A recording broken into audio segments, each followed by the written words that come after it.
Did everything before. Why? Okay, my mic says it's coming through now. So much time spent fixing this and it doesn't work. Okay, I think I'm coming through fine. Anyways, whatever. Hi! Welcome. We are Otome lovers. My socials thing seems to be broken, so that's cool. Let me fix that. Okay, hold up. Don't know why that's doing that. Oh shoot, I forgot everything's on the wrong. That's the one bad thing about streaming your site thingy, your screen. But yeah, I have no idea if I sound okay, if everything sounds good, but we're playing Save the Villainess today, as you can see. So, yeah, let's get started. I have some lo-fi music playing. Since I cannot share the sounds for the game if we're gonna post it on YouTube. And we will for people to, you know, view this afterwards. So for now though, I'm going to mute the lo-fi. Oh, I keep forgetting I'm doing that. It has been so long since I'm streaming. I am making mistakes. Because what I really want to do is fix this, but I'm gonna have to start the game first. So let's give that a go first. I wanted to show the video that plays, but I can't capture the window yet, so because it doesn't let me. But yeah, this opening was cool. Of course, there's no sounds. I guess I could play the lo-fi music because I forgot I have to mute the sounds. The lo-fi doesn't really fit, but this was a last-minute decision. But yeah, this opening's really cool. So I wanted to make sure I could show it since I don't know if it would show again if I just sat on the starting screen.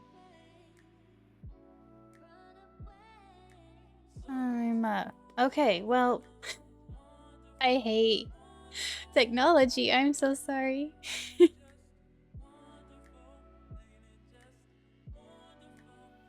Anyways, yeah.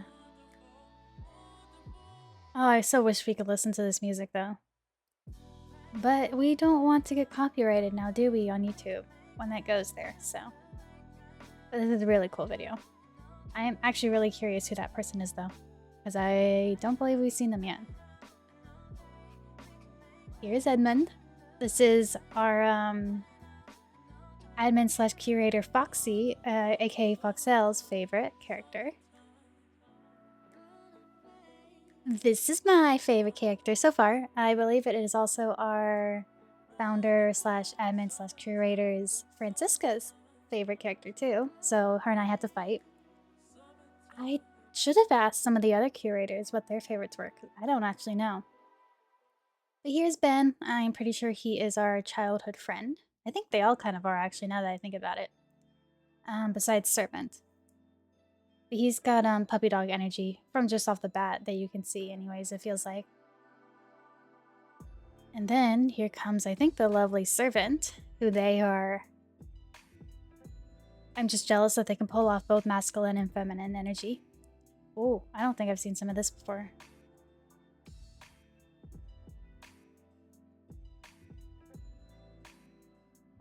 This opening looks so cool. I'm so sad I can't listen. I should have listened to it with the music. Maybe it would have been okay. Maybe we could have just cut this part from the VOD. It's actually very long. Oh my gosh. The kind of maybe a little bit too long for an intro. Maybe I just feel that way because I don't have the actual sounds that go with it normally. So, but it is very cool, that's for sure. I'm also losing my voice, so that's great. Ooh. I see a guy with a fox mask. And is that kind of looked, oh, I think that's Edmund's brother, the blonde. I think the guy with the fox mask was Roshan. I think it kind of looked like him from the Kickstarter page. Holy intro.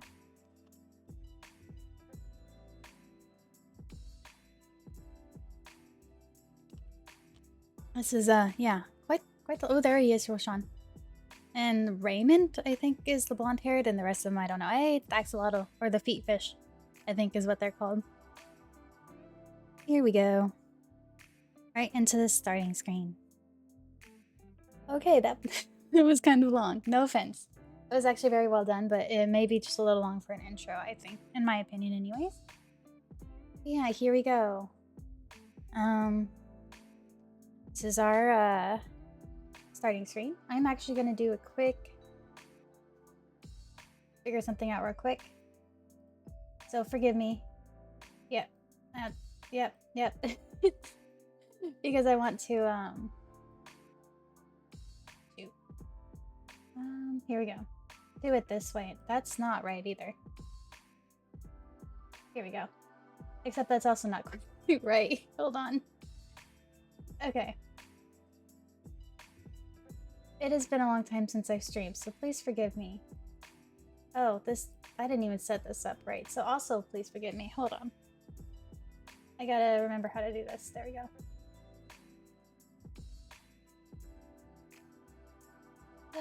Okay, hold on.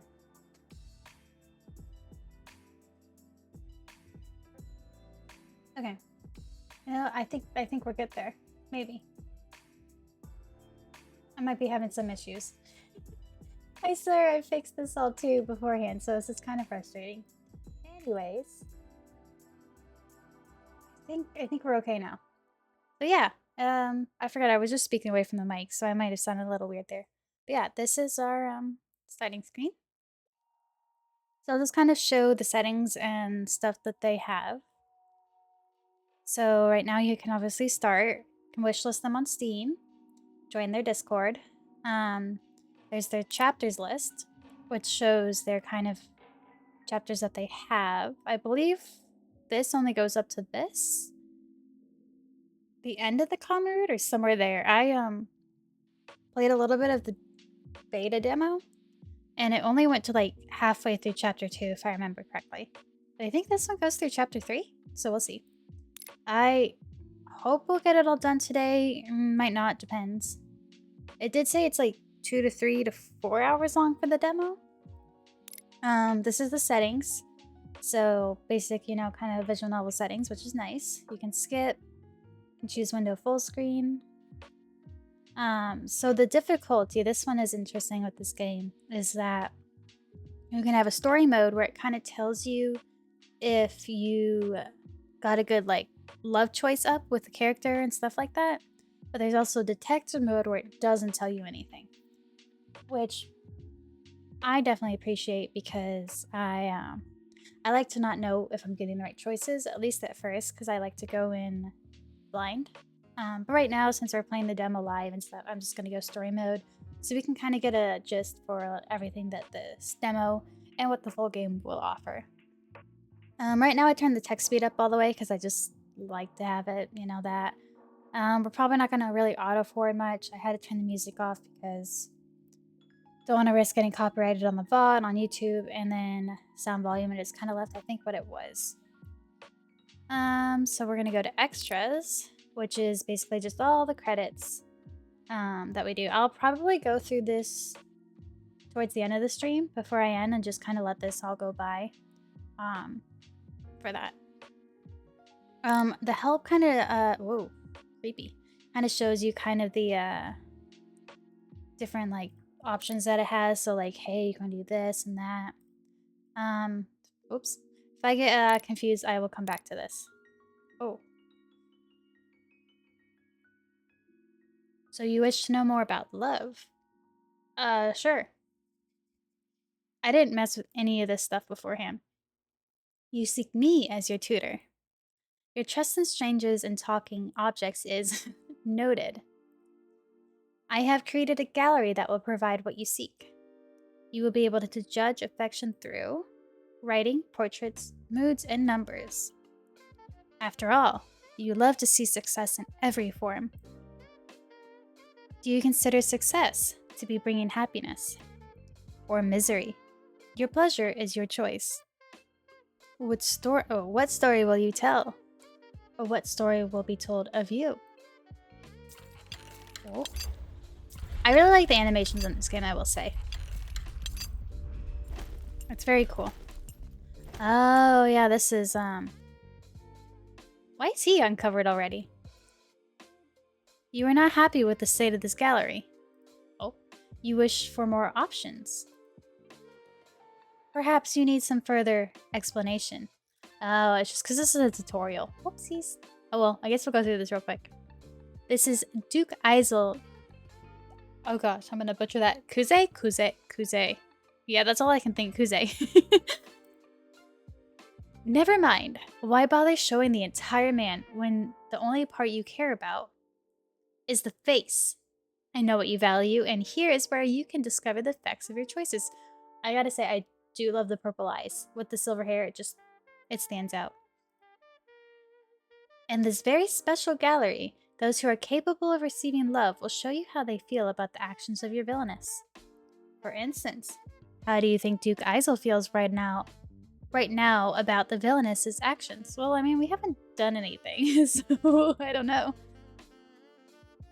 Okay, there we go. Of course, the villainess has not taken any actions yet. That is why this answer should be easy. Neutral. Duke Eisel feels neutral about the villainess's non-existent actions towards him. I do like the humor in this game. I will say that. Fine. Why do we not see what happens if your villainess performs an action that makes Duke Eisel feel happier? Oh, wait. What's happening here? I think there might be a little bit... Yeah, there's a little bit of a weird animation going on with his hair right here. I don't think that's, quite right. Oh no. That might be okay. Oh yeah, I might need a little bit touching up, but you know what? It's a demo, not even full game. So, and it looks great for what it is either way. Okay, is that not an incredible difference? Can you not see the joy beaming from his face? What joy? Perhaps Duke Eisel's expressions are not as informative as we could hope. In which case, I have helpful numbers and instructions to share with those less perceptive than myself. This 100% has to be servant. With this snarky attitude, 100% has to be.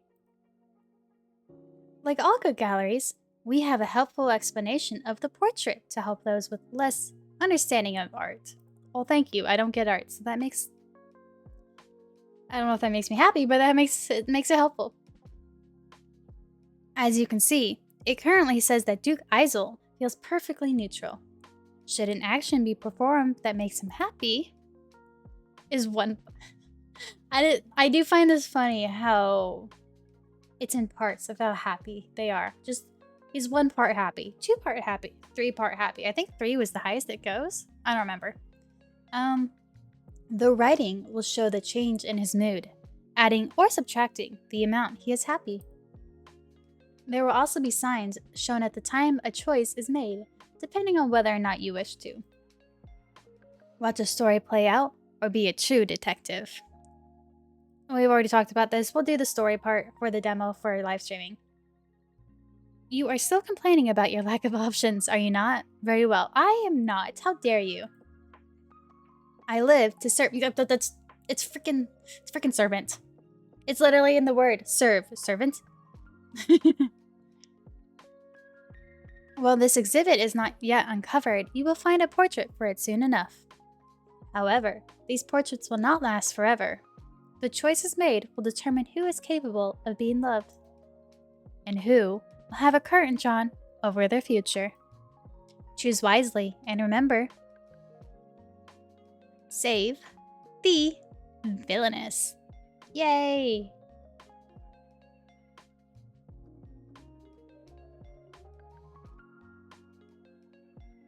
It might, my thing did get moved over. I really don't like. Wait, no it's not. That's normal. Okay. Oh, I might have some room to wiggle with them. Okay. Anyways, so we did that one. The tutorial... Yeah, so this gives a, like just a little bit of, introductions on kind of what the game offers and stuff. So we'll go through it just real quick. The Villainess Survival Guide. Congratulations! You have found yourself in possession of 1 Villainess. In order to help your Villainess succeed, you will need to know the following information. So we got night, day, strange time, love, raise or lower love, deduction, correct or fail choice, tips and tricks. So I probably won't really read through all of this, but you can kind of take a look at what it is. The moon represents nighttime, the sun represents day. Oh, people are more likely to murder you at night. Oh, excuse me, I gotta... Okay. Indigestion there. And then just different, I guess, things that will happen. So I guess at nighttime, you'll get murdered more if you are out at night, I guess, or try to do stuff at night. It's harder to see. The nighttime, you can find clues and people are gonna speak with you and stuff. The combination, I guess, means an unusual time. Neither day nor night. And strange things might happen. Stranger than taking advice from a talking book. Okay. Symbols. So the heart represents a love choice. You cannot buy love, but you can decide whether they wish to gain love. Do you want romance or something else? And then, yeah. And then the red hearts represent an affecting racing choice. So you dream to find love. When a love choice is made and you see red hearts rise in the air, love is being increased. Okay. The black heart represents a lowering of choice. Okay. So basically break their heart from the choice you made. The magnifying glass represents a deductive choice. The purple butterfly represents a correct choice through the deduction, and the red one is a failed. Let's see. Should you wish to receive viewer direct clues from me and no longer see hearts and butterflies? Oh, this is just talking about you can choose detective mode. I hope my service is as subtle as you are. There may be other hints and tricks for you to discover, but you can only find a way to save the villainess. There we go. And then the only last one is just like the keyboard. Some things you can do with the keyboard. I'll figure it out as I go, and I'll come back to this if I need that. So anyways, now that we're there, let us actually start the demo. That was a bit long-winded. I apologize for that. But I wanted to show off what I could. I don't feel like these lo-fi beats are very up to par with this game, but I kind of did this last minute, so whoops.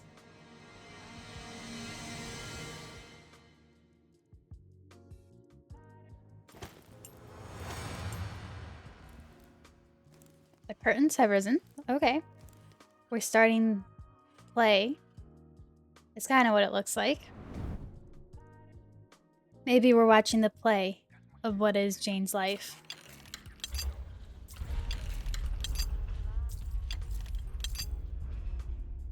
Hopefully the sound effects aren't too loud. They might be a tad bit loud. But sound design is not my choice. It's not my choice. It's not my forte. So I don't quite understand balancing very well.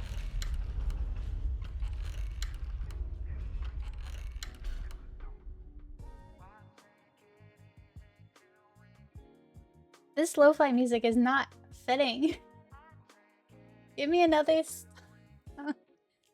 Oh. Oh boy, that's loud. Why are you so loud? Oh gosh. Oh gosh. Stop.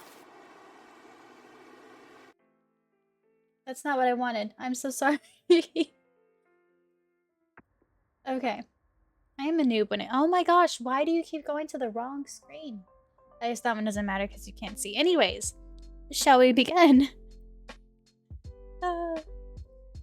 Yes, let me... Okay. What is your season of birth?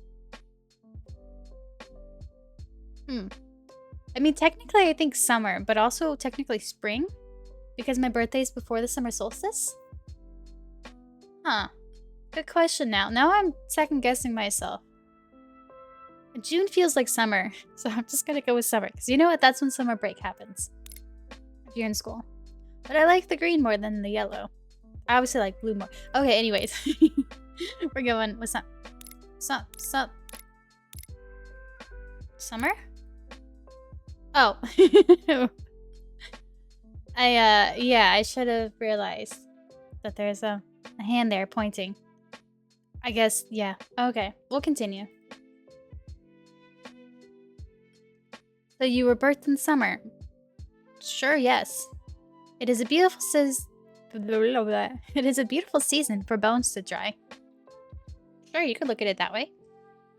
Regardless of your unfortunate birth, we must move onwards. That's fine. What is that? Do you feel that something is lacking? You would like some way to make this more about you. Very well, your tastes are the highest priority. I don't know about making it about me, but sure. What is your food of choice? Oh, good question. We'll go with brownies. Sure. Because it's a pudding, I'm thinking of desserts. Brownies. Ooh, that is a little bit hard to read. But sure, continue. Ah, you have exquisite taste. In your mouth, anyway.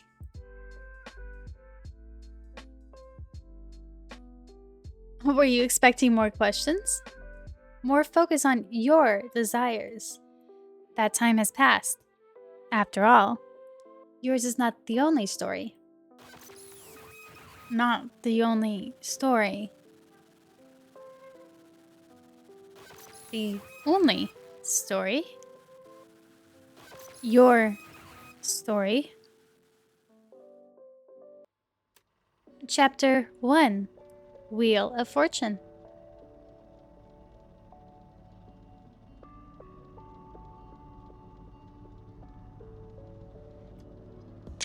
Ah, I see. I forgot I changed my screenshot button. Whoops.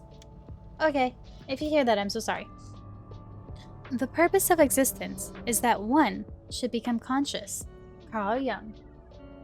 Okay, this is lo-fi beats. Go down. Also, the game, I think, is part of it. OBS, I swear. To me. Might have to turn the sounds down a little bit, maybe? I don't know. Well, hello. Oh, look at their eyes. They're like starry sparkling. That's creepy. Like they're possessed or something. Emperor. What would you... Should I give them voices? I don't even know what kind of voices that would fit them. Oh well. What would you wish the world to be shaped by? Collaboration or justice? This is... Oh, this is a timed. Collaboration. I'm curious what would happen if I let it time out. So, you wish to work by consensus? Excuse me. Take care which voices you value and which you ignore. Oh, bye-bye, teacup. Oh, he disappeared. Oh, that's why. Also, look at the place we're in. It's a weird little voice. I saw the eyes. I'll show them next time. I'm pretty sure those are eyes. The Hermit. Why is he a hermit? Maybe because he's only in the north? The Emperor makes sense because he's the prince. I wonder if he's the hermit because he's from the north. His, earring doesn't quite look like it fits. I think it's being held up by some sort of weird magic in this weird place. Oh, I didn't pay attention to what his little symbol was. I wonder if it was different or the same. I have to pay attention to Ben's. This game, like, really makes you try to pay attention to, like, everything that's going on. Oh, there's sirens outside. What do you do when faced with a challenging problem? Follow the rules or create your own path?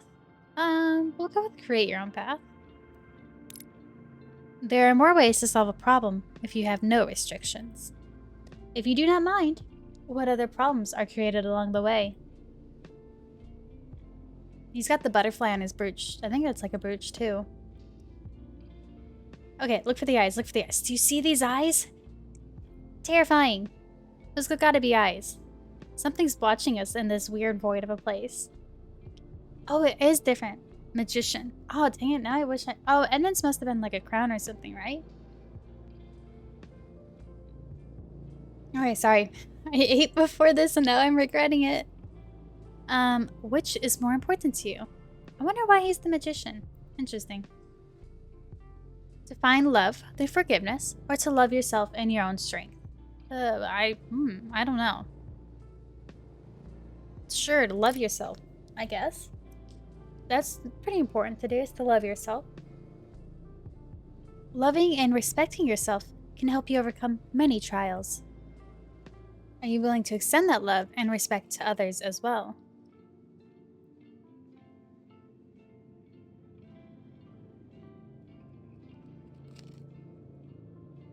Ooh, I think that picked up on me closing my water bottle. Whoops. Spooky. Now they're ghosts. Spooky, spooky, spooky. Save the Villainess.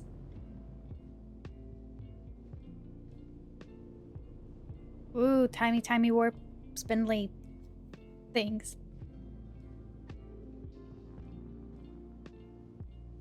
Oh, here we go. We're Jane waking up in the car. So remember, this game prides itself on paying attention to many things. So pay attention to the background, pay attention to Jane, pay attention to everything. Because the details that go into this game is very, how should I say it? Very important in the clues that it gives you. From what I remember when I played the demo and spoke with Tanya while doing so, which is one of the devs. One of the 2 amazing devs for this game. Okay. Let's see, is there... Yes, H is to hide, okay. So notice also butterflies is very prominent in this game. So her brooch looking thing, which is kind of glowing, which is interesting, is very butterfly-esque. Okay. Where am I? Who am I? Why am I in a strangely moving carriage? A strangely moving carriage with comfortable seat cushions. Very comfortable seat cushions. I almost feel as if though this carriage is resting on elephants. I don't quite get what that means. Elephants atop an even bigger tortoise as it slowly swims through space. What? No, I will not be distracted. I'm so scared I'm peeking. Why do I not remember anything? After all, while I know that I sleep soundly, this entire situation is very strange. Hold on. I do remember something. I know that I sleep soundly. Unfortunately, that is not exactly the most useful knowledge to remember. Perhaps I can recall something else if I think deeply? Ah, it's an Abubis spotted. Hi, Abubis. I think I'm saying your name right. That's how I said it in my head. Or I guess I could also just call you Mina. But hi. What else do I remember? I know that I can catch feet fish with my amazing dancing skills. But this fact is not going to be useful to me right now.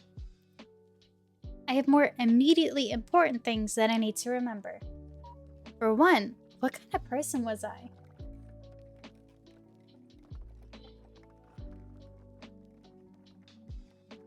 Why am I traveling somewhere in a slow-moving carriage on lush, comfortable, yet oddly ominous cushions? And why is my neck so sore? Well, you appear to be bleeding, so that's probably why. You must have a wound. Here, our Villainess.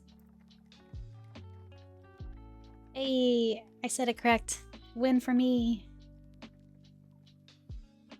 If I reach up to touch it...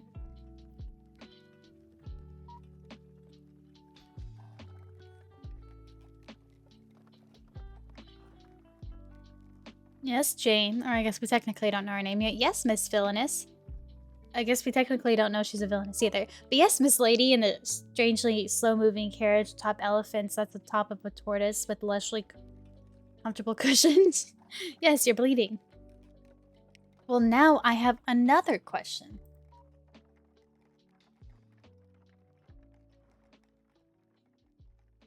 Why is my hand covered in blood when I touch my neck? Is someone trying to kill me right now? Are these incredibly large cushions murder weapons? Why do I know how to murder someone with a cushion? I mean, it's not that hard. Just pick up the cushion, put it on their face, and smother them till their lights go out. That's not that hard. I have to calm down. It's probably a good idea for me, too. If I am going to survive and determine what is happening, I have to be serene. Which is hard to do when my neck is covered in blood. Serene. Think serene thoughts. At least my head is still attached to my strangely sore neck. It's sore because you have blood. You pouring off of it. Your neck must be hurt. Well, it must be. Okay. Ooh, spooky. Oh, do you hear the whispering? Whoops. Because apparently I know what it would be like to have my head not be attached to my neck. Oh, I got an itch. This is not helping my serenity. Okay. Serene. I am serene. I have a head. I have a neck. They are delightfully connected. I have to keep my head.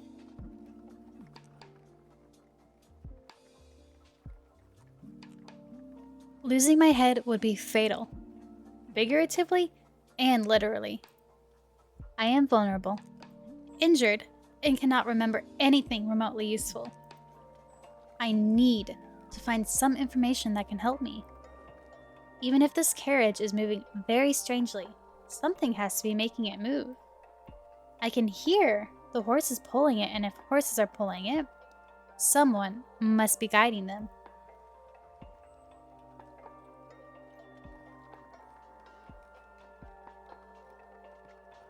So if I yell out the window...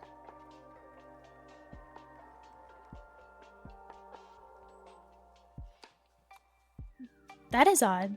The window does not appear to open.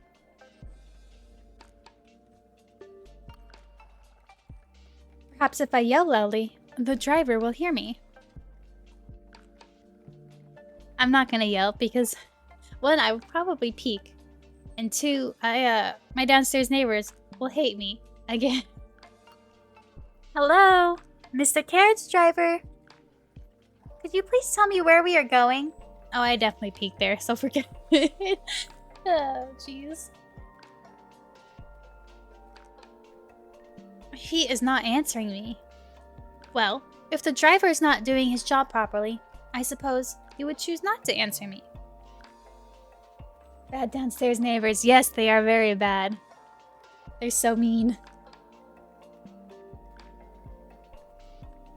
So, I have realized, with my extensive memory of about 10 minutes, if you want to get something done, do it yourself. So what should I investigate first? Okay, we're gonna save. Oh, interesting. It goes to loading instead of saving. Interesting. Oh, I like that. I like that it says actually where we're at. There are a lot of like Otome and visual novels nowadays that don't show you where. Boobus! You can't just put a gun in chat. How dare you? This is a wholesome, family-friendly, maybe family-friendly stream. Anyways, I do like how it has this, because a lot of visual novels on Otome nowadays don't have, like, the where we're at. It just has, like, maybe the date and, like, a picture. But that doesn't really help for being where you're at. So I definitely like that. It's okay, Boobus. I'll give you pats. It's okay. You didn't know better. It's okay.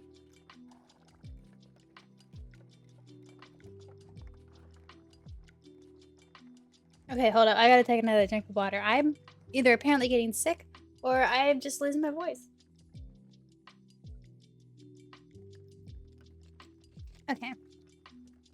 Anyways, let's see. What should we investigate first?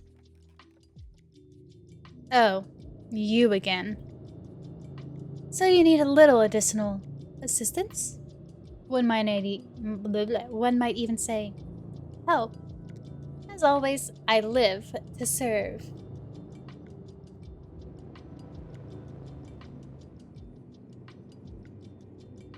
Ooh, wait, what visual novel were you playing that didn't have anything? That sucks. Like, at least having the date and time is better than anything, but yeah, I definitely have an appreciation for the ones that have the actual route you're on. But I don't think I've seen a visual novel that didn't have, like, any information. For certain definitions of serve and live. Capturing hearts. A guide. Oh, I was like, what is that noise? Is it noisy outside? It's the game sound. The Villainess. Survival guide. An instruction manual. Oh, here's the spooky little void thing again.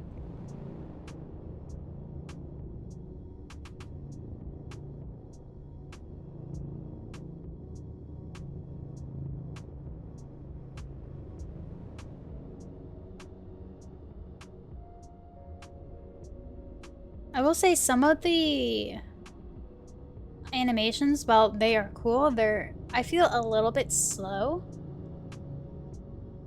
So that would be kind of, I think, my one gripe. Oh, here we are. We've already gone through this, guys.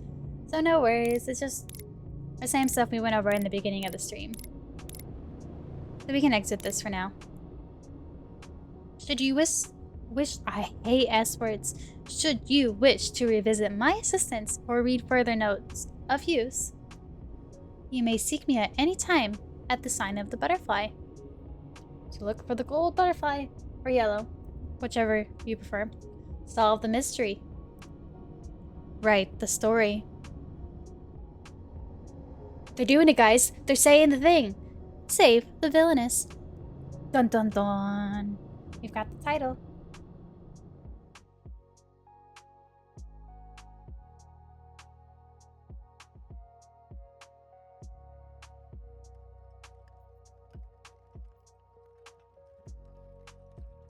Wait, do you believe you already know it all?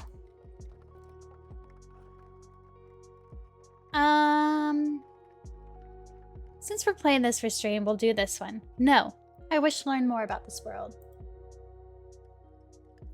Unless this just goes back to what we just were. But we'll go through it just to experience it. Oh, I wonder if that's where you can choose to maybe skip this whole intro? Can I... Oh, there is a scroll back option. Interesting. And you can save during it. Okay, I like that. Oh, wait, I forgot. It doesn't... Oh, I can't save here, though. Can I save here? I can't. Interesting. Okay, well, there's a scroll back option, but I can't seem to save right now, which is interesting. We'll just do no for now. We'll see what it does later.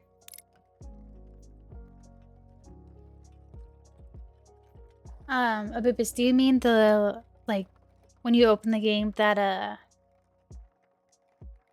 like, video thingy? I can't think of, like, video opening? You mean that, or do you mean, like, this whole introduction and the carriage part?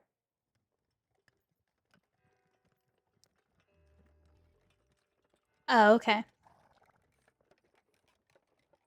This is my second time playing it, and I did it with Tanya, one of the devs, way back in December, before the beta demo came out, and, let's just say I purposely got Jane killed. Yeah, it is nice, to have Jane such a full-fledged character on her own, versus being, for me anyways, a self-insert, with not much backstory and stuff. Obviously, she's amnesiac, so she doesn't know much of her backstory, but it's cool that we focus on her and her story, and obviously who trying to murder her, but also who can we romance. Okay, what are we gonna investigate first? There's the butterfly. So I think if we... Whoa, what is... Oh, yeah. I was like, what's going on? Oh. So it literally, no matter what you do here, it won't, let you do anything but click on the butterfly. So you can move around all you want, but it literally just takes you straight back. Oh no, so you are also an Isel fan. Well, we have a 3-way fight between you, me, and Francisca. So, for Isel. I think, yeah, I would be confused if it was a bug. But this was something that Tanya explained to me because I couldn't play the game when I first did part of this beta demo for it. She had to stream it to me because they didn't have the exe file up yet. And she was like, she explained this part to me and I was like, oh, okay. But yeah, I was, even though I knew that, I was so confused right here when this happened. We can share it. So it's gonna be, you know what, hold up. While I'm thinking about it, I'm gonna fix my little thing because since there's black bars on the side. Oops, that's the wrong thing. Game capture. Can I click on my gate? I hate OBS sometimes. I'm gonna just move this over just a tiny bit. Hold on, now I need to... Come on, give it back to me. Let me have it. Okay. I think we're good there-ish. Yeah, so we can share between you, me, and Francisca. That's was that a 4-way? Yeah, OBS, I've been having so many issues with it, and I spent last night making sure I had everything good. No, not a thing. Is what it is. But yeah, let's click on this, because it's making us. Because it's making us. Okay, this is like, yeah, the deduction bits, explaining all this again, making sure you understand this for sure. That, hey, purple butterfly means you made a correct deduction choice. Red one means you failed. Apparently you can risk desk. No, apparently you can risk death. English, it's easy. It's not like it's my primary and only language. You think I'd learn how to use OBS after literally being a streamer previously for like a year or something? But no, OBS is just always a pain for everybody. It does not like you. Yeah, no, yep, I agree. Only wizards. I don't even think the people who made OBS understand it. Alright, finally, I think we can... Nope. I was about to say, finally, we can investigate. As you have wisely chosen, we will proceed... Not proceed quite yet. Oh, because I think I chose the option to understand more about the world. Sometimes, what seems familiar might not be as it appears. Your caution will serve you well. After all, I know that you do not yet understand one of your most important commands and duties. No, it is not the back command that I plan to provide instructions on. Stop highlighting it. Oh, I didn't even notice. Yeah, it's highlighting that. I think that's the scroll back feature that you can also do with your middle mouse wheel. Or, what, 2 fingers on a trackpad or something. Stop highlighting it. Why do you want to learn about the back command? All the back command gives you is the power over time and space to go backwards and see what you have already done, or erase your current choices and redo them. I think this is like Foxy's favorite option in any visual novel. If it doesn't have it, she's like, shame on you, shame on you. No, I'm just kidding. Wait, what part didn't, you know it said? Also, why isn't my settings on 4 times? I've got to fix, nope, that's not right. OBS, please. Let me, got it there. Mod icons. Where is chat appearance? Timestamp. There we go. I thought I turned that on, but I guess not. To stop highlighting back. Oh.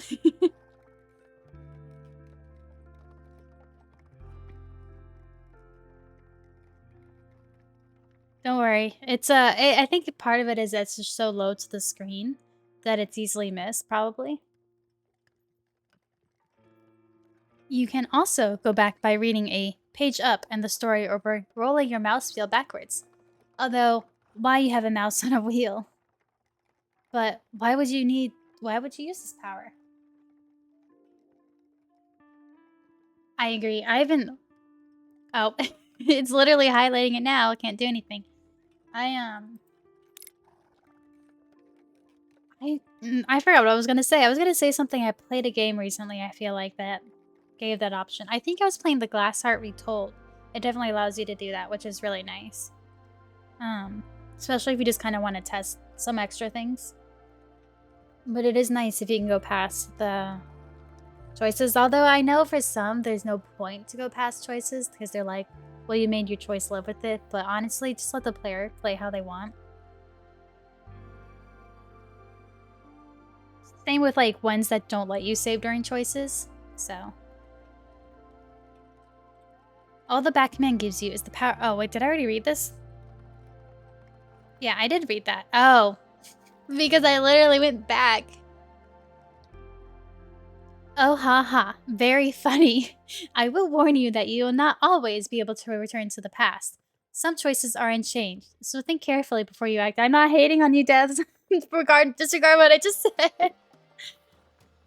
But no, let the player do what they want.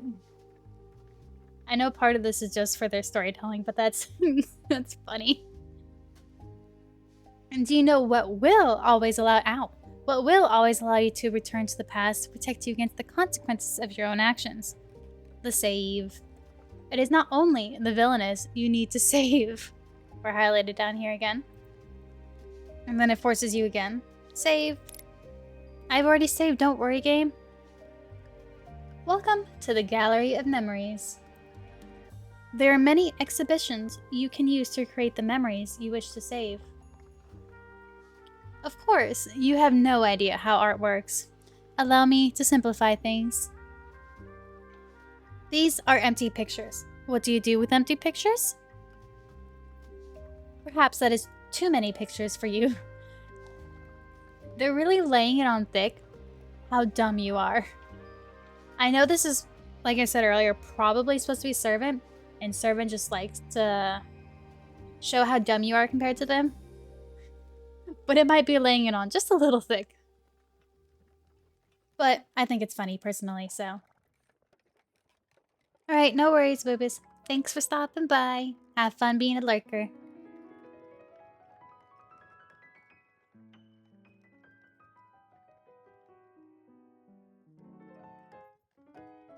When you move over an empty picture, you will be able to fill... Oh yeah, also take care of Boobus. Sorry, my brain's going a million miles a minute. I haven't streamed since like November 2019. It's hard to get back into. Anyways, when you move over an empty picture, you will be able to fill it with a picture of your memories to save and return to in the future. Oh, you know what? Sorry, I'm taking a little bit of a side note.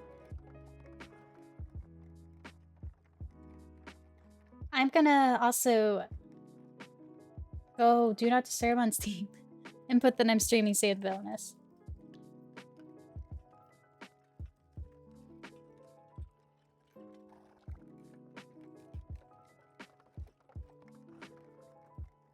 Because I gotta do that. Why am I being added? I'm totally not doing what I'm not supposed to do. Why am I being added?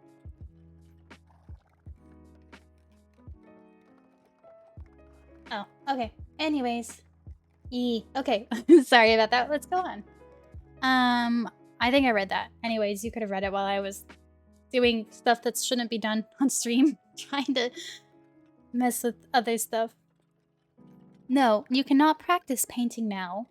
You can save yourself on your own time. Hopefully I have painted enough of a picture for someone like you. Thank you. I appreciate it. Okay, can we finally investigate? Okay, so you can see here that it shows you kind of like areas that you can investigate with the little sparkles. So we can investigate the curtain. Maybe looking outside would be helpful. We can look at the cushions. These cushions must hide secrets.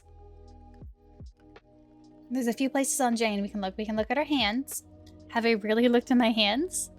We can go to her head. Are my body parts still attached? I would hope that you could tell, but maybe not. And yeah, that's it. I think because we keep bringing up the cushions, and I think I did this when I first played part of the demo too. Straight for the cushions. Obviously. Cushions cannot be this beautiful and this terrifying without having secrets hidden in them. Wow, we're really zoomed in now. I will find everything you are hiding from me, even if I have to rip you apart by hand. Who's ready?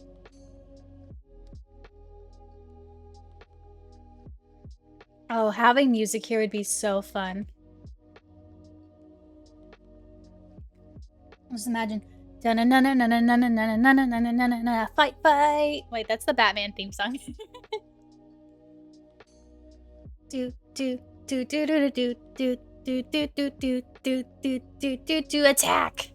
So we can't save here.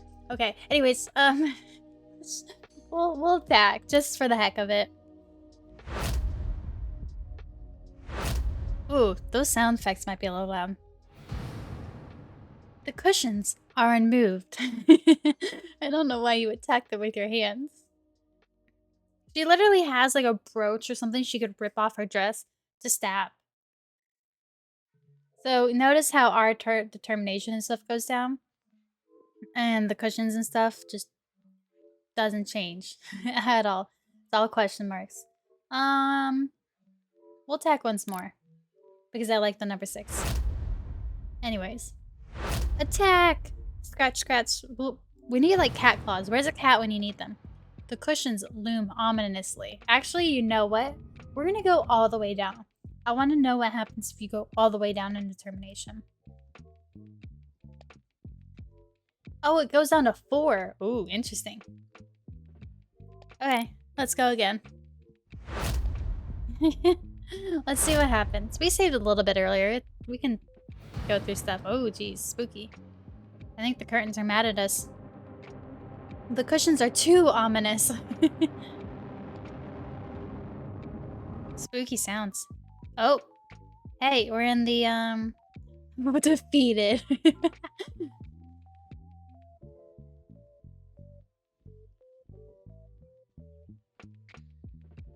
We're in the void. Is that like a game over? Where are we at? Oh, no, we're back here. These cushions are both beautiful and made of material much stronger than me. Oh, no, okay. We're just back here. We give up. I have been defeated by cushions. Perhaps there is something I can learn from this experience.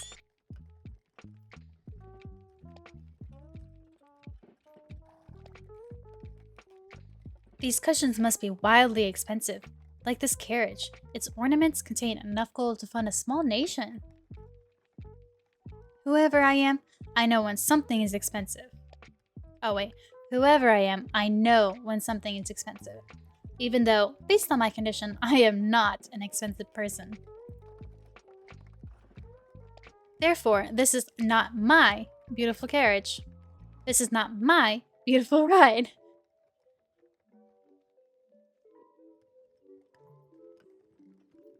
This carriage belongs to a wealthy owner, someone I do not remember taking me to a place I do not know. Yet, why would this owner of this expensive carriage want to provide comfort for me? To me, sorry.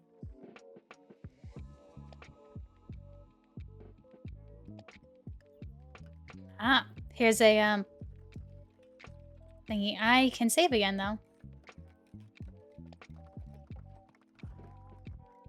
I forget. It goes to load. I'm not sure how I like that. Can I save? There we go. Thank you. Okay, should we do the cushions are a trap? I am being taken from where I was harmed. I want to be funny, but I also want to be serious. Let's do I am being taken from where I was harmed. Sure, let's do that.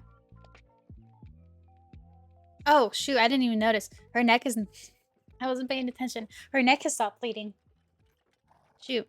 I was like, pay attention to everything this game has because everything, and then I didn't even pay attention to when her neck stopped bleeding. I was injured, ragged, and about one gust of a wind from being blown away into the sky before getting on this carriage. I was not well enough to sneak into this carriage, and I could not have gotten in here by accident. Another reason that I could not have sneaked into this carriage is that even though the driver does not seem to care about me, he must know I am here. I even called out to him. That means that someone has deliberately placed me in this carriage and on these cushions.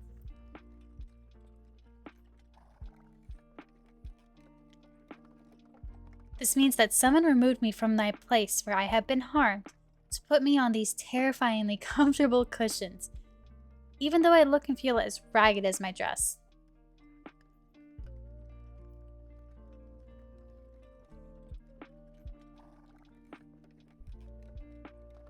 The person who brought me here, my patron, did not treat my injuries or provide me with new clothes or a bath, but perhaps they thought the cushions would cure me. That's a very interesting outlook there.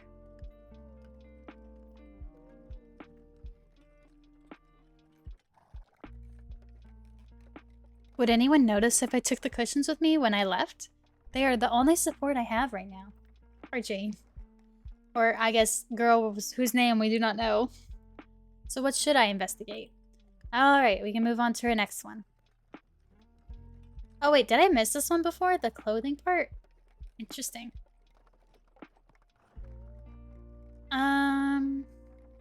I guess we'll look at the clothing. My clothing might have pockets. Well, I will definitely not be able to find anything in my pockets. What? What kind of dress doesn't have pockets? It's an outrage.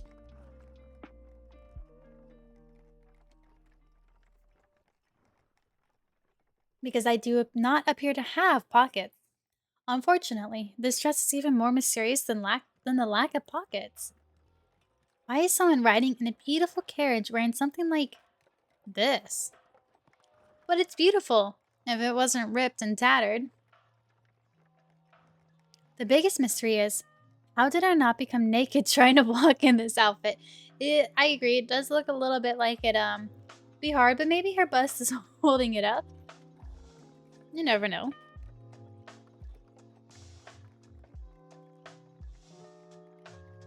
It just has the willpower to stay on its own. How are these pegs staying on my body?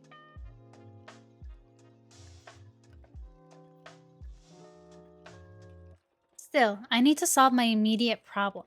Why am I riding in this fancy carriage while wearing this dissolving outfit? This dress looks like something that has survived numerous attempts to destroy it, and then was used to birth several puppies. Gosh. Look at her.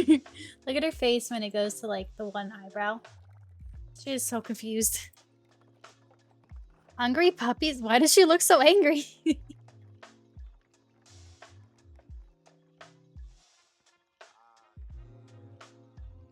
My head also hurts. Was I in distress while I was attacked by hungry puppies? Was there something from what? Was that something from one of the books I used to read? So apparently I read. That is probably useful to know. Maybe. And I'm concerned for you, Miss Name. Oh yeah. Also, didn't really notice her point, but notice how we're between the sun and that we're combined with the sun and the moon. We are in that strange time of day that strange things might happen. In fact, this just looks something a beggar from a book would wear. Girl, what? That does not look like a dress a beggar would wear. It's torn up now, maybe. I hit my mic again. It's on a different spot than I'm used to. I don't think that dress looks like something a beggar would wear. It looks like something a noble who maybe lost everything. I mean, maybe if it was a noble who was a beggar because she lost everything, maybe. But even then, I think someone would steal the dress off of her if that was the case. So I'm not sure a beggar would wear this dress. It's too fancy. Even if it is torn to shreds. When I look closer, this dress appears to have once been very beautiful. This was not cheaply made.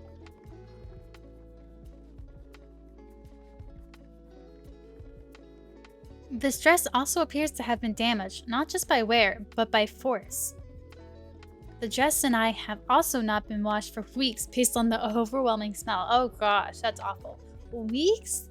Oh, I guess maybe that's just from her being cooped up, I guess, in jail. Because this is a villainess, I assume anyways, that she's coming from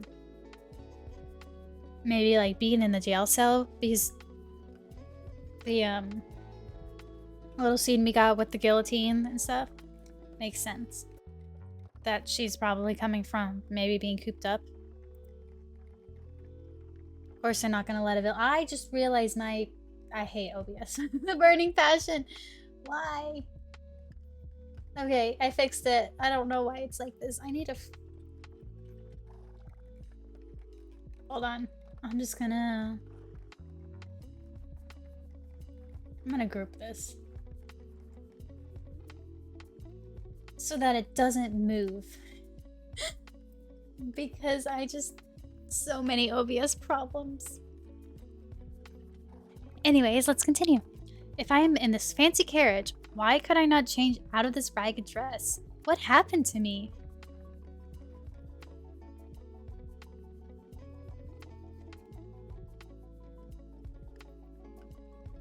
Alright, let's choose. I could not change because I was a prisoner. I could not change because I was poor. Well, from the dress, we know she's not poor. There's no way she's poor. So, I could not change because I was a prisoner. Like, there's no way. Unless she stole that dress and decided she was gonna beg in it, but then why would her hair... So there's no way. We can deduce that she was poor. Based on the original quality of the dress, this was not made for someone who was poor. This was a dress made for a wealthy woman. Why isn't it such a terrible condition? Was I kept in a place where I could not clean myself or change into something else? A place like a prison? I certainly feel tired and hurt enough to have been imprisoned. Hopefully, I am not being moved from one prison to another. Even more importantly, I hope that wherever this carriage is going, they will allow me to wash myself and my dress. Although, I am not sure either of us will survive water at this point. That dress might be a lost cause. Where's our fairy godmother? Let's have her just go bippity boppity boo. I mean, I get we already need carriage, but maybe she can fix her dress up. She fixed Cinderella's. Alright, what should we investigate next? Should we go for her head, her hands? Let's look outside the window.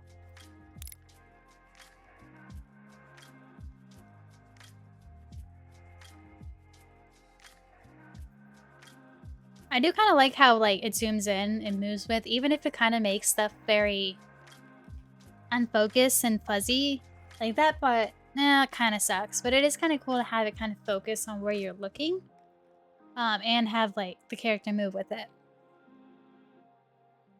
Surely I can learn something useful from where we are traveling. I keep looking back at when my cat's sleeping on the couch and it's so cute. Oh, I peeked there, sorry. I thought I got everything fixed, but I guess I didn't. So let us see what the curtains are hiding. Whoosh. Ooh, pretty. I actually really like this. This is really cool looking. I like the fireflies. Jane's just going through so many emotions. It is a little funny to look at. Oh, the fireflies are disappearing. No, come back. Wait. Okay, I was like, am I supposed to do something? Just took a little bit. Opening the curtain and staring out the side windows was not my most useful idea. Why? At least you can kind of see where you're at. You're in a forest. There are many trees, but even with those strange flickering lights, it is too foggy and dark to see much of anything else. I mean, at least you can deduce you're in a forest. Versus, maybe you could have been on some city street. Or, I don't know, somewhere. Crossing over a bridge. At least you have such a positive outlook, Jane, but then you don't.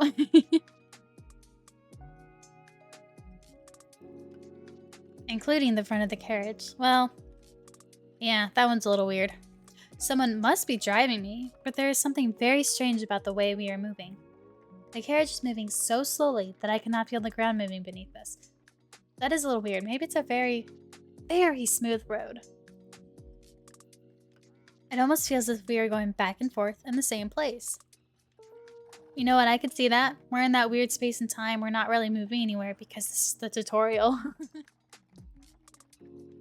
The driver has also never spoken to me, even when I yelled to get his attention. Should I be concerned? Oh, hey, here's that, little thing. Oh, does that show? You know what? I really need to start paying attention to more stuff. I guess this shows up before the, choices. I am concerned that I did not hire this driver. Well, we've already kind of deduced, but I guess you can go out of order, that we're being taken from a prison. Why care? Let workers do their jobs in peace. I mean, true, but we do kind of want to care. We'll just say I'm concerned that I did not hire this driver. Oh, I didn't notice this before. Did that? Wait, okay, you don't have to throw it on our face. That was the wrong choice, by the way. I think that's the first time that happened. I guess there's just so much going on that like I cannot pay attention to everything that goes on in the game. But that's very important to do too. As beautiful as this carriage is, it obviously belongs to someone with a lot of money. I do not seem like the kind of person who would own this carriage. And the driver is not threatening me as if I am paying his wages. Servants listen to the person who is paying them. The driver is not listening to me. Oh. Oh, we're just loading.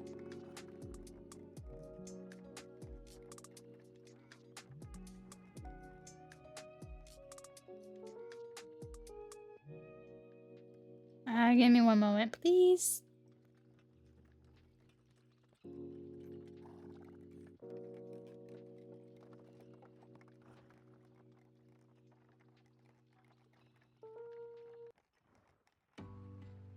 Let's see. He might not have my best interest in mind. Okay, on to the next thing. So all that's left is mostly her head and her hands. We'll take a look at her hands now. I know I was injured earlier and had blood on both my right hand and my neck. Perhaps I can learn more by looking closely. Well, the blood on your neck is gone. My head also feels like it was split in two, and I want to know why. A good place to start would be for me to find the source of blood that was on my hands when I touched my head and neck. So let me see if my right hand has any clues for me. Well, I don't think it'll have blood anymore, right? Because it somehow disappeared. Sometime. This does not make any sense. You're right. I wish I had paid attention to when it disappeared. There was blood on my hand. I know there was.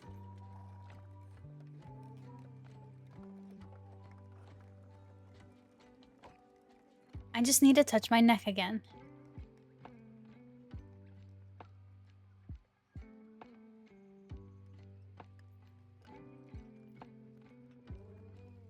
This is bizarre. Not only is the blood without a source, there no longer seems to be any blood at all. I cannot feel any injuries. I cannot even detect any bandages or stitches to stop the bleeding I felt. Magic, Jane. Magic.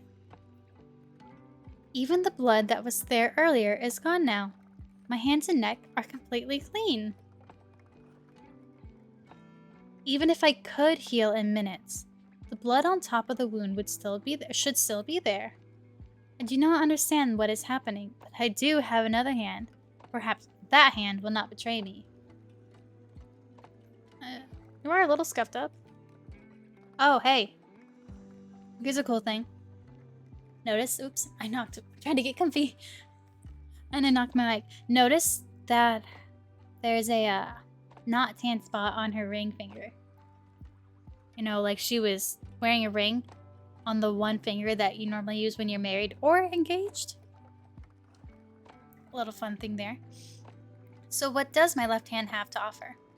Well, this hand has no blood on it, imaginary or otherwise. I have neither calluses nor scarring. Let me move my mic a little closer. I have also never dug dirt with these nails. I'm moving my mic, sorry. These are not the hands of someone who spent a lot of time using them for anything other than gesturing. Gesturing? Gesturing. Gesturing sounds right, but it also sounds wrong. I feel as if whoever I am liked crooking fingers at people. Wait. I feel as if whoever I am liked crooking. Oh, maybe that needs like a comma. I feel as if whoever I am, pause, liked crooking fingers at people. I don't know. Maybe that's just my brain having a weird time with it. The finger crooking muscle is well developed. I guess I don't really know what crooking is. Is that just like your pointer finger kind of like bent and you like pointed at people like it's a hook? I guess I don't really know that bit. Or is it like a pointing? I don't know. But why is there a faded circle around the bottom of my fourth finger? Oh, there we go. Because you must have been engaged.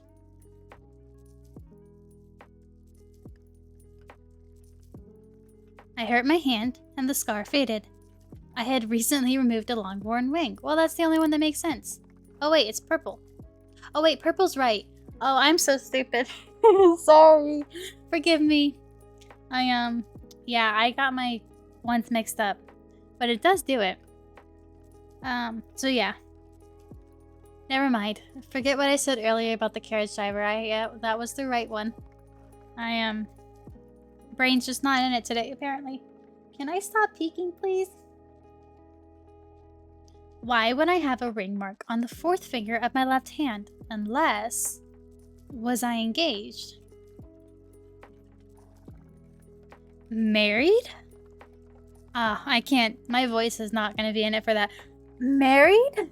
Yeah, I don't know how to do that. Unless this is the plot of a very naughty book, I am sure that a lover would not have me cast half naked and injured into a carriage by myself. At the very least, one would think I would still have a ring or some sign of their support. I moved my mic again, sorry. I am deeply afraid that my taste in lovers was very much like the state of my body right now. Oh no, don't say that about Edmund. Foxy won't be happy.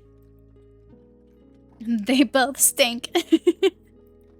Unless maybe we weren't engaged to Edmund and we were engaged to Raymond. I don't know if that was ever touched on. We're gonna have to see if that was touched on or not. I thought it was the prince, which would be Edmund.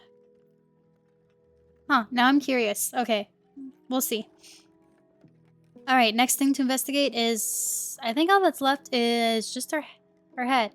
See if all her body parts are still attached. Slowly, I think, coming out of the, little carriage bit. Well, when I investigate my body, my feet hurt enough for me to wonder whether or not they are still attached.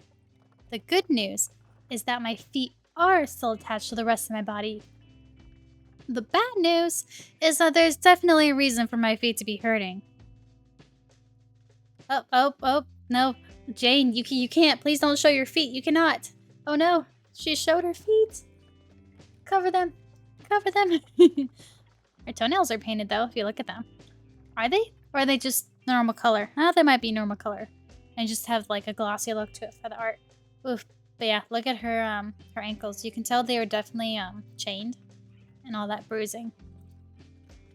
I hate disrespecting the ominous cushions, but this is the only place with enough light to see my feet. Oh, she's putting them on the cushions? Unfortunately, not only are my feet filthy, there is a strange inconsistent bruising around my ankles. The bruises hurt and seem to be recent, based on the colors.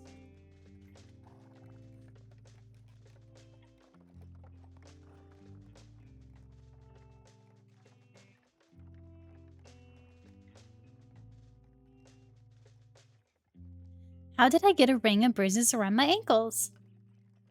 Wait, I clicked. Please click. Thank you. Oh, my voice hurts so much. Never put your feet inside a bear trap or something was attached to my feet. Obviously. Never put your foot inside a bear trap. That's just, you know, Survival 101.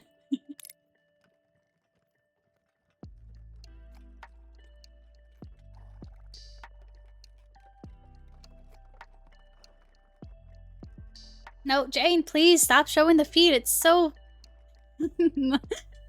I don't know a better word for the word I'm thinking of, so I'm just not gonna say it.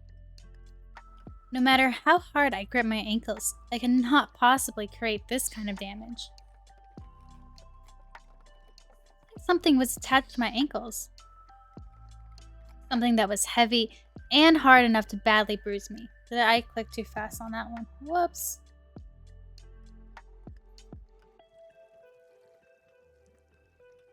Was I shackled? What happened to me? More importantly, how did someone with heavy shackles on their ankles manage to get out of those shackles? Or manage to get out? My voice is not working with me today. So what would be the one job I could have that would allow me to be in and out of shackles regularly? If I am a failed magician, I am going to be very angry.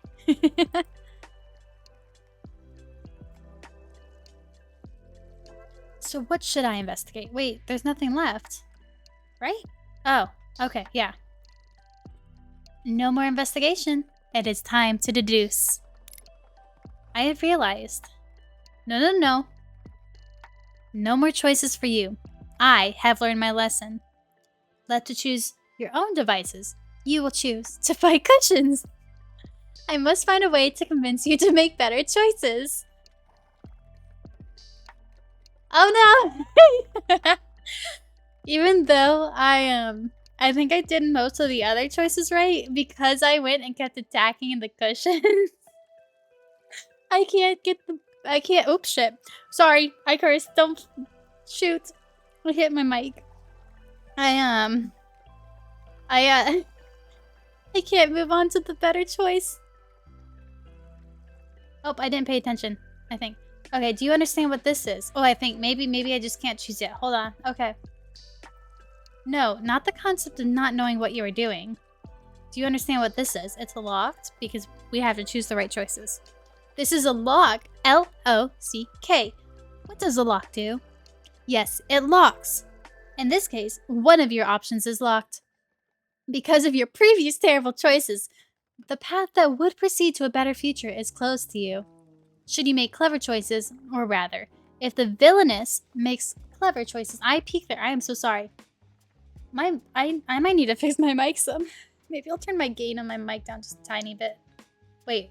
Oh, it is turned all the way down. Oh no. Hold on. Let me just slightly fix this. Okay. So then maybe I'll stop maybe peeking a little. Anyways, a better path will be locked and available. I'm sorry, cushions. I just couldn't help it. It was too funny. Wait, do not be too eager to ignore the path that will end in failure. In a world of many possibilities, there are some things you can only learn when all hope is lost. Will you log yourself to the story you most want to hear? Or can you open yourself to the truth? I have realized... Oh wait, it is unlocked.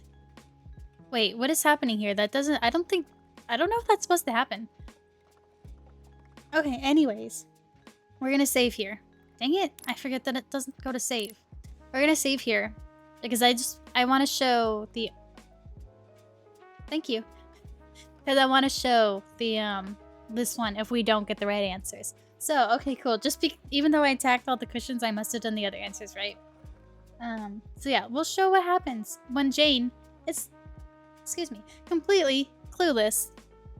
I have no idea what is happening. But we'll go down this road real quick. I don't think it takes too long, but it is interesting. I do not know what I am doing or where I am going. I do not even know my name. We do, but we're, oh, I can't think of the word. We're metagaming, I guess. Is not quite the word I want, but yeah, it's good enough. Was I a prisoner? Was I a failed escape artist? Did I run away from a bear trapped with a bottle attached to my finger? Well, we know that Jane chose the bear over the guys. Jane chose the bear. Why is someone just like I am riding in a carriage that looks like this? I think I somehow already hurt myself, but perhaps I only hallucinated doing so. Am I dreaming? Am I awake?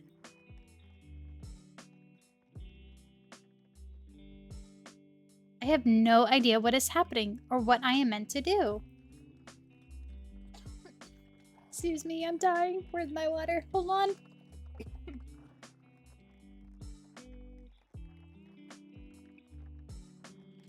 Okay. Maybe I should just try to sleep this nightmare away. Aw, she's given up. I am so tired.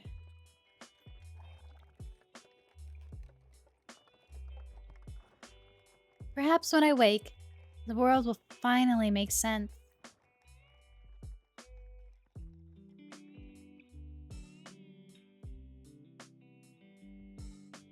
Oh, here we are. We're in this weird little void again. Hold on, I'm gonna turn down the fight just a little bit more. Maybe we'll choose this one. Why, OBS, do you do that? What is happening? This is supposed to be melancholic and mood lo-fi. This does not sound like it. What is happening? Why did the carriage stop? Oh, look, the door opened. Hello? Is someone there? Ooh, spooky. Whatever that little black stuff is. Oh, maybe it was magic putting this on fire? I don't know. Something. Donk. It broke. And now there's fire and smoke in the carriage. And this weird... Like, do you see whatever that weird, like... Oh, it's kind of hard to see it now. The thing in the background. It just keeps getting words. The carriage is on fire. How would I'm gonna... The carriage is on fire! Yeah, no, I have no idea how to voice this part. The carriage is on fire! The carriage is on fire! Help! Mr. Driver, please help me! I'm still peeking! No one is responding. I need to get out of here. I can't have the mic too far because then my voice sounds weird. Well, the door has no handle. It cannot be opened from the inside. I must escape. The window. I will go through the window. Jane, don't you remember? The window doesn't open. No, I cannot go out the window. Because there is nothing outside the window. Wait, can you even get out the window? I'd much rather try and fall into this void than get burned alive. How can I escape into an endless void? There is no way out. I can dive into a void or burn alive. Oh, except that I cannot even break the window. Ah, we'll see. There you go.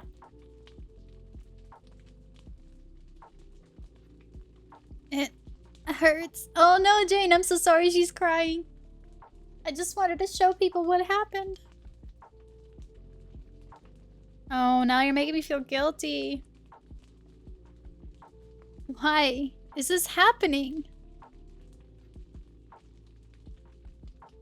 Why are you doing this to me? Why? This looks so weird. I really wonder if this is just something specific. See you in another life.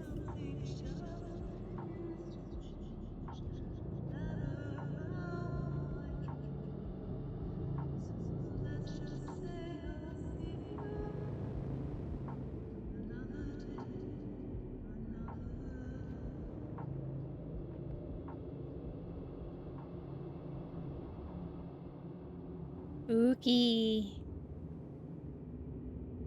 I don't know if I actually click anything here, if I just wait. We'll click. Okay. Would you like to try another life? Yeah, we'll do it. Where does this bring us? Oh, just here. I wonder what would happen if we click no. Does it just close the game? Alright, load. We'll go back here. And then... Oh, I'm dying again. Hold on, I'm gonna mute my mic.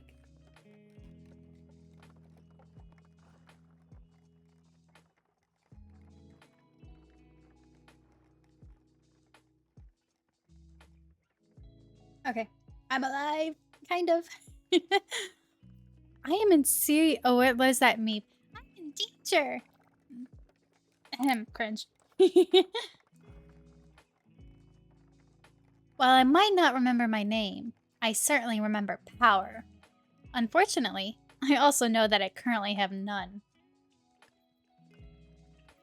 I was injured and imprisoned, lost a long-term engagement or marriage, and am currently traveling to an unknown location surrounded by ominously comfortable cushions. Jane X Cushions? Is this a new budding romance? I think we need a stretch goal for the Kickstarter. That has Jane romancing the cushions. And something else later on. I'll bring it up again in a bit. However, this is not how I always lived. I was obviously once wealthy. My clothes are only still attached to my body because they were made of fine, expensive material. How else could they survive both prison and hungry puppies? On the literal other hand, my poor fingers have obviously never faced a choice more serious than which servant to crook my pointer fingers at before I wound up here. I wonder if servant should be lowercase there? Because obviously we have servant capitalized for the one person. But I don't know. I guess I don't remember much of my English. But maybe shouldn't that be lowercase? I wonder. Or if I wonder if that's intentional. So how did I go from luxury to misery? Oh my gosh, I am regretting eating food. I am so sorry. Hold on. Okay. So how did I go from luxury to misery to this beautiful carriage? After using my investigative genius, I can safely say it is because I used to be someone with wealth and spectacular taste in lace. Yet I was somehow imprisoned by powerful enemies. I'm moving my mic again. Possibly because they were offended by my sense of style. However, okay, hold on. I gotta fix that noise. Let's turn the gain down a little bit more again. Hopefully that doesn't mess with too much. However, someone with even more power and a greater respect for lacework rescued me out of prison and placed me in their expensive carriage. This is information I can use to survive. Or at least I could use this information if I was not trapped on a carriage ride to nowhere with a driver who refuses to speak to me. I just need a moment to think.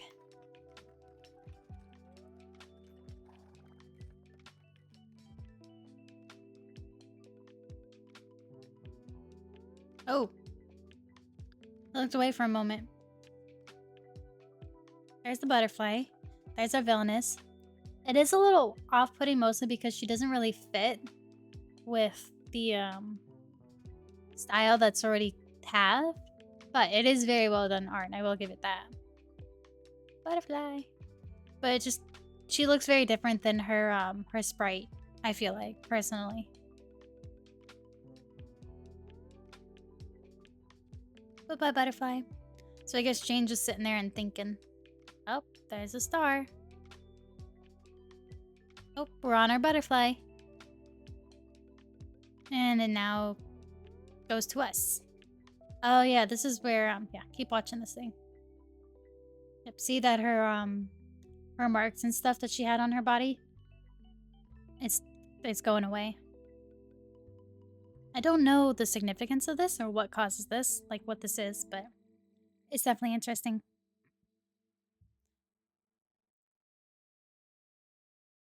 The butterfly is kind of following it though.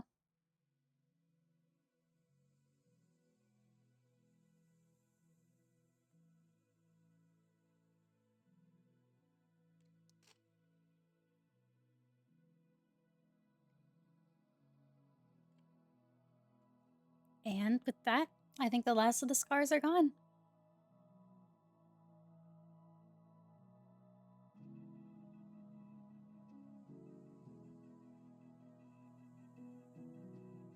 Thank you, Mr. and Miss Butterfly. Or what's a gender neutral term for that? I don't actually know. Thank you, little butterfly. Look at this sheer little thing. Oh, twinkle. It went to the moon. Instead of bunnies on the moon, it's butterflies on the moon. And now we're back. I could have sworn I saw a light in the window. Am I imagining things? For a moment, I felt more real and less like a creature lost in a strange dream. So, you notice also on her sprite, all of her injuries are gone. More importantly, was that light someone coming to meet the carriage? I wonder. So that strange character that's question mark in the one on the Kickstarter page for the game and two in the intro that we don't see. What if they're the butterfly? That would be interesting. That gives me an idea. I know that the patron who pulled me out of prison had the power to rescue me and put me in this gold line carriage. This means my patron must have both money and political power. If only I could borrow some of my patron's power. Power that people obviously respect.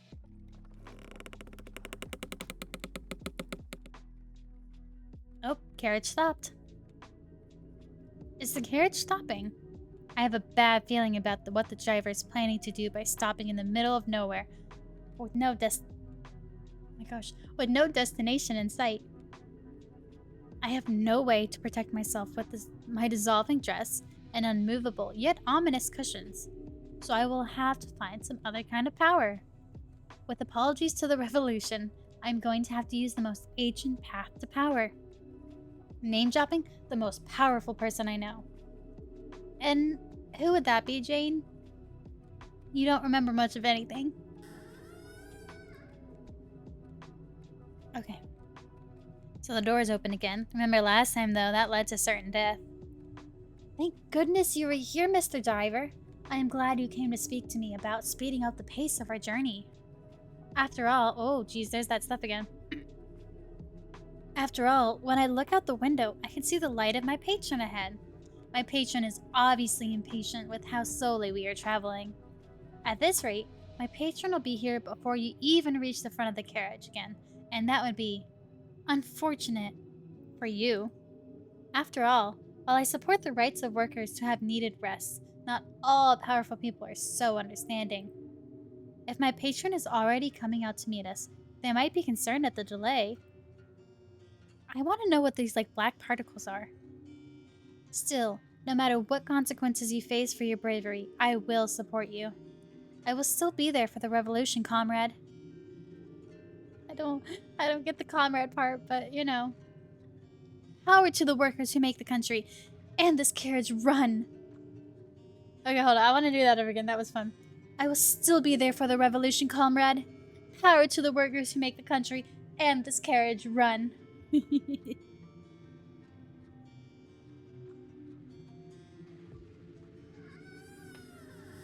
Saved her life, I guess. Did it work?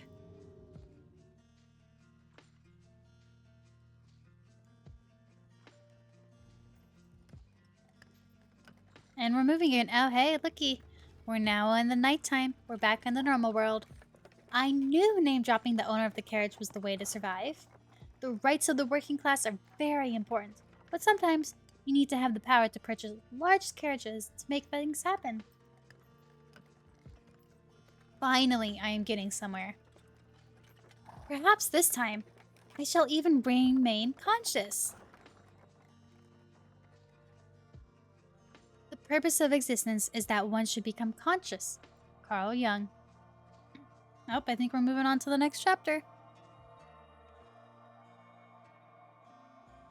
That took a while. Chapter 2. The Tower. The Arcana.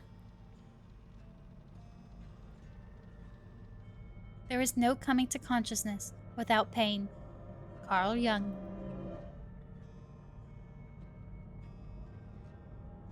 Spooky. Oh, bye-bye, tower.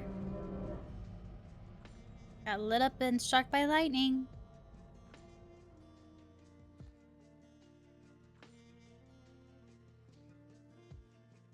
Romance.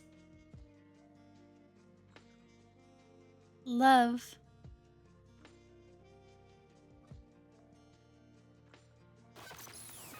Betrayal. Happily ever after.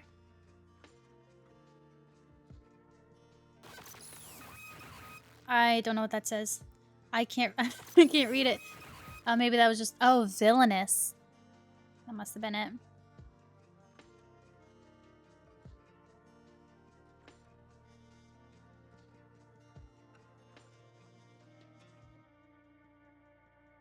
There are so many stories that can take you on journeys to your dreams and nightmares. You imagine yourself the heroine in every one of them.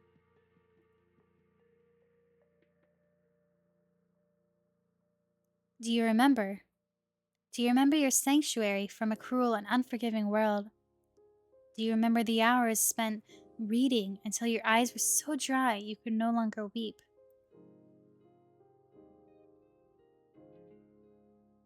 So many charming stories featuring swooning sweethearts who could overcome all obstacles to their love.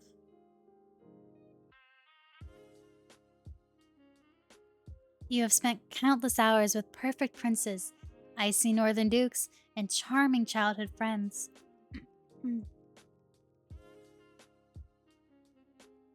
But it is easy enough to leave a story hanging. Can you do the same with your own life? Can you walk away when you are trapped in the story? Hanged man. You may not have realized, but you are trapped in a tale you once knew well. With the power to write your own story, what would you want for yourself? Power, love, or something else entirely? You are alone and do not know who or what you can trust. Do you seek to keep that isolation, or will you take the risk to reach out?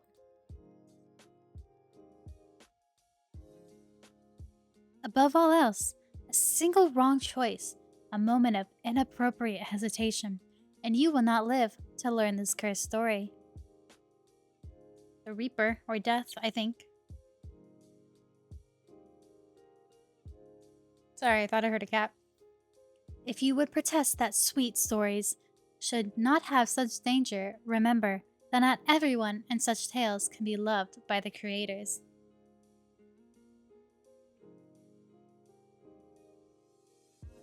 In the magic of storytelling, for the heroine to succeed, there must be something to succeed against.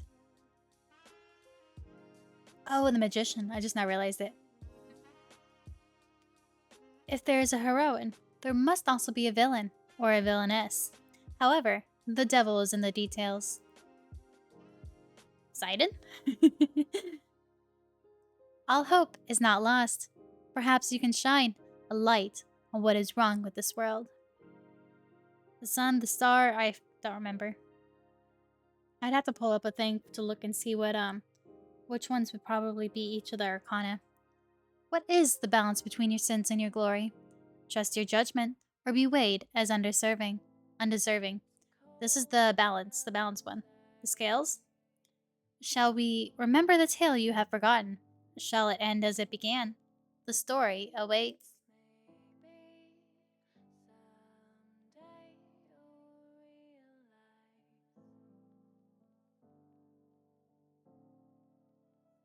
Once upon a time, there was a lovely heroine. Heroine? Heroine? I don't honestly know. Who wanted to be loved. Her golden locks and deep blue eyes showed that she was worthy of the kind of devotion that could only be found in dreams. Though she was but a commoner in a land of noble magicians, her power and beauty made her a flower rising out of the filth of her birth. All those who knew this heroine told her how special she was, and that she was destined to find love with one as special as herself. Yet her beloved was engaged to a wicked noblewoman. Could the heroine capture her beloved's heart and win their happily ever after? First, the heroine had to overcome the most terrifying of opponents, her beloved's fiancé. The Villainess.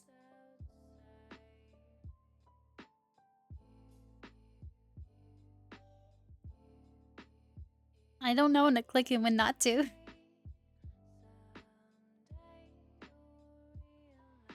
Does it feel as if you are getting nowhere? There are many stories, many truths in this world. This is the one you need to know now. Lady Jane Neville. Who would have thought?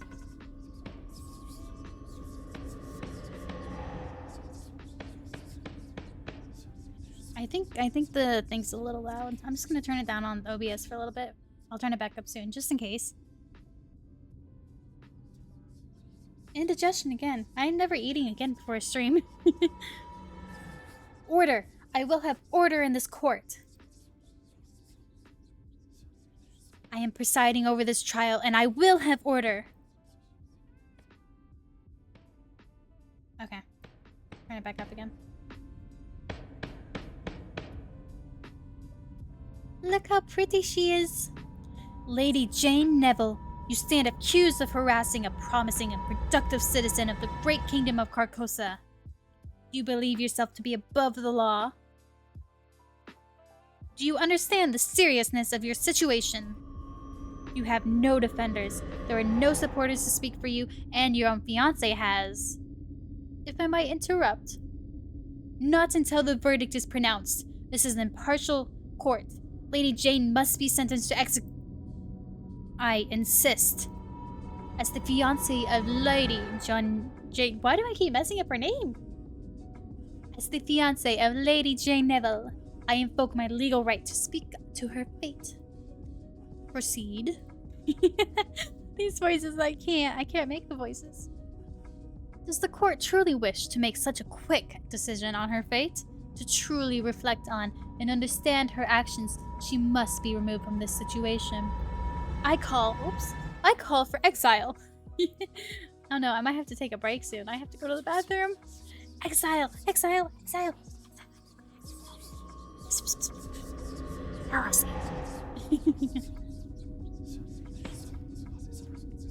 Order! I will have order! By his right and the laws of Carcosa, the fiancé of Lady Jane Neville has determined her sentence. Lady Jane Neville is hereby condemned to exile. So all this time, you were the one who planned this. Oh wait, that's Jane. So all this time, you were the one who planned this. Not that I really have voices for them. I wouldn't even know how to do that. And I would probably forget real quick, but my fiancé, my beloved, my betrayer. So I always thought she was engaged to Edmund, but this makes it seem like maybe she wasn't. And it could be any of them. Exile for one without support is the same as execute. Sean. Swing! Also, is this... The heartbeat scared me.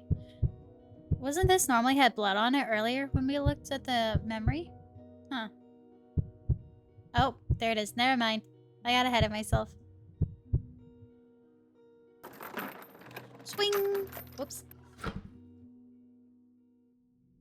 How attached are you to your head, my lady?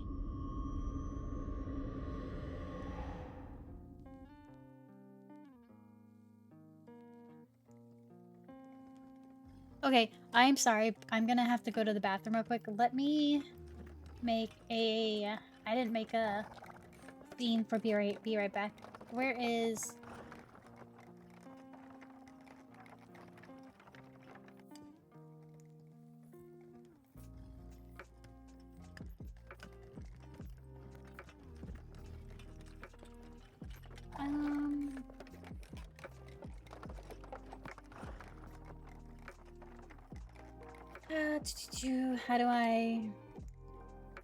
How would I do this? Alright, you know, we'll just do that real quick. Okay, I'll be right back. I really have to go to the bathroom.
Okay, I'm back.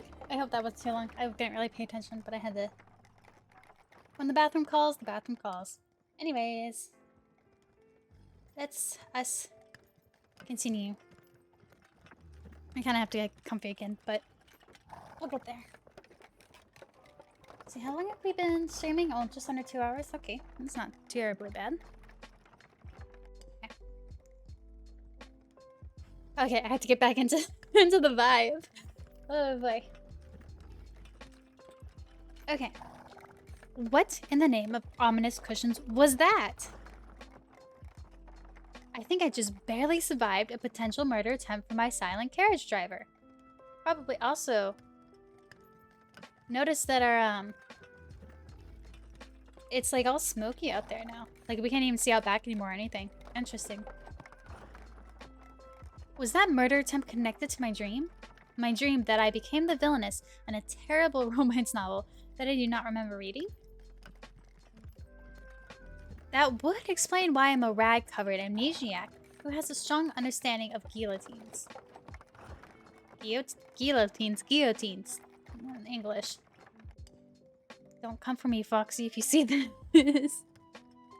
Obviously, a brilliant woman like me would normally play the role of the heroine. Heroine? I don't... forget it. But someone must have decided that the villainess could use my investigative genius.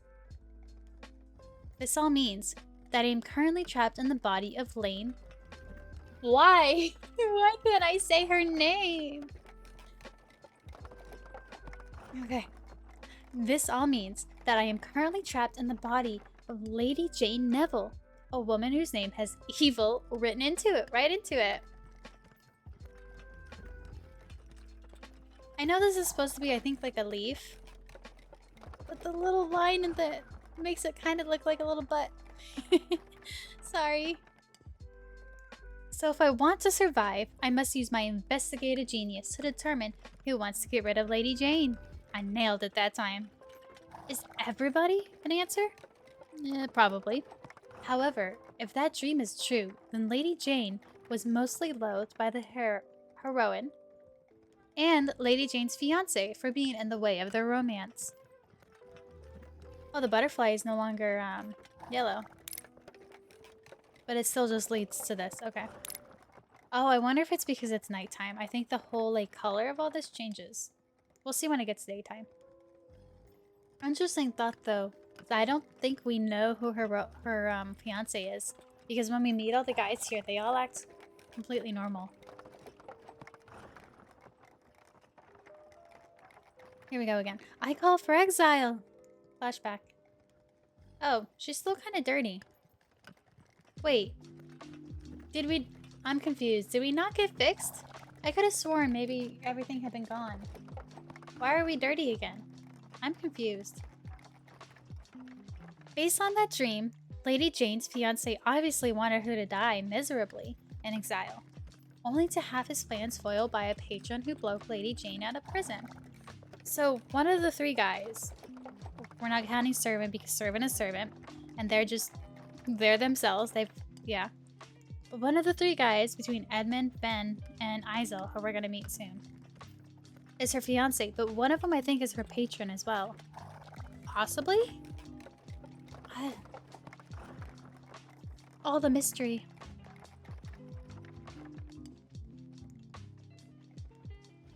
It does not take an investigative genius to see that Lady Jane's fiance will want her dead if she has somehow escaped exile. Who are these people? How could a high-ranking noblewoman like Lady Jane Neville be in prison for bullying in the first place? Who cares?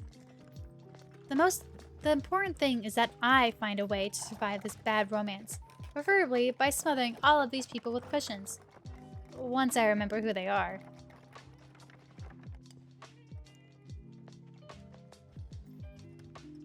Wait.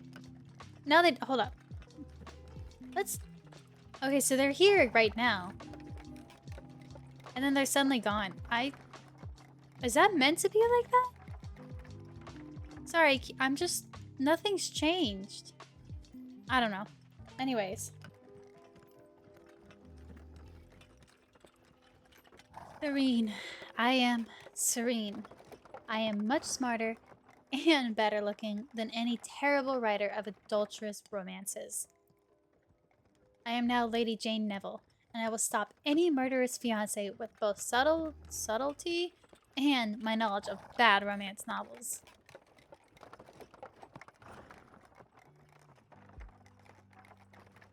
I just need to get out of this carriage first. Oh, I think we're stopping.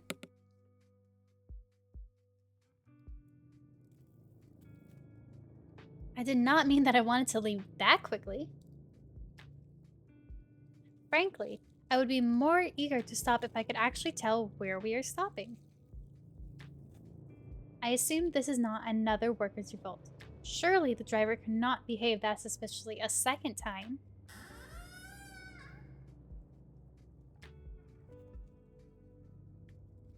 Am I meant to leave here?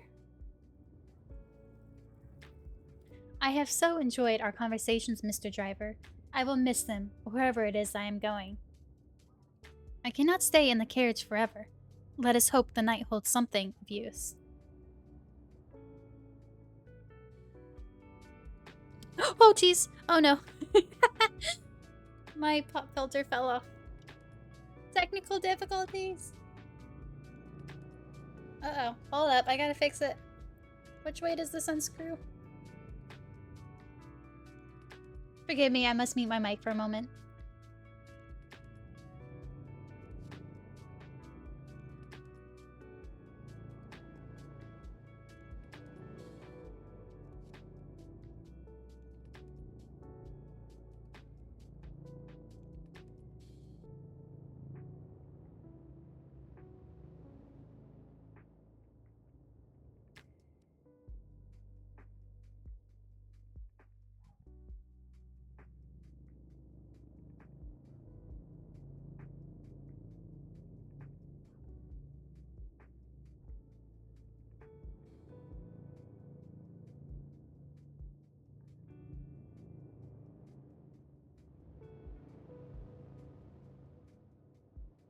Okay, I think I fixed it.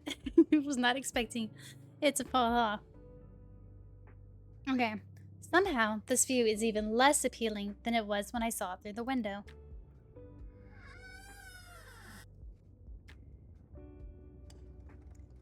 Wait! Are you planning to leave me here? Wherever here is. What am I to do now? Hope for enlightenment? Fine then. Let there be light.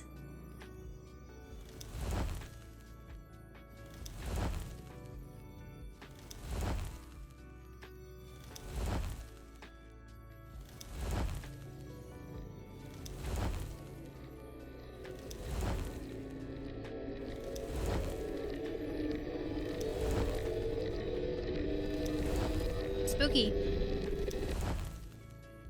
I mean, she got what she asked for. And it's a crow. Caw caw. I assume that's a crow, not a raven. Sounds like a crow, but don't ravens kind of sound similar too?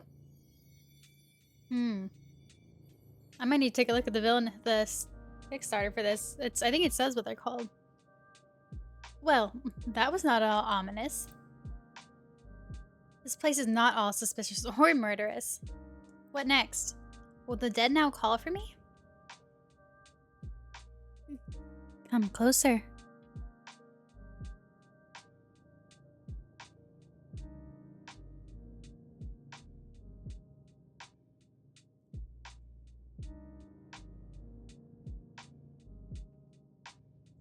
Hey, kitty cat, stop it. Oh, geez, scary. That might be a little bit loud. I might need to adjust that just a tiny bit. Ooh, we get a look at servants. They clean up very nicely.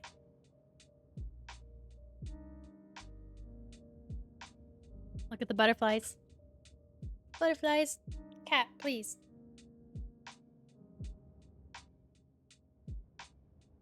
Wait. I don't think these bushes are supposed to be there. I think those are, yeah, I don't think those are supposed to be there. Also, my game capture is slightly off. There we go. I don't know how that keeps happening. OBS problems. Ah, that is much better. I have... Yay! Oh, that doesn't fit on it, but yay! Also, it doesn't fit.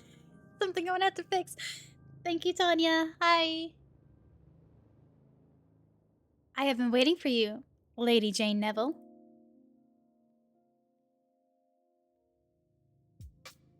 Hi, Tanya. Again, thank you for getting this demo out. It's fun so far. Very long. But yeah, thank you. I'm so excited for you guys, as well as the Otome lovers. We're so happy for your Kickstarter and how it's been so successful so far. So, can't wait to see. Oh no, don't tell me what of my stuff is low. My batteries on my keyboard are low. But yeah, no, I'm glad to hopefully shed some light on this demo for you guys. It's a lot of fun so far. I'm definitely enjoying the demo, even though a lot of it is what I got to see sneak peek with you, but I do. It still is a lot of fun. Yes. I love seeing Servant. They're, that one time you guys almost got me and made me to portray Isel. It won't happen yet. Alright, Servant, let's go. Welcome to the house. It's capitalized. So that confirms the dream was real. I am... Cat, please. One of my cats is trying to cause issues. Anyways, I am trapped in the body of a villainess with amazing hair and a poor taste in men. It is reassuring to know that someone in the story is both polite. Are they? Both polite and willing to not instantly murder me. Maybe. Yes, if I am currently... Yay! Oh, hi, I'm Jara. Hope you're doing well. Thank you for the follow. Yet if I am currently this story's villainess, how much can I truly trust this person? For the person I hate S's. They're maybe polite to some. I don't think Servant is polite to many others but themselves. Maybe to people they highly respect, but I don't think Jane or S is one of them. I have 1,000 questions to go along with my new name, but I cannot afford to ask any questions unless I am very careful. I must be clever, calm, and in control. I must find the perfect... My cat! I must find the perfect way to respond to the servant's welcome. This is a lovely house. Do people often survive the night here? Yes, for certain definitions of survive. That is very comforting. If by comforting I mean afraid this is yet another person out to murder me for Lady Jane's past villainy. Maybe I should see if I can subtly learn their identity. I assume we will be spending some time together. What should I call you that will not make you want to murder me? Very subtle, Jane indeed. I am they who serves. I assume you do not want me to call you for they who serves when I am trying to survive the night here? If you are unable to translate serve into a name, servant will serve both of us. Maybe clever is an impossible goal for me right now. So instead, I should say something that sounds like I am perfectly normal, non-villainous, who knows how to not be suspicious. Oh hey, here's a little heart thing. If this person is dressed as a servant, and I am supposed to be a noble lady, I should say... I forget what these ones are. Like love up, heart up, something like that. Important. Time is too important to waste. Am I allowed to rest? I mean, we're pretty tired. Let's go with am I allowed to rest? Am I allowed to rest? This has been a difficult night. May I have a bed, a hot meal, an entirely new life? Not necessarily in that order. I am currently unable to grant permission for soul transfers, but I am disappointed in your lack of ambition. We have disappointed servants. If you must plead for permission, why not request a new world as well as a new life? Can I request a new world then? One without so much exile and adultery? You can request whatever you wish. So, will I get a new world if I ask for it? No. Are you paid to be mysterious? Not at all. I freely provide that service. I am unsure if you are just being mysterious or if you are trying to delay before we enter the manor. Actually, real quick, I want to check. Which one was that? That was a love choice. Okay. And then that happens if it's raising. So that was, I think, a love choice with servant. Actually, hold on. Can we, I thought there was a way to, oh, love. It's like, I thought there way. Okay, never mind. We can't look at it now. Hana, kitty cat, what are you doing? Oh. Okay. So maybe I don't know. That's okay. I think we disappointed servant either way, so it's okay. We'll always disappoint servant. I I don't know how to read their character. Okay. Time is a terrible thing to waste. Shall we proceed? That's telling us that the other answer that we just had was servant. Hold on, I'll show you guys. Let me scroll back just a little bit. Oh, we went through quite a bit, didn't we? Whoops. So if we choose this option, yeah, see? That's a love choice. But we chose this one, so we're going with this. How do I don't remember how to choose the... Oh. Oh! That was close. Keyboard. I think is one of them. How do I... Well, held down. Dialogue skipping. Oh, we'll just do control for a moment. Okay, here we go. Oh, Mina. Servant is a baby. Wait, but servant can't be a baby boy unless that can be just chosen for anyone who uses they, them. Is there a better term for that, or is just baby boy no matter what you are? Whatever gender you go by or pronoun. Oh, I'm just now seeing Amjara's thing. Thank you, Amjara. I appreciate it. I'm not super happy with the layout, but it goes for now. Just baby then? Precious baby. Could work. Yeah. I don't know, maybe, I don't know if Tanya's still here, but maybe we can ask her later and see what we could do for calling servant. I don't know if they would be, I don't know if servant would be appreciative of being called precious baby though. But maybe secretly they're into that. Shall we proceed? Let us see this charming... Oh god, my cats are going bonkers. Gosh, cats, please. Let us see this charming house. I hope that it will... my voice and my brain. I hope that it and you will meet all my needs. I like to call anything cute and small little guys, so it's a bit... So they're little and small. Interesting. I need to probe your mind there then, the boobus, because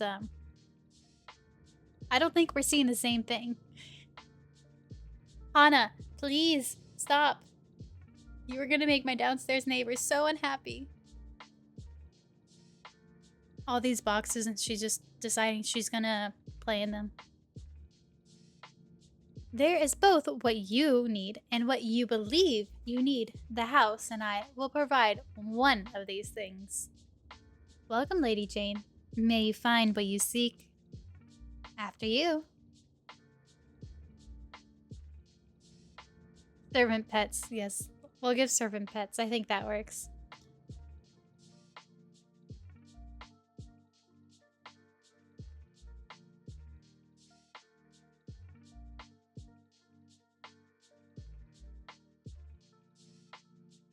I definitely like it so far. I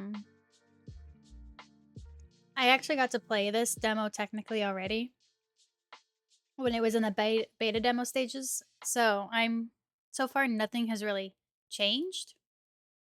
But I mean, I enjoyed it then and I definitely enjoy it now. So I think it's a lot of fun.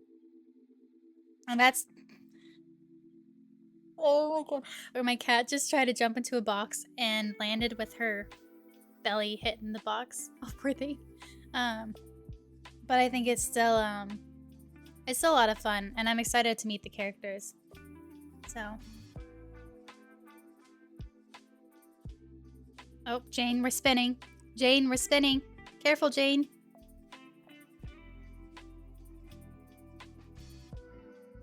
Oh, we're doing a 360. Oh boy. I think we're going on a trip.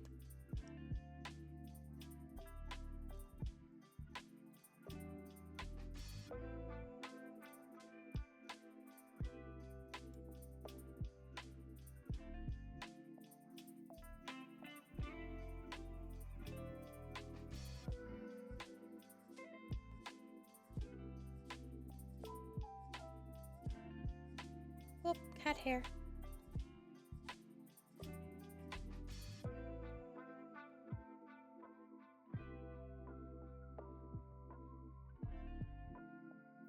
This is a bit of an introduction. It's a little slow. Just taking the whole house in. Jane is coming to her bearings. Oh, spooky. Oh right, I forgot to turn those sounds down. Wait, let's do that real quick. Hold the phone. Also, this doesn't quite line up right. We'll go down by like 10%.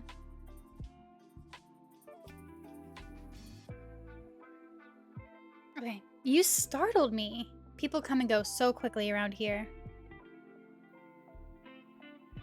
People come and go as they must, whether it is fast or slow, is a matter of perspective. I need a... Oh, shit. Wait, hold up. I cursed again. I'm sorry. Have it. Shoot. Hold on, I'm dying. I gotta mute mic.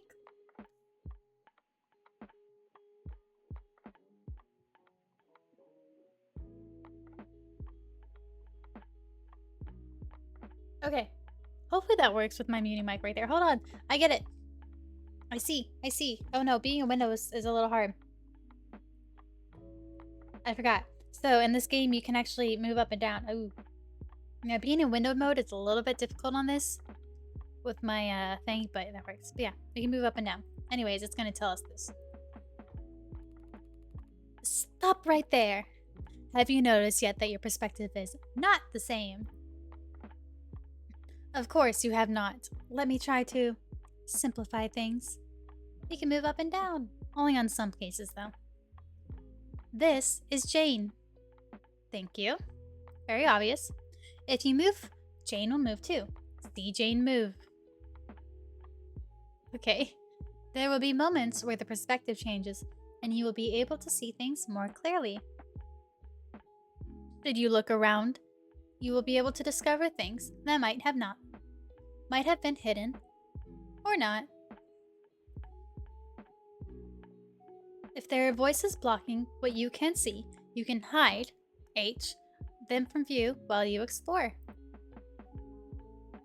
Pay attention, find what is hidden, but above all else, save the villainess. They really like to do the thing.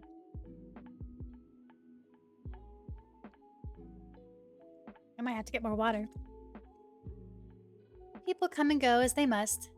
Whether it is fast or slow is a matter of perspective. Is there anything? Did I miss it? I might have missed it. Oh wait, there it is. There's the feet fish. Look at it. It's so creepy. We'll let it go. Yes, speed is obviously something that can only be measured by feelings. Much like time. No, wait. I want to see the feet fish. Look at it. It's darkened. Wait, go back. Hold on. Let's go back. Wait. Yeah, see it is. There it is. There it goes. How utterly creepy. Look at its little feet.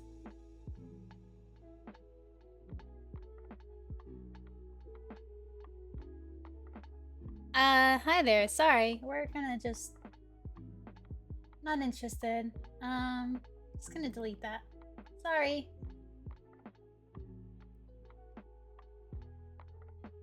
Okay. Let me just make sure.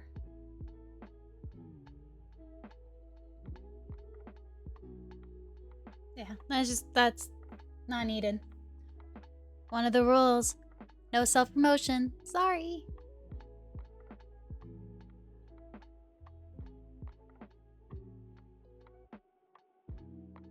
I might have accidentally just banned them, but you know what?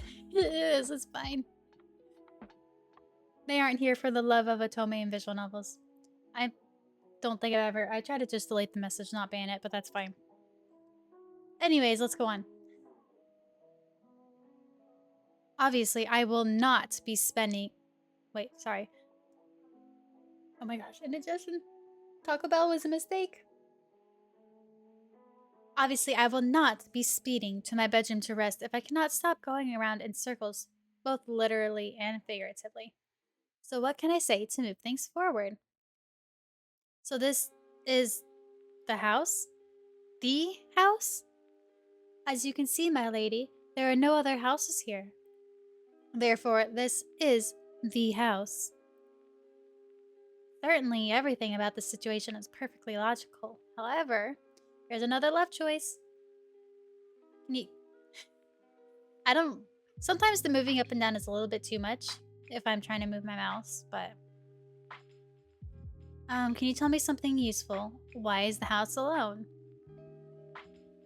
I feel like this would make him mad, or them mad, so... why is the house alone? Hey, I think we did it right. I think. Wait, hold on. Let me... Oh, I did. Ha! Okay. Anyways. Why is the house alone? As it's shy, did the other houses vanish into the fog? These are all excellent ideas, my lady. None of them are correct, but the ideas are excellent. Ideas are priceless here. Priceless here, my lady. Should you keep several spare ideas at all times, you will be well rewarded. I feel like I have to constantly check. I don't like it. I think that was just it. It was just the feet fish. But I feel like I have to constantly check. I have no idea what I know or do not know at this point. I need to find something. I need to find some information that will help me stay safe while living as Lady Jane Neville. I also need to find a way to earn the servants' trust so that they will support me against my murderous former fiancé. Maybe subtle flattery might help convince them to support me. Jane, I don't think you know what subtle is.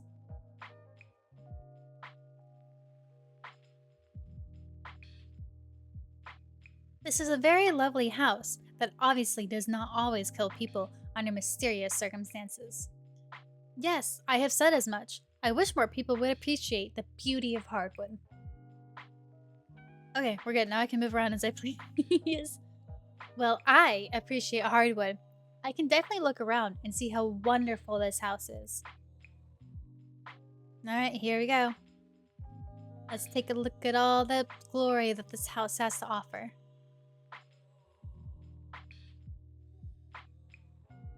For instance, this is a perfectly normal ceiling. There is nothing strange about having wall paneling, wainscoting, on it.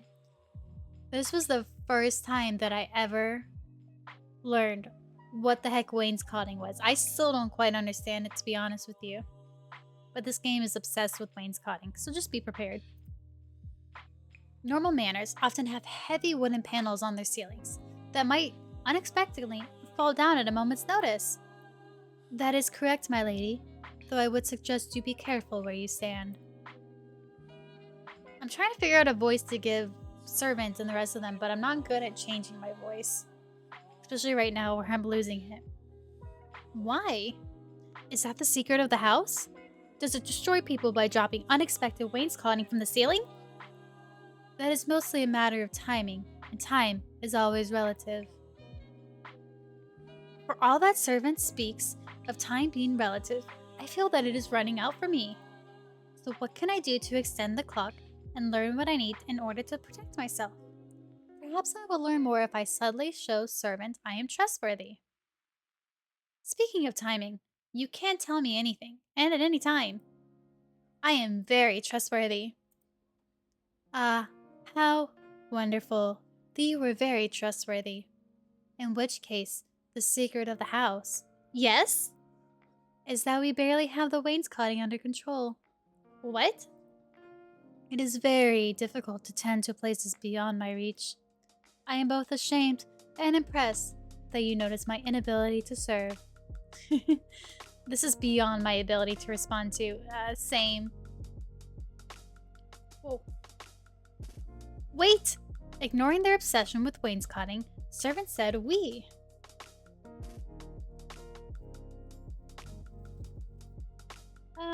Just doing a double check to check things real quick. Okay. This is my chance to discover something useful. That is not the only thing I have noticed. By we, do you mean you and me? Are there others in this house? History. Hold on, let me reread that line real quick.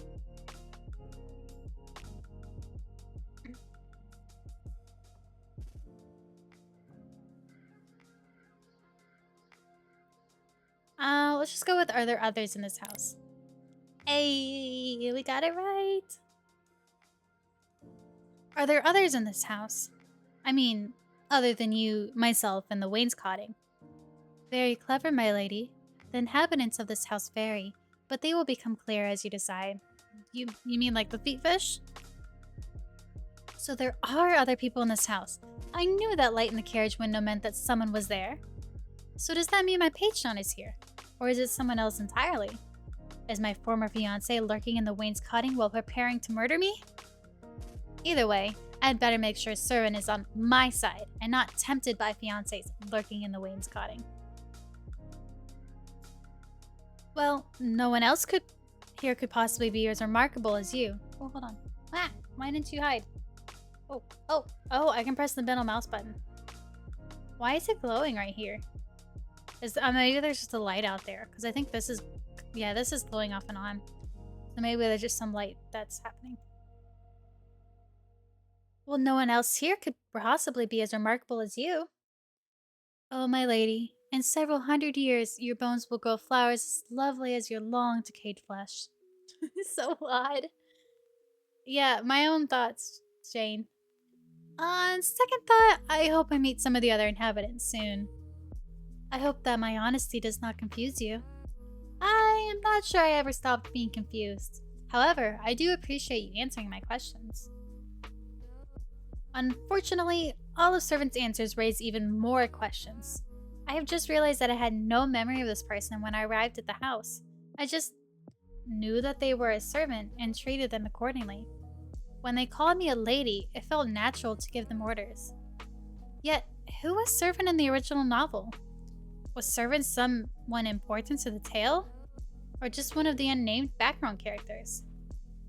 Surely, even if I was Lady Jane and could remember her past, Lady Jane could be forgiven for not remembering the name of a single servant, no matter how familiar they are with me. Unless they were childhood nanny, her very young-looking childhood nanny. So, on a completely unrelated note, how do you feel about babies? They eat almost as voraciously as rats at a corpse. I no longer want to know if servant was Lady Jane's childhood nanny. I appreciate your colorful descriptions. Do you know what else I would appreciate? The secret to controlling ominous cushions. No! Well, yes, actually. But I would like to first get some sleep. Surely there must be some place in this house that is not covered in wainscoting. Well, surely there must be some place in this house that has a bed tucked in between the wainscoting. In that case, there is a room that might be of use to you. At this point, if it is full of neither wainscoting nor ominous cushions, I want you to lead me to it. I live to serve. Shall we indulge your chase now, my lady? Oh, the S words are killing me today.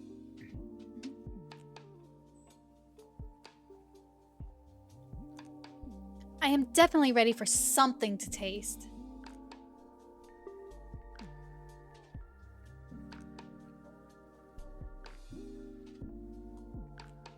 I am losing my voice.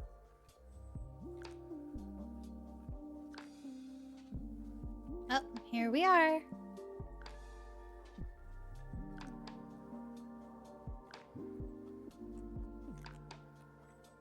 Oh yeah, she still doesn't have shoes on.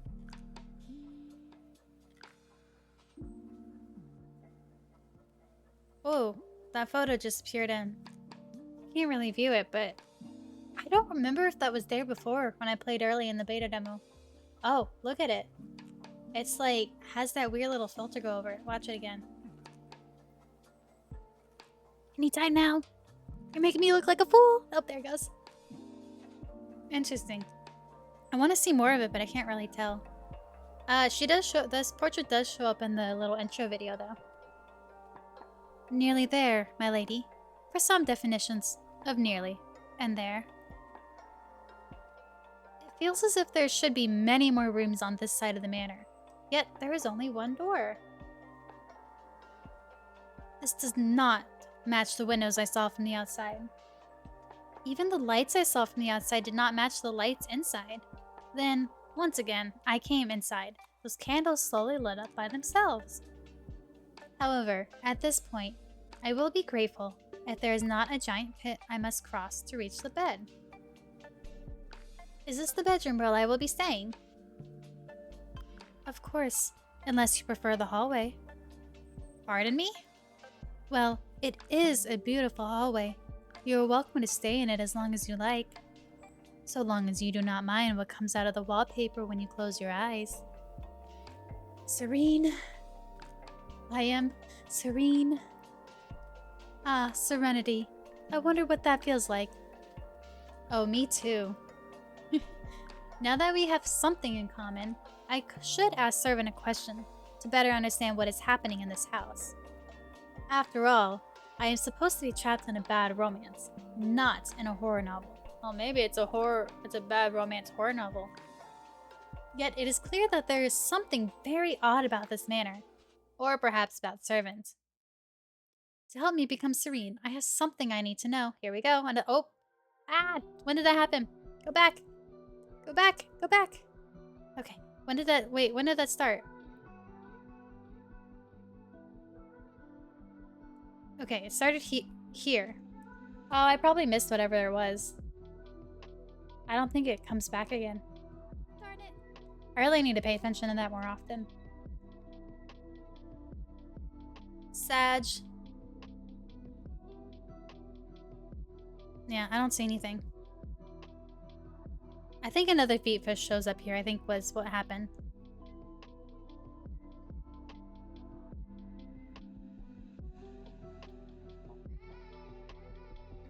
But it's just, I guess unless you're really paying attention, I don't think you really... Oh, hey, you can see the lady back there. Look at her, she looks so angry. She gets like this evil look on her.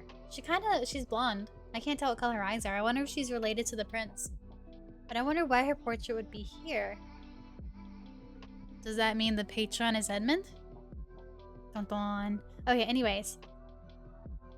Let's see, why is this house so unusual? Or do you usually see things that are not there? Oh, she has a name. You can see it, Merlina? Huh. Let's see, why is this house so unusual? Hey, we got it right again. Sorry. I don't like it. Nothing shows up. Why is this house so unusual? Perhaps it is the other houses that are unusual. And this house is as houses should be. No, I am very sure this house is the problem. That is true. Oh shoot, this is Servant. That is true. The house is both the problem and the solution. Perhaps more of a problem due to the lock situation. More indigestion?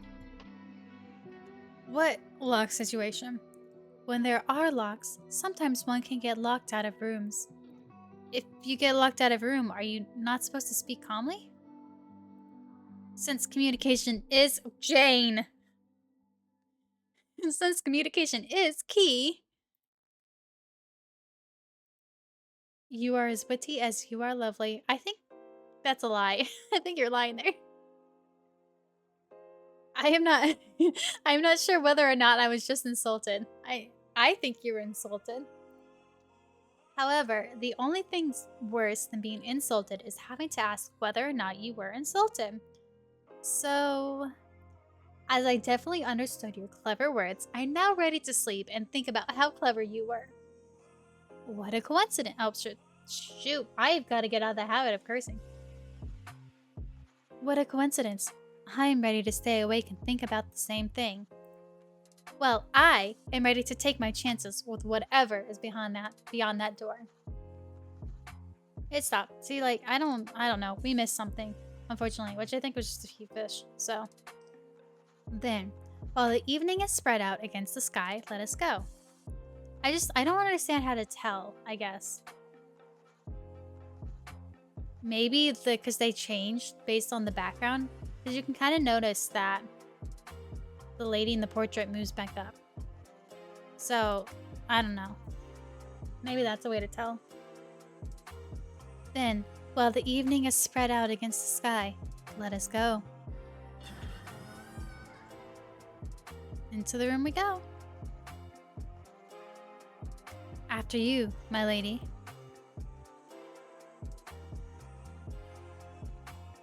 Into the bedroom. That bed looks comfy. I'm very confused on the windows.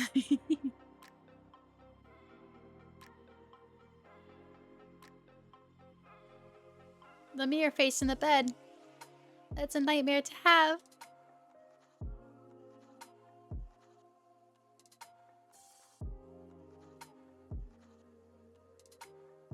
Okay, so the bed is placed against the wainscoting. Were the builders unable to stop creating wainscoting long enough to make a space for summer to rest? Rest is temporary. Wainscoting is eternal. That seems like a design decision that will cause problems when wainscoting starts falling on people just trying to sleep. As I said, rest is temporary until it becomes eternal. Well, temporary or not, I need some rest. Although I would like to bathe first. While my thick coat of dirt and bruises might match the decorating here, dang. I do not want to sleep in this charming outfit.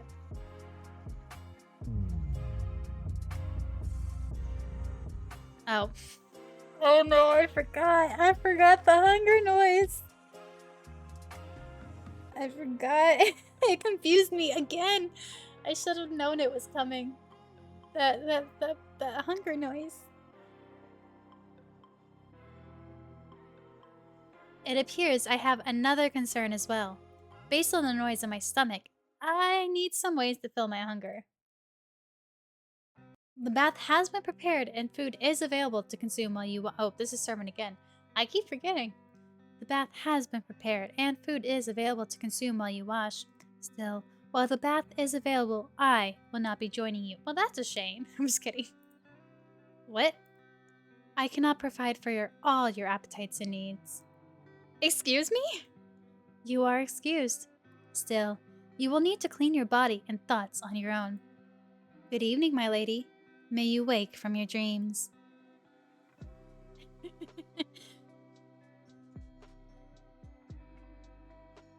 Jane's so confused. I am now afraid that if I blink, the room will disappear as Servant did. Oh, well. I mean, Servant did just kind of disappear. They didn't go left or right, yeah.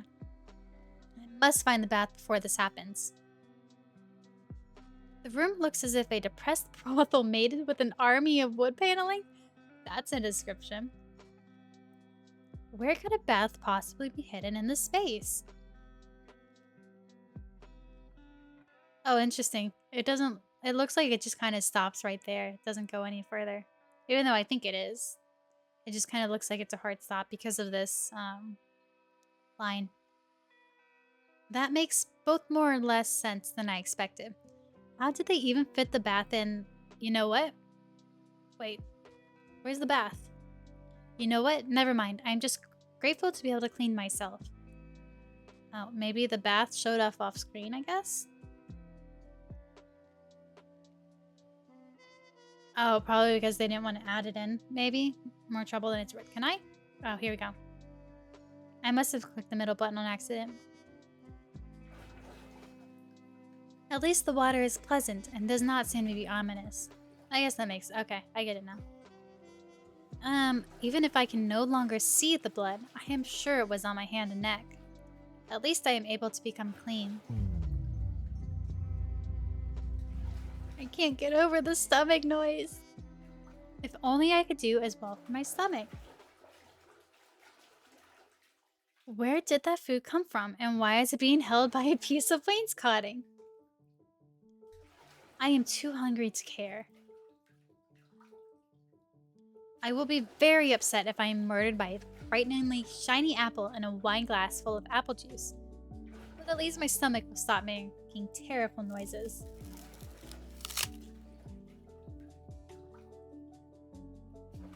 That was a crunch. Well, at least that was food and not wainscoting in disguise. So what do I do now? Am I meant to wear these rags to bed? Am I meant to sleep undressed?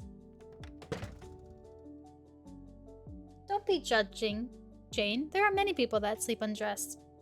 Although, I think sleeping undressed in an unknown place, in an unfamiliar body, in an unfamiliar time might be a little odd.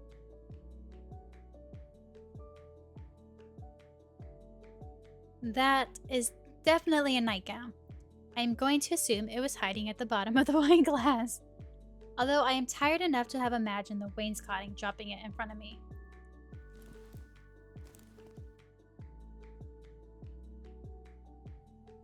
I am not too tired to realize this nightgown fits me perfectly. This is concerning. Why is there someone who knows so much about me when I know nothing about them?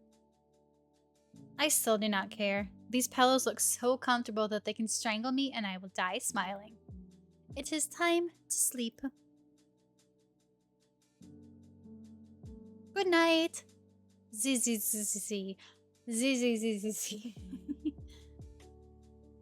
Oh, look how pretty Jane is. I hope my new dreams are kinder and less strange than the rest of my day.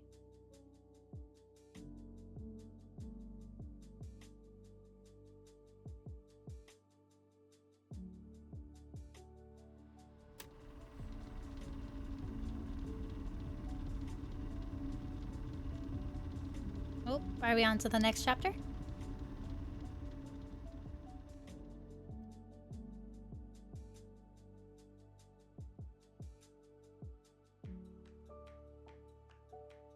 Oh, painting portrait. Okay, a scenic meadow. I'll have to read Jara's message in a second. I can't look away. Scenic meadow. Okay, what else?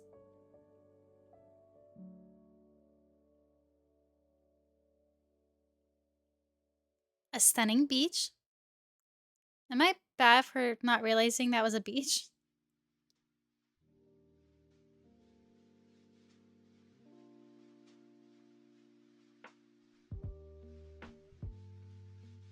Oh, nothing? It's not gonna say. A a magnificent forest. Where would you like to die? Whoa. Spooky. This... I don't know if that... Oh, okay. Ooh, frame dropping there. Can I look away now, Keem? You were moving on your own.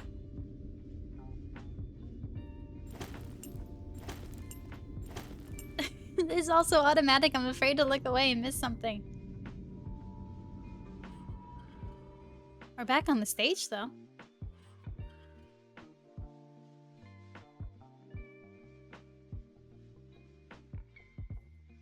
It's the moon. It's going to sleep. And returning to daytime. Okay, I'm gonna look. I do agree. I do like the ambient sounds. I am not playing any music right now though, since I am streaming it. So I just have lo-fi beats on from a free place. But I like the ambient sounds a lot. For like the different things like right there. That's really nice. And then yeah, the animation. There's so much animation going on in this game. It's insane. Like literally almost everything is animated for the most part. Like the lights, the flickering. Obviously they're all moving. Her hand slightly moves. Like they all have different moving in certain ways. It's honestly insane. Oh, we're in this weird time frame again. Let's see. So, I am unable to escape from this horror even in my dreams. Is this meant to be an attempt at intimidation? Well, I do not respond well to intimidation. Or do I? I know I am trapped in a story I read, but it is hard to remember who I was before this. Perhaps I was affected by whatever hurt Lady Jane. No, this is garbage. If I cannot remember my own past, must I be cursed with the ominous warnings meant for someone else? Huh. Obviously, my tormentors do not know me very well. After all, even if I do not know myself well, I know one thing. Whoever I am, even if I am trapped in the body of a villainess, this story is determined to destroy.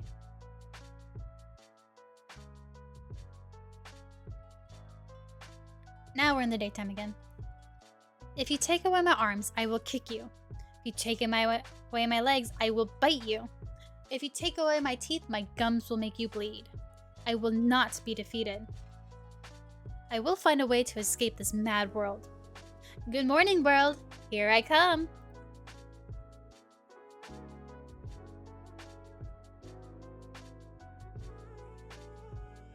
After I find some clothes that are not transparent in the light. I don't know, I think it's so cute. But I think you can tell just a little bit. I think these little parts are supposed to be kind of transparent, I think, instead of like shading and stuff, I think, anyways. Maybe not. This part is. That lace definitely is.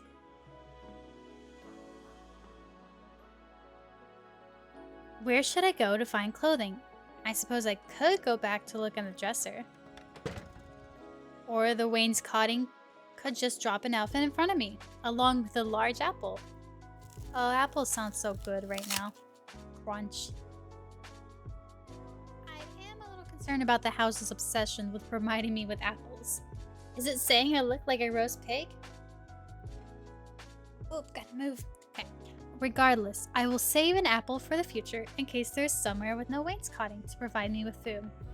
As impossible as that seems.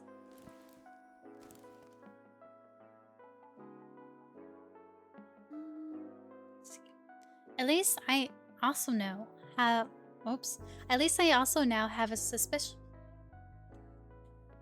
I think the devs are out to kill me with all these S words. At least I also now have a suspiciously well-fitting dress that will not suddenly tangle around my legs should I need to flee. The nightgown was beautifully made, but delicate things are not very useful when fleeing for your life. I will be a champion fleer in this dress.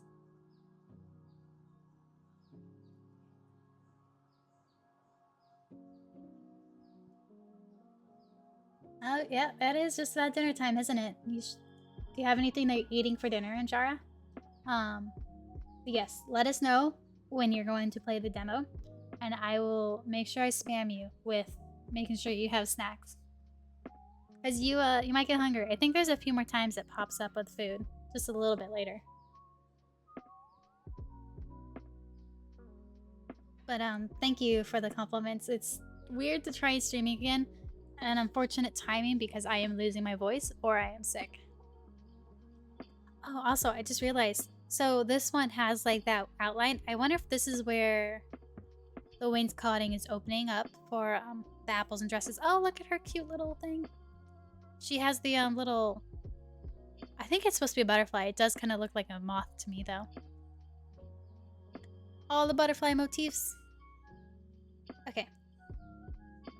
So, before I flee, I need to find more information about Lady Jane Neville and the people who want to kill her. There is no point in fleeing this suspicious house if I just walk instantly into the arms of Jane Neville's former fiancé.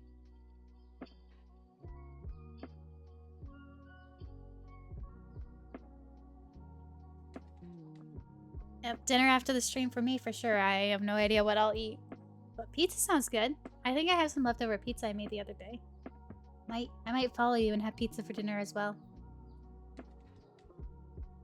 Shame on the no apples. I also don't have any apples. Actually, I do, now that I think about it, but I think they're quite a few months old at this point. I may have forgotten about them. Who knows? It might not just be Jane's fiance who wants to murder her. At some point, I need to see if she just has a murderable face. No, I don't think it looks murderable. I shall explore this house and see if I can find its mysterious other residents and subtly learn what clues they can tell me. Then I will flee in my very fleeable dress.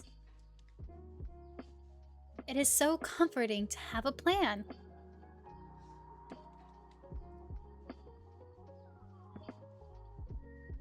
Oh, we're leaving the room now. I really like this, like, kind of... Oh, what the heck? Interesting. Wait. Now I'm oh, okay. Okay, no, that's supposed to be like that. So interesting. I think that's the room number, maybe? But why does it... I'm interested. I'm curious why that changes like that. Interesting. Unless that's not... I don't know. Okay, we'll see. So where shall I go now? Oh, bye-bye room. That was not at all unnerving. I assumed the bedroom was glad to be rid of me. I can only hope that the rest of the house feels similarly. If so, I hope that I can quickly find the other inhabitants and get the information I need. This is strange. I could have sworn this hallway had another entrance. Yet I only see the door to the bedroom. Perhaps if I go back to the bedroom, I will find another exit that I missed? That doesn't look right. This looks strange. What is going on here? This is like, a labyrinth or something that it's always changing. This is not the bedroom. Very, deductive of you, Jane. Hello? Is anybody here? None of this seems right.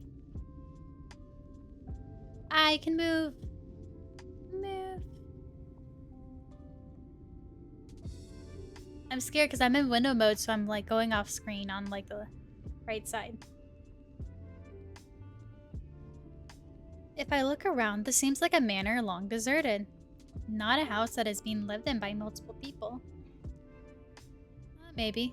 Looks like there's some marks and stuff on the walls. Yeah. Doesn't look like it's been cleaned. Is that... I don't know. Is that supposed to be like mold or something? No. Same like here. What is going on here? The crown prince of Carcosa is behind that door. What will you do? We're gonna save here. I think this is a timed thingy. Yep, there it is. It's timed. Run away as fast as you can. Curtsy until you hit the floor. Who is this voice in my ear? Am I supposed to show respect? It seems wildly ridiculous to curtsy to a door. Actually, hold on. Doesn't tell us... Oh, we're in that weird time again. Interesting. Perhaps the house is in the habit of naming its doors after royalty. I can probably afford a curtsy if it makes the situation stop. Serene. I must be serene. This is ridiculous. Obviously, I am merely being blinded by wainscoting and need more rest. If I move closer to the door...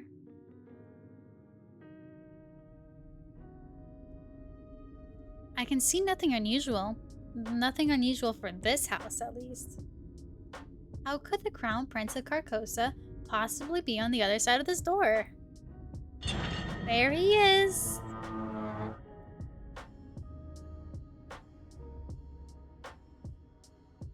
Oh hey, Jara, if you're still here. Who is your most interested in character out of the the characters in this game so far that you can see. Probably mostly between the guys. And Servant, but who is it? Because I think I know everybody else is on the teams now, but yours. I love a little of these sparkles coming down. Not Prince. Jane? Is that you? It is hard to see with all this light in my eyes. I recognize this man. This is Edmund Alpine. Alpin? Alpin? I guess Alpin? Edmund Alpin. We'll go with that. Prince? I hope you are doing well, Jane, despite the recent problems. The Crown Prince of Carcosa. It is fitting that I only remembered the handsome prince from the terrible novel, and not anything useful. That's just how it goes. We're blinded by beauty and attractiveness. Such as whether or not he plans to smother me with ominous cushions. She has such an obsession with cushions. He did not appear to be smuggling ominous cushions when I carefully looked him over for security reasons. I am not prepared for this. What do I do now? Run away as fast as you can. Whoa. I kind of freaked out there. Hello, Your Highness. Goodbye, Your Highness. Oh, the game's having some issues for me. Jane? Here we go. We're escaping out into wherever this is. I could have sworn that there was not a giant hedge in front of the manor. What is my... No, my CPU and my memory aren't good. Huh. Maybe I'm just... because I'm running too many things at once. Okay, I did read that. It was very dark last night. More importantly, I am a simple woman. When an ominous voice whispers choices in my ear, I expect those terrible choices to be honored. Forcing my body to run when I have chosen otherwise violates the spirit of ominous voices. Should I not have been allowed to curtsy so low my knees escape from this stupid story? Think of my escaping knees. It appears you doubt my guidance. Well, would you be pleased to listen to an ominous voice in your ear? Point taken. Also, your advice is terrible. A good ominous voice would at least let me say something impressive, such as, "From the depths of oblivion I curse thee," before I had to do something stupid. You made me say, "Hello, Your Highness. Goodbye, Your Highness." How could I be a good villainess with such pathetic words? That is not even addressing my ridiculous run. So you did not wish to run. I had no desire to run so far and hard with some other voice controlling my body. Fine, the decisions are yours. You will realize the truth soon enough. And wish you had run even farther. Ah, there he is! There he is! This part's so funny to me. Ha!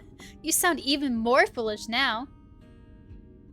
Here he comes. He thinks he's so sneaky. Nobody could run any further in skirts than I did. Look at him. He's such... So I am finally free of voices and in a scenic hedge. Here he is. Look at this gorgeous man. At least I can stop worrying about terrible romance novel fiancés until I catch my breath. You spoke too soon, Jane. We have a very attractive Duke of the North right behind you.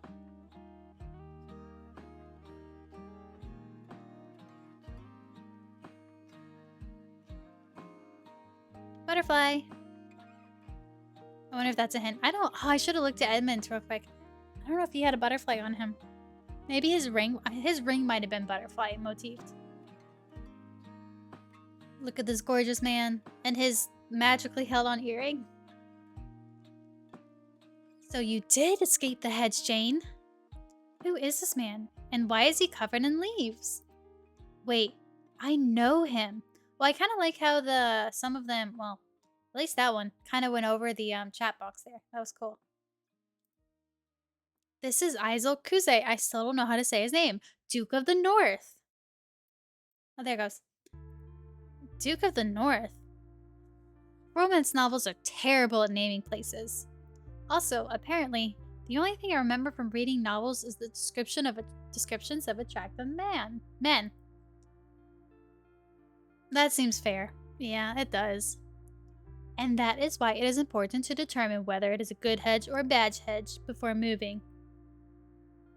You're a sucker. So, are you also in the park of Aizel as you're most interested then? Are we gonna have to have another fight with the four of us all for Aizel? Foxy is a lucky woman. She gets Edmund all to herself. You have to be careful about hedges, Jane. I do not want you to get hurt by a bad hedge. Am I trying to make him sound like a himbo here? Somehow I have missed everything Lord Aizel said. I will need to subtly change the subject to hide my inattention. Do you enjoy lurking in the bushes, Lord Aizel? Sometimes I have to do things I do not enjoy in order to do things that I do enjoy. Though I wish these leaves would stop following me. Okay. So we got the sparkly lights that follow Edmund, and now we have some very pretty falling leaves that follow Aizel. Duke Aizel's presence forces me to realize that my situation is even more confusing than I imagined. I was so sure that Prince Edmund was the former fiancé that I was escaping, especially since I was literally forced to escape from him. However, a Duke of the North who sneaks around in bushes is both suspicious and a good candidate for being a bad romance novels lead. Yeah, the leaves are like, we must stay around him. We gotta make his beauty even more profound and announced, while also keeping him close by.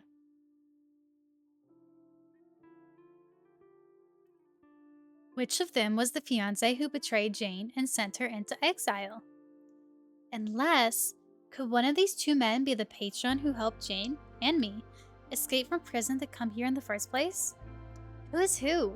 Is Prince Edmund a sparkly yet murderous fiancé, or an equally sparkly yet helpful patron? Is Lord Aizel a suspicious hedgeman? Well, yes, but is Lord Aizel also a former fiancé? Could he be my patron? How can I tell? I don't know what voice to give him. Are you hurt, Jane? Did the bushes ambush you? He's just gonna have 10 million voices at this point, because I don't know. Why am I surrounded by people who want my destruction? Probably because they are jealous of how hard you have been training. Pardon me? Jane, you have always been the hardest working person I know. Your enemies must have seen your efforts and grown jealous of you. They have? Then what should I do? Obviously, you must train hard to overcome all future trials. Luckily, I am here to help you. By the time I am done training you, no one will doubt your strength, brilliance, and cunning. You will overcome every last obstacle. Does this strange Duke of the North even know what genre he is in? We are supposed to be in a bad romance, not an action-adventure series. Perhaps I should have fought harder to stay with the prince dressed like a human chandelier. Yet that may be unfair. Duke Aizel may not be quite as obsessed with training as he seems on first impression. Perhaps he has other sides to his personality. It is good to see you again, Jane. I have been waiting in these hedges for some time in the hopes of our next meeting. Well, at least he's not only interested in training and growing stronger, he is also obsessed with hedges. Having diverse interests is important. Yet this is still not helping me determine whether or not he is Lady Jane's fiancé and whether he is training her to survive, or whether he wishes her to die in some sort of training accident. Still, I do not remember any male leads in romance novels being so focused on hedges. Then again, I do not remember any romance novels at all. Perhaps romances are mostly centered around the hedge care, not the. Unfortunately, I do not think the ominous voice is going to help me run anymore, so I have no way of leaving this situation. Nope, here we got a horse choice. So how should I answer this hedgeman? who could be either friend or foe. I don't think... Yeah, okay. But I think if we get... Well, game, you can do it. If we get something here, we might. Do you wish to speak of a gallery of love? Oh, I jumped the gun. No, I know how to love. No, we're gonna do yes because we're streaming this for people to see it. So, yes, I need more love. And then it forces us down here. Let me go. Okay. Well, I need my taskbar to go away. Okay, here we go. You still do not understand love? Know that I will not be changing my explanation. After all, the writing is literally on the wall. Yeah, we did go over this, didn't we? I have created a gallery that will provide what you seek. You will be able to judge affection through writing, portraits, moods, and numbers. Yeah, we did this earlier, didn't we? After all, you love to see success in every form. Do you consider success to bring in happiness or misery? Your pleasure is your choice. What story will you tell? Or what story will be told of you? Okay, yeah. We did technically over this earlier, didn't we? Okay, I wonder if we can skip this because we did go over it earlier. I guess we're not. So, what? Okay. So we did go over this earlier before we started literally doing anything else in the game. So we're just going to kind of quickly skip through it. So we only care about his face. In this gallery, we're basically just being shown like how they feel, and based on their like very, very subtle facial animations on if they're happy. But we haven't done anything yet, I guess. So he hasn't given us anything. So he's very neutral right now. So his face is supposed to go to something happy if we do something good. Just barely. His mouth like turned up versus before, but it is kind of hard to tell. They're not as informative as we could hope. Oops. But so this tells us how many part happies that the person is, which we went over earlier. So they're neutral if we haven't done anything, but if we make a good happy choice for romance, we go one part up. Obviously, if we make a broken love choice, it'll just go down. And if we want to see if we made the right choice, we can stay in story mode. But if we don't want to know, then we can go and do detective mode. Essentially is what we went over earlier. But I'm kind of just skipping through this right now and trying to summarize it. And then the others will unlock when we get there. Since technically we didn't really interact with Edmund, he's not here yet, and Ben will, happen when we see him. Here we go. Here it is. They're gonna do the thing. Don't leave me hanging. Okay. Oh, it didn't say it. Should have said save the villainess. Oh well.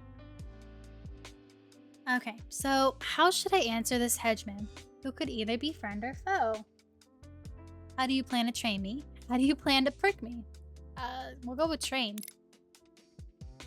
And we hard up. So now we should be able to finally look at this. There we go.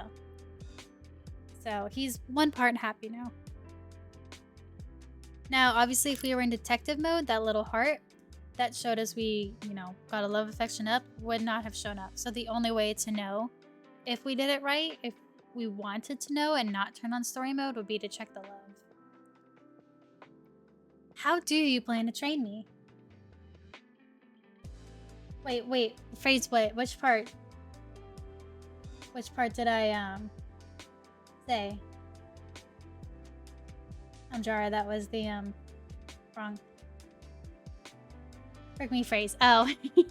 Yeah, that's true. That is true. That could be taken many different ways.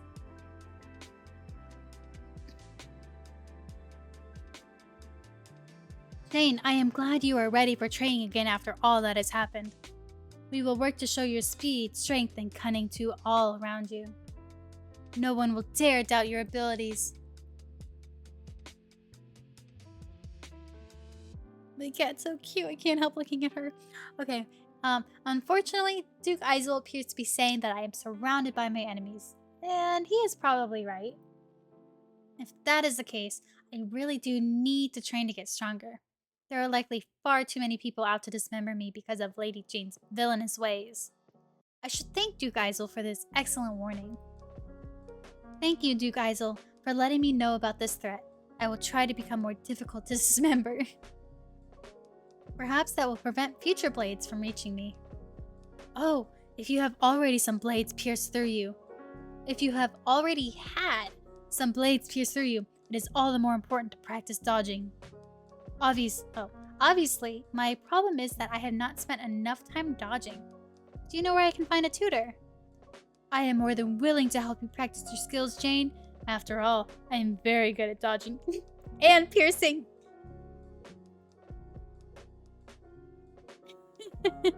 That is very good dodging. Whenever you are willing to see my piercing skills, I have my tool at the ready. But we should not yet talk about sheathing. We should not yet talk about sheathing hard weapons within you or anyone else. There are far more important tasks before we start training together. I have a list. I don't think I'm familiar with the George Take voice, but I will have to look it up after the stream and see. Well, I had a list. Did you listen among the bushes or when pricking soft women while training them? I do not prick women. I have never yet pricked a woman. After all, I am yet unmarried. And I have been very careful about doing my business in these bushes, so... Ah! I knew I had my list somewhere up my sleeves. Oh, see, I haven't seen any of the Star Trek movies. I'm only familiar with, what's his name, Spock? Just by, like, what his looks and his name and the little, finger thing they do? I think that's about it. Oh, it's a show. We'll see, then there goes, yeah, like I said, I don't know anything about Star Trek, so... Interesting. I'll still definitely look it up, though, to see. But yeah, see, I didn't even know there was a show. I've only ever heard about the movies. Interesting. I'm gonna take a drink of water because I can feel a cough coming on.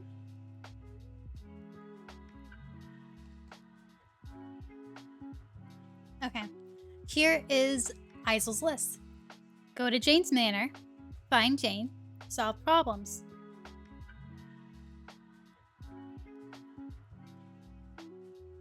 Ah, you're not old.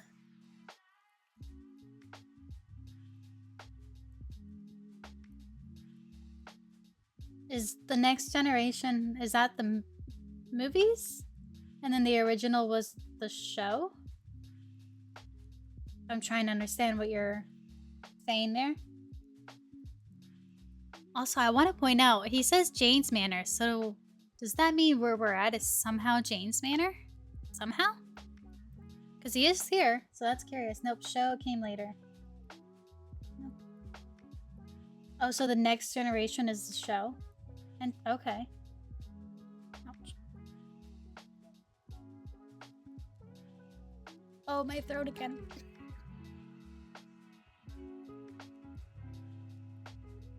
Okay. Butter. As you can see, there is only one stop left. Duke Eisel, I am morbidly curious about what the solve problems part of this list means. I think it was the 90s? Oh, okay. Yep. I definitely would not have been around depending on when in the 90s. I was born in the 90s, but much later. So I guess I wouldn't have been around to watch it. But I don't even think my parents watched it, which means that I definitely probably wouldn't have watched it anytime as a kid. So I only grew up seeing what my family watched, so. And it was Star Wars and not anything Star Trek related.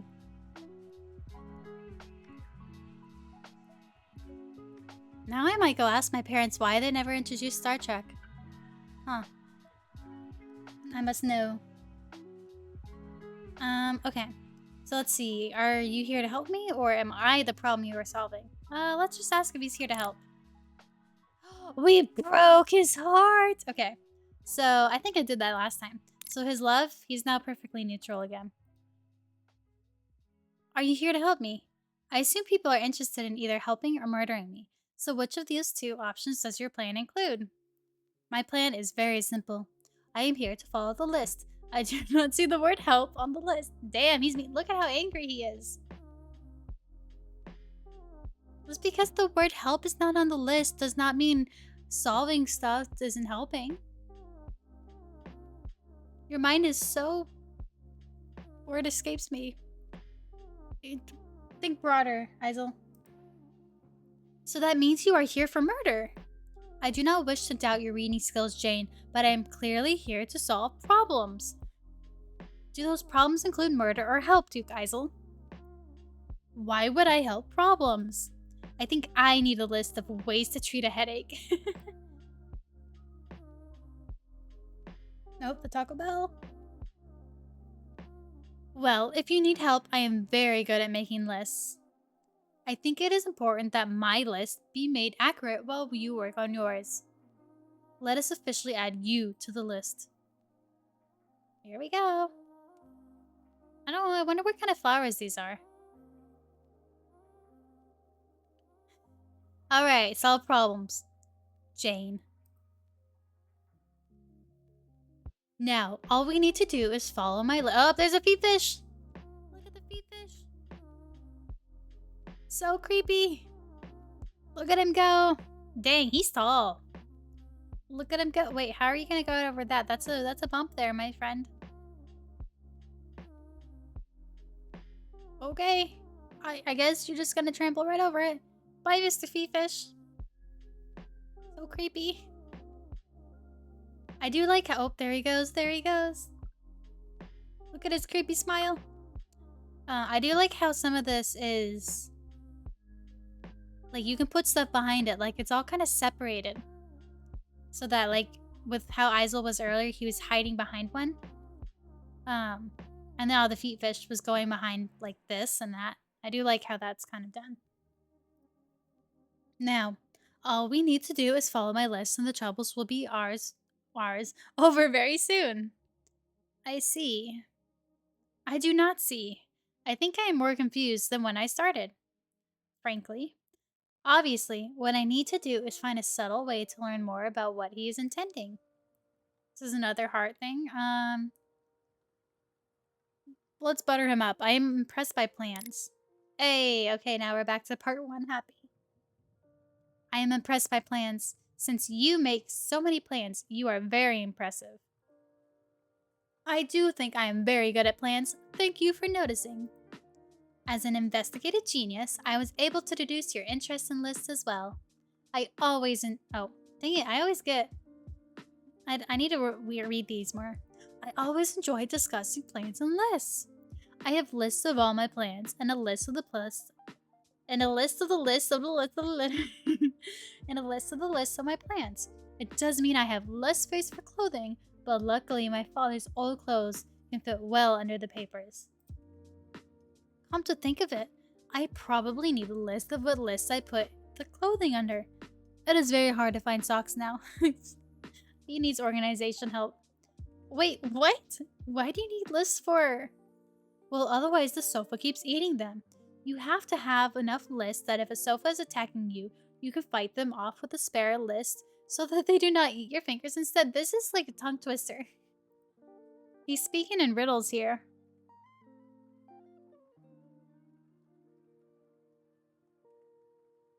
Make sure not to get the list and the finger confused. My uncle made that mistake.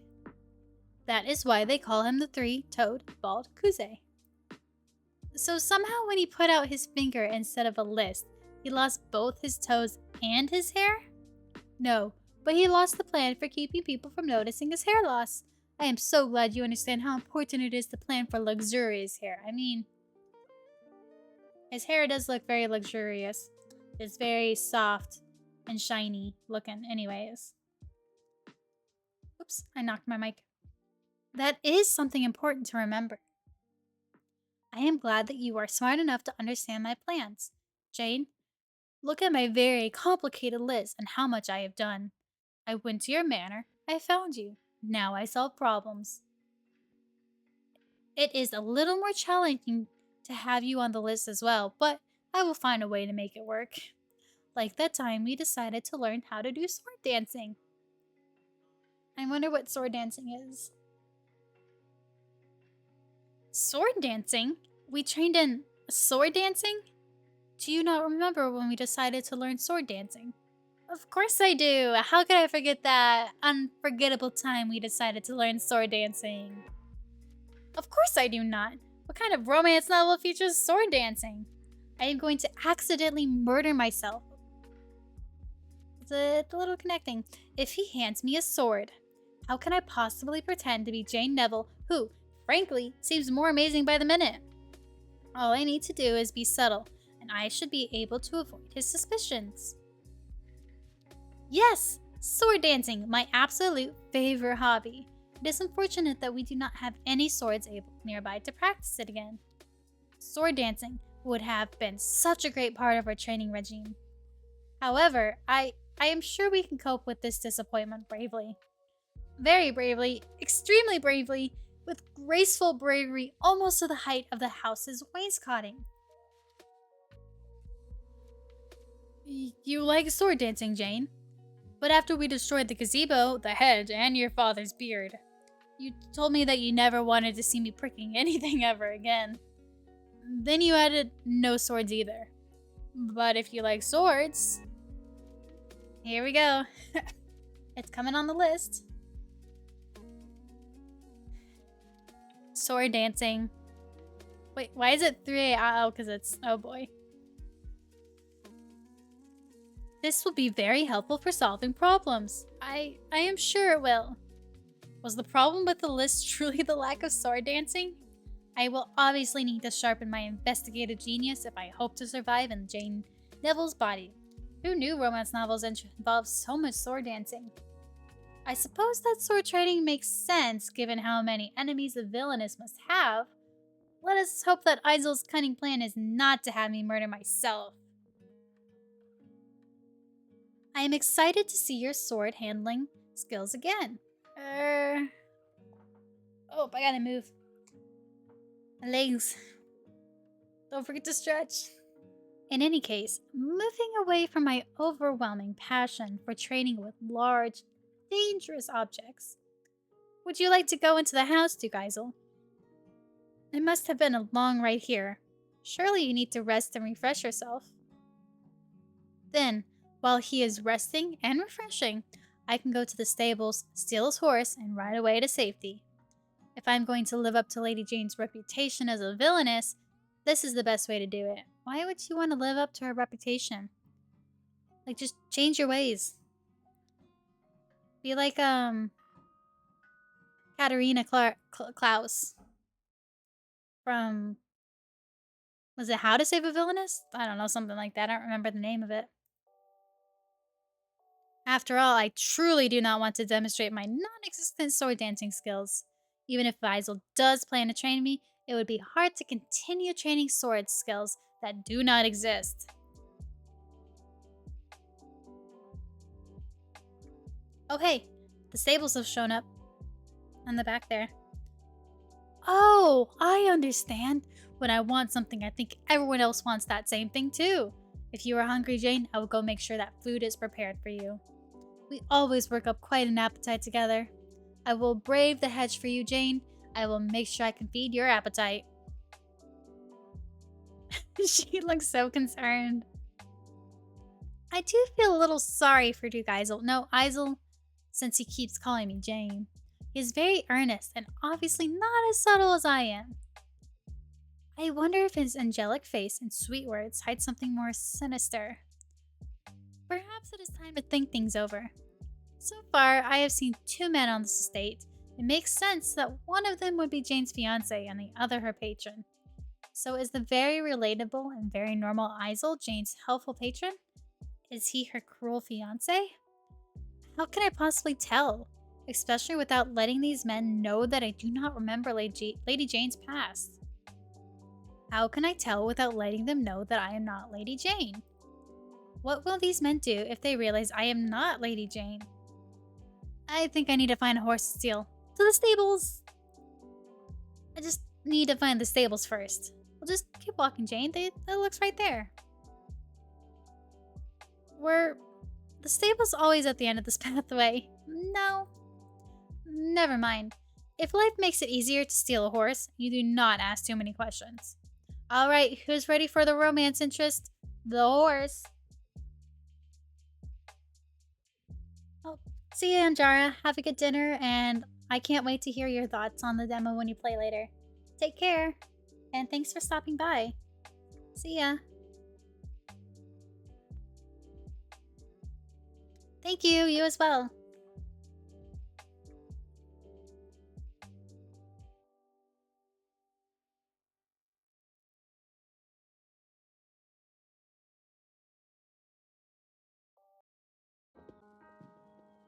Very, very nice stables anyways.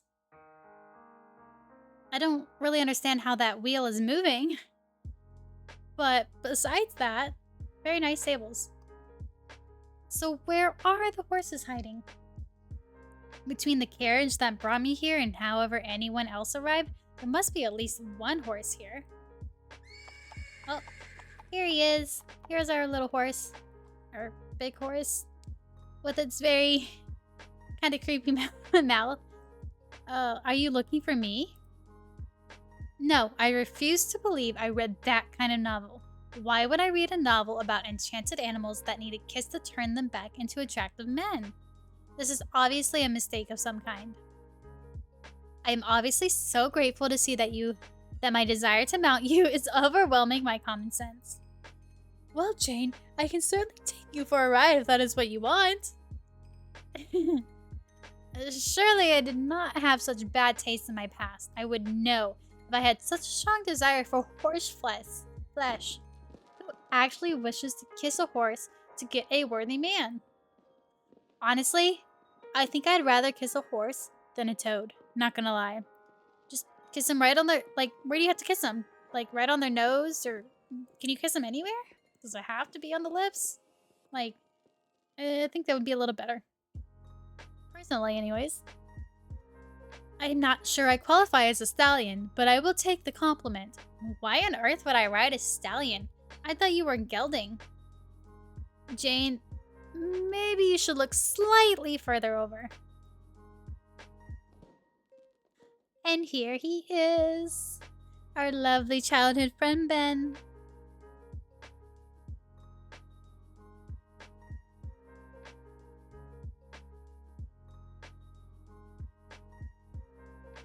He cleans up good.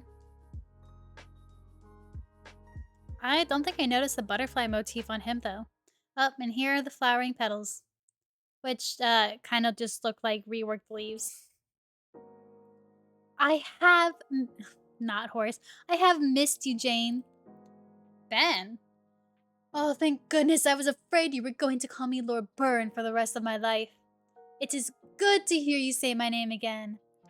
Ben Byrne, only son of Duke Byrne, childhood friend and neighbor of Jane Neville. I am forced to realize that I truly do have an incredible many memory for attractive men. And nothing else. Okay. Did Ben's exposed collarbone hypnotize me so much that I immediately blurted out a name that could only be used by someone very close to him?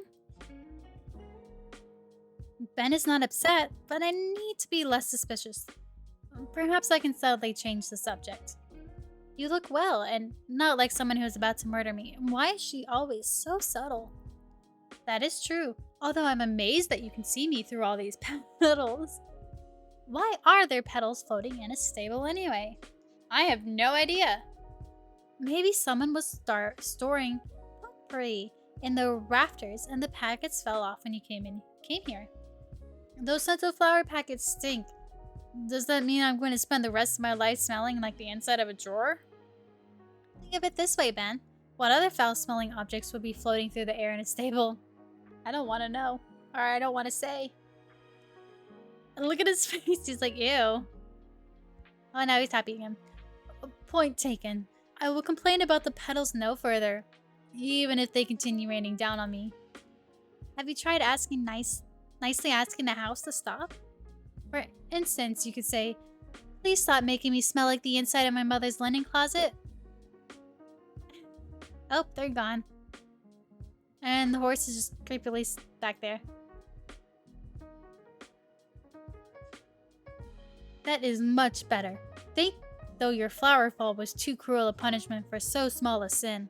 It was not my fault you mistook me for a horse. Though I am impressed that you managed to control those petals. I do not know why Ben thinks I did something to make the petals stop. Has he not tried asking the house for what he wants? When I said I wanted things, the house has occasionally responded. I assume that is both because I ask for what I want and because it helps advance this terrible story's plot. Oh, that's so mean. Still, if Ben has not learned how to work with the house, I might have an advantage over him. If he tries to murder me, I can summon one of my endless apples and the loud crunching noises will distract him long enough for me to flee. However, before I make plans to run, I need to make him think I am sweet and useless, so he does not suspect me. It was cruel of you to pretend that animals can speak. And to be fair, it was hard to reach you faster than Horse. He has always been bizarrely fond of you. Horse? Oh no, Jane. Did you not get to pretend you did not name? Oh, you do not get to pretend you did not name him. If I have had to explain that name for 14 years now, you cannot forget that you forced me to choose it. Well, he seems to like the name. That is because Horse is, as I said, bizarrely fond of you. I assume it is because you have something special to attract him, and I have one guess. What do you use to wash your hair? Horse is always eager to sample it. So Horse does not want to murder me. This might help me eventually. Horse also has better taste in women than Jane's former fiancé, who I still do not remember. Of course, Ben's presence complicates the question of who Jane's fiancé is. But that is a thought for later. Right now, I need to decide just how friendly I want to be with the Picrew horseman, given who he might be in the story.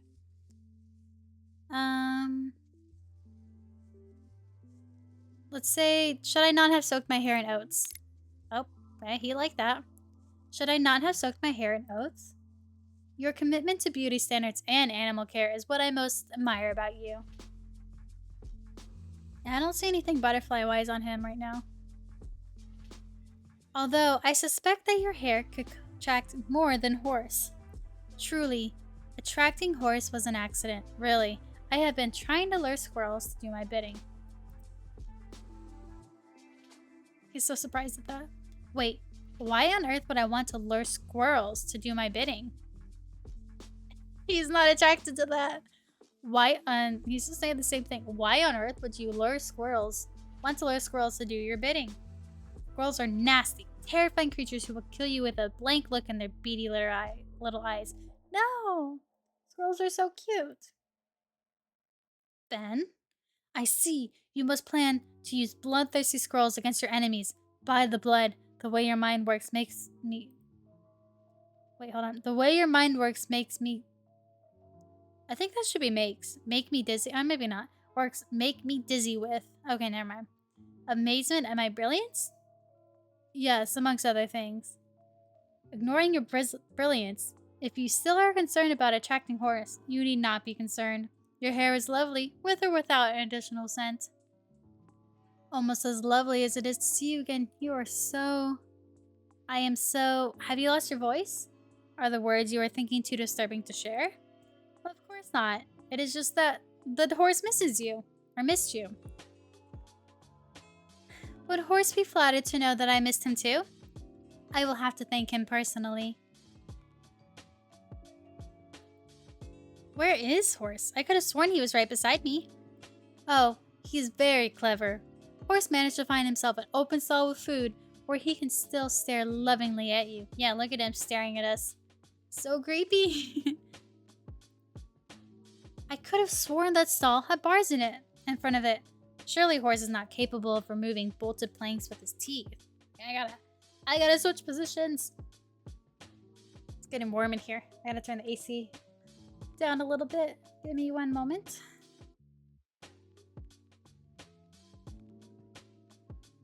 If the Nest app will load. Here we go. Let's just turn it down by 1. Alright. I need to pay more attention to my surroundings. I obviously am imagining things when I need to remember what I see. This is a low-key little hint. I keep forgetting to look at my surroundings again. I get so distracted so easily. As it is, I need to be polite, but distant, with Ben until I remember more.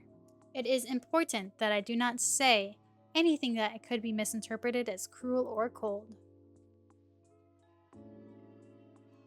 I hope your heavyweight did not inconvenience poor Horace since you rode him all the way here. That is so mean. Trust me, Jane. I did not inconvenience Horse in the least. Horse is very fond of my weight. Are you also fond of my inconvenient weight? Is that a threat? Is Ben threatening to squash me with his bulk, or aim other parts of his body at me? Those collarbones qualify as dangerous weapons, and those bare forearms are also alarming. Look at how muscular and powerful they are. Surely there is some way to defeat Ben's cunning plan to overwhelm me with his body. Is a circus missing its clown? Actually, I think this is the right choice. Maybe, but we're gonna go with this one. You have no idea how much I have missed you. Yep. Called it. I think their banter is she makes fun of him. Like really wise or kind of thing. Teasing, and he likes it. Obviously, I'm not just saying this to hide my unhappiness at the situation. I truly miss you desperately. Have you hurt yourself somehow, Jane? Only in that I've been blinded by your dazzling smile. I am getting slightly afraid of here, Jane. Well, I am the one who should be afraid that I will miss a second of your luscious hair swaying in the breeze. Luscious hair swaying in the... Jane, did you recently dive neck deep into a pile of terrible romance novels? Then, if I ever see a romance novel again, I will burn it to cinders and scatter its ashes in the wind. Now there is the Jane I know, rather than the stranger complimenting me on my appearance. Have I somehow given myself away by speaking too honestly about Ben's gorgeous appearance? Kurtz's cunning plan to distract me with his dangerous body. After all, the last time you said that I looked well was when you landed on your head and thought I was that stage actor with the exceptionally large ego? Amongst other things. Let us speak no more of it. We have both already forgotten that memory. But if you were right that he and I shared some common proportions, did the actor also have a very large nose? Oh, Jane. What does he mean? Speaking of good proportions, I am glad that you found a slightly less usable outfit to wear. Interesting. It makes it much easier for us to frolic in this delightful estate that only appears to be partially on the verge of collapse. I am impressed that you noticed my change in clothes. Which means, yeah, he could have been there. He could have been the fiance or the... whatever it's called. Patron. Sorry, I'm starting to yawn. Does this mean Ben saw me in my previous outfit? This changes things. Because there are only a few people who could have seen me in that ragged dress. I mean, they all could have been there, technically. Besides maybe servant. Like, the patron could have been there, you know, watching in the crowd. The third guy could have been there watching in the crowd, and obviously the fiance was there. So they could have all been there. Especially if they're all, like, related and childhood friends. Still, is he possibly referring to some other outfit? I need to pay attention to what he says. Oh, that's true too. It could be that she kind of wore the same old outfit day after day. Now that I am living in this manor, as it beautifully falls apart around my ears, I need to dress appropriately. Does that mean your dress comes equipped with a shield for falling bricks? Bricks? It is the wainscoting you should fear.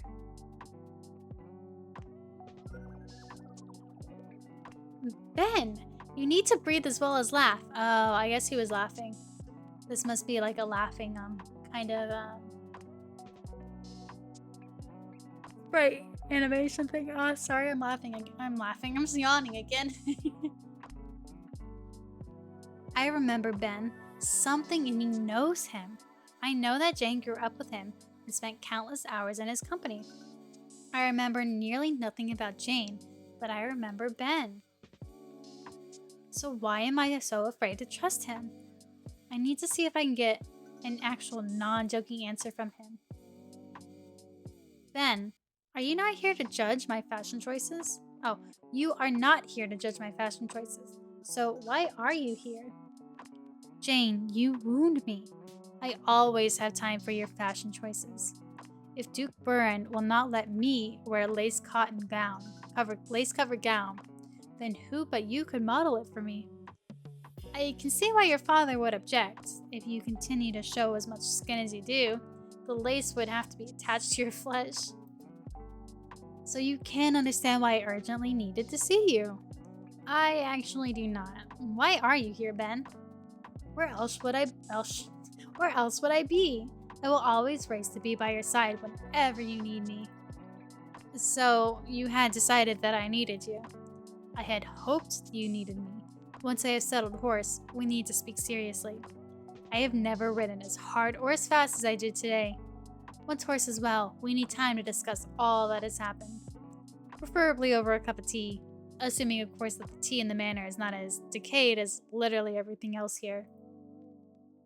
Well, I could eat the apples, so hopefully the tea will be fine.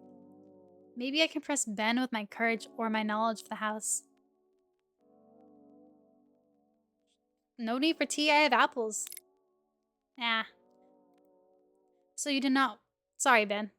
So you do not wish to drink tea with me? Wait, where are you getting apples from? Where is she going? It is always valuable to keep an apple on you. After all, an apple a day keeps... Oh, that is a terrifying noise. Oh no, Jane. Now you've done it. Up here. Oh, they did that so the horse comes out. What do you mean? I mean, you're eating an apple. Of course the horse wants it. The only thing that rivals Horse's love for you is his love for apples. Perhaps I need to reconsider my plans. I will need to settle Horse again before we can speak.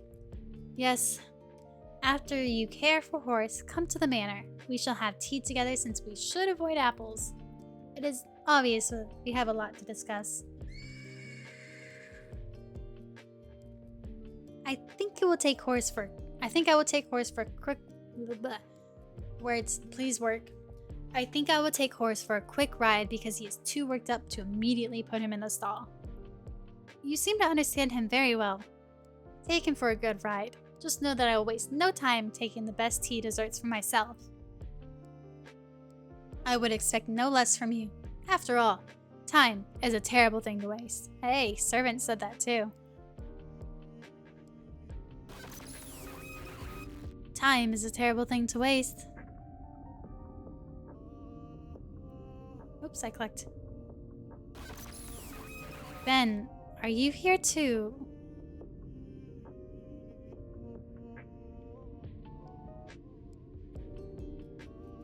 Oh no. Oh no. I need to go wash my hair. Now. Oh, we're in the weird place. Oh, nope, now we're not. I told you that the scent is not. Run, Jane, run. See you for tea.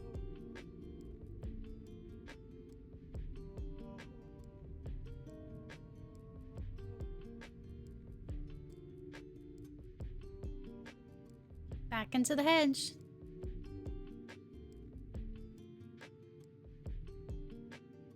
Now I need to think. Oh, it disappeared. By the blood, What happened during those final moments with Ben? Oh, did you see it? See it in the back? See it in the back? You can see a little bit of it right here. We were having a perfectly pleasant horse spittle-soaked conversation when all of a sudden, my head began to ache, and I heard Ben's voice say time is a terrible thing to waste, in an oddly distorted voice. Jane, be careful. You don't know if this plague doctor looking thing is good or bad. That was not even the worst of it. Immediately after Ben spoke, I heard my voice say, Ben, are you here too? Oh, I think he's got like a knife or something. Sword. Only that was not my voice, was it? It was the voice of the actual Jane Neville, the villainess who should be trying to survive this terrible story. Unfortunately, the villainess could not just tell me what Ben had planned. Lady Jane said, Ben, are you here too? Oh, he's really close to you now, Jane. But what was Ben here to do? Help me? Murder me? Serenade me with a song about horses' eating habits? Jane. Are you sure those are the only things Ben Byrne might do? Okay, hold on. I am going to try and figure out how long this demo is.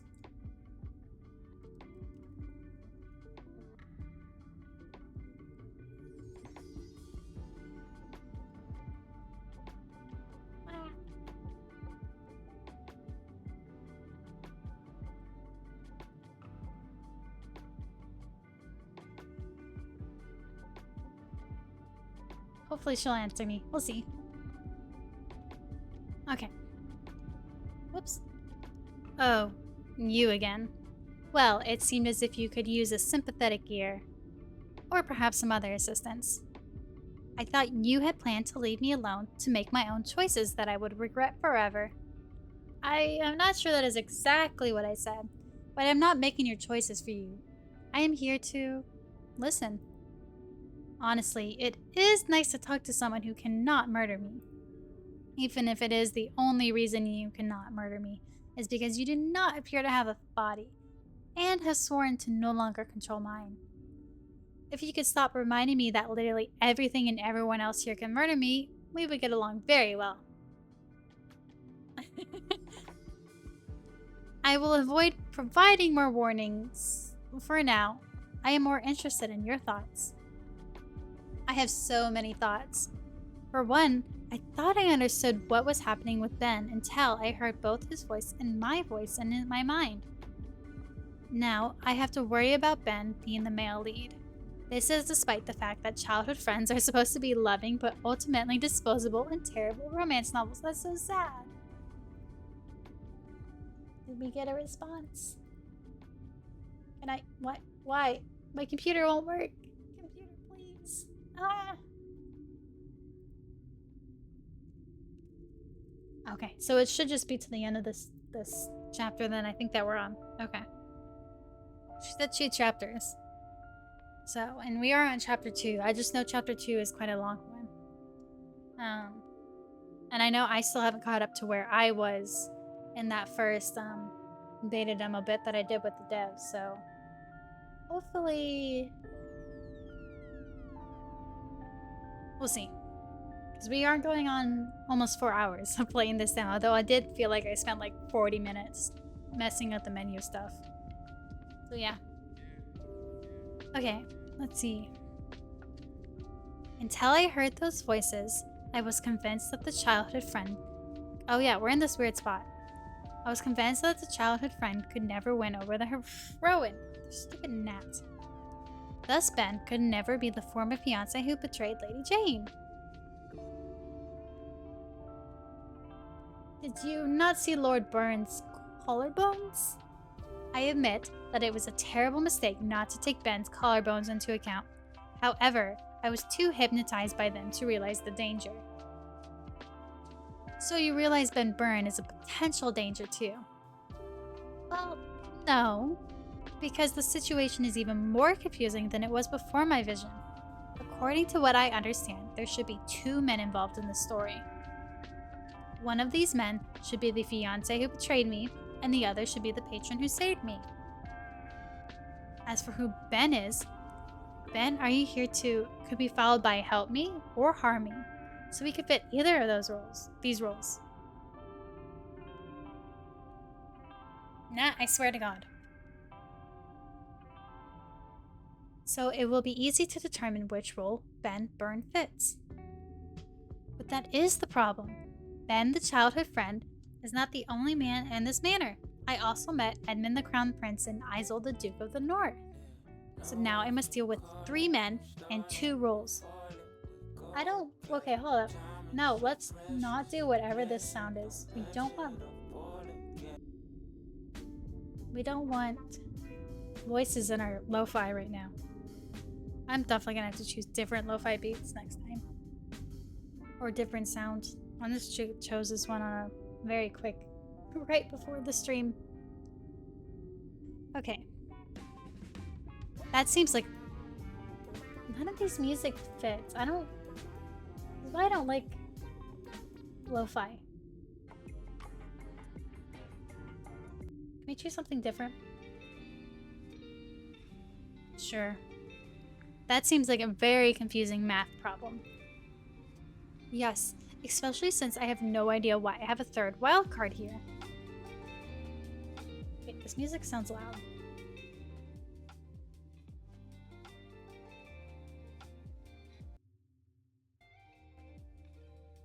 I don't know, we'll see how it is. I do not even know which man is my patron and which is my fiance. So what am I supposed to do with a 3rd? Make him my head strimmer? That could be taken many different ways. It seems as though you could use a guide who could help you. Are you volunteering for the role? I am always willing to give you a nudge in the proper direction. Does this nudge involve taking control of my body, as you did when you made me run from Prince Edmund? Would you not have run from him anyway? Perhaps I would have. Perhaps I would have not. Either way, the choice should have been mine. Why should it matter if the choice is yours or mine, if the choices are the same? The person making the choice matters most of all. If I must live through a wretched story that seems determined to torture me, I need to control my own destiny. Even if you mean well, even if you're truly trying to help me, even if you are right, I must be the one who controls my fate.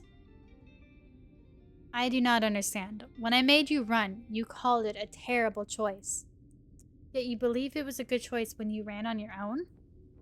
Well, yes, I am perfectly capable of making terrible choices on my own. I never denied that. Sometimes the choices I make will be terrible or will seem terrible to someone like you. But they are still my choices. This is my life I am risking. What happens to me must be my responsibility. Hi there, Mr. Plague Doctor. Assassin dude. So would you rather do something foolish on your own than something wise under my direction? I am afraid that I do not understand. Look, it seems as if you wish to help me. Goodness knows you might be the only one.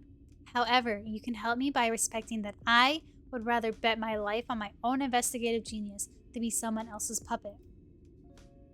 I will take responsibility for my own actions and for my fate. However, I will always be grateful for your wise suggestions and advice. And now he's got a bush.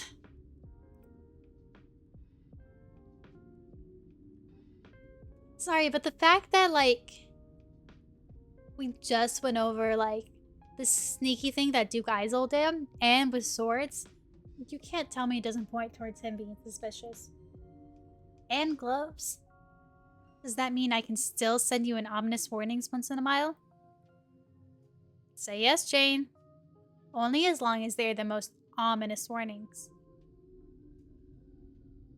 That seems fair. Beware of strangers bearing bushes.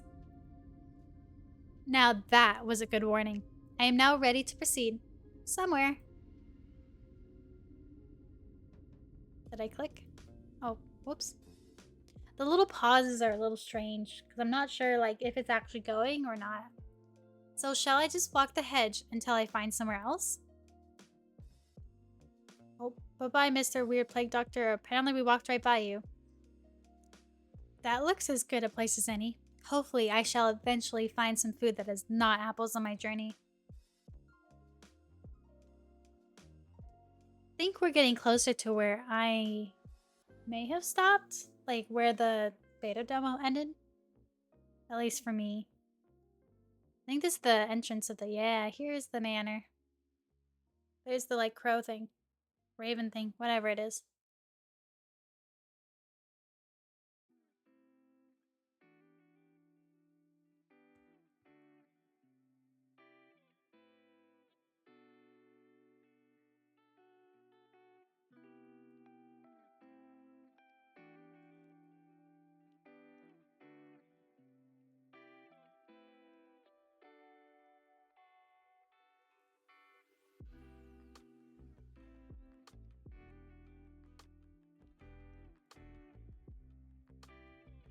How does the house manage to look ominous during the day?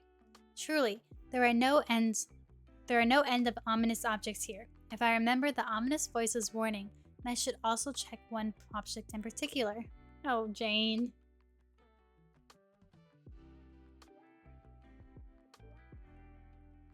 Are you a naughty bush? It's like, no, I'm not. No, you do not seem to be carried by a stranger. You seem to be an ordinary boxwood bush. Still, that does not mean you cannot be naughty. I will be keeping my eye on you. I do not think I am very naughty. Nobody thinks they are naughty. Well, technically, I have heard small children say that they have been naughty before they start shrieking and spill strange liquids on me. I am very confused. Well, is that not how the bush got stumped? It could not get to the root of the problem. Oh my gosh. You know what? It would make so much sense for... Oh, I don't want Edmund to be the betrayer because that would make sense that they have this silly, like, sense of humor. I was wondering how such an overgrown bush could be the lead of a romance, but you could charm anyone with your amazing sense of humor. I do not think that I am that unshaven. Ah, game. Oh, jeez.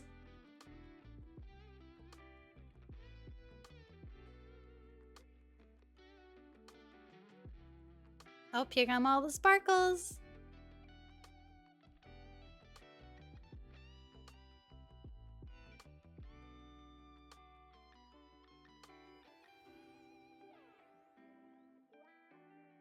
Oh, the beautiful blinding sparkles. You are the shiniest bush that I have ever seen. It is naughty to blind people with your light. Shiny? Do you mean that all the metal on me is shiny? I suppose even if you are a strange male lead, you still need to have some kind of fancy decoration somewhere. Jane, can you not realize that none of the, like, non-human beings can actually talk? You didn't learn the first time. I guess you're not learning the second. I do not know what else I would expect from a tall tail set in a manner like this. This is a gorgeous manner. Is the metal you just mentioned reflecting enough light to interfere with your vision? If it bothers you, I will reduce the reflection. Thank you for the advice. Here we go, Mr. Edmund. Yeah, I'm pretty sure his ring has like a butterfly motif on it. Did I just miss it on Ben? Or does he not have one? Is that important? I wonder. Prince Edmund? I called the Crown Prince of Carcosa a naughty bush after previously running away from him. Even if he was not already planning to murder me, surely now he wants me dead. Please, Jane, could you please call me Edmund again? Are the men in this novel very cunning or just strangely unbothered by insults? All the better for me. I just need to handle this situation very subtly and there will not be any problems. She's not going to handle this subtly. Hello, Edmund. I was definitely not at all concerned that you were going to murder me on the spot. I am happy to call you by the name I definitely remember calling you. Edmund. Hello, Jane. I am too behaving very normally. I too am behaving very normally. I am not at all nervous about seeing You again. I also definitely did not crouch down in a bush to be able to look you in the eye. It was perfectly normal for us to stare at one another through a bush for a long period of time. Bushes are very interesting. Absolutely. There is nothing like a lush bush to make someone want to stare and sink their faces into it like we did. This is going very well. Still, I will have to be careful because Edmund seems to be subtle, nearly as subtle as I am. Oh my goodness. So, Edmund, we have somehow met yet again. Is there a reason you have come to see me? I have oh, many reasons. Too many reasons to speak of right now, Jane. At least not before we have some tea. Anyway, in happier news, you look very healthy, Jane, and not as though you plan to run from me. I definitely am not planning to run. I am definitely planning to run. Just not in front of someone who could easily have me beheaded. I see the guillotine enough in my dreams. I do not need to see it in reality. After all, royalty can be very unstable. I'm not sure why I know that, but it feels true to me. I am glad. After all, I was able to find you because I knew you would be running in circles since it is too hard to run in circles. Their humor is just so on par. You have such a great sense of humor. I don't know how I feel about the humor, though, personally. So do you. I am so glad to laugh with you again. Perhaps this meeting can bring more pleasure than pain. Ah, a chance for me to be witty or to subtly express my concerns. I think this one would be more like it. I try to bring more pleasure than pain. Yeah, look at that. I am pleased to hear that, although technically pleasure is a form of pain. That is incredibly alarming. I mean, interesting to hear. I should take you to see my drawings sometime. They are very informative about a variety of subjects. What do your secrets drawings show? How fast can I run if his drawing demonstrates that Edmund takes pleasure in giving pain? Perhaps his beauty distracts vulnerable young ladies before he sheathes his blade in them. Oh boy. So many innuendos. There are lots of topics, although some of the drawings are incomplete. Perhaps you would like to finish the bird. It already has a head, a body, and feet, so you can just wing it. You are fiendishly clever, Edmund Alpin. But I will not be fooled. If you try to demonstrate that you enjoy pain, you will feel my boot against your throat. That would bring me more pleasure than pain, my lady. Look at him blushing. He's such a masochist. That's the right word, right? And he likes to feel the pain. Look at him, he's so blushing. The blushing is cute, though. What do you mean? Are you saying that I do not have the strength to mount you effectively, Jane? Ugh, just the having you on top of me is always a pleasure. No, a pain. No. What? I really like hardwood. Did you know how much there is in this estate? Pardon me? I was able to get a much better look at how unusual the designs in this manor were when I was trapped in the entrance to this place. Trapped? What do you mean? I tried to follow after you when you left, but the door closed and then locked behind you. On the positive side, by the time I was able to exit, I had memorized the design of the wainscoting. It is an interesting pattern. Did you know that there was wainscoting on the ceiling? Unfortunately, yes. However, I want to know more about how you were trapped. It was very strange. The door refused to open when I tried it. Then, once I had focused my attention entirely on the most delightful molding, I turned around and the door was wide open. I went out and you were nowhere to be seen. But then there you were. Did you run because you were attacked by the cap molding? It did look very suspicious, even if it is beautiful. Edmund is obviously very clever to notice the danger and beauty of the wainscoting.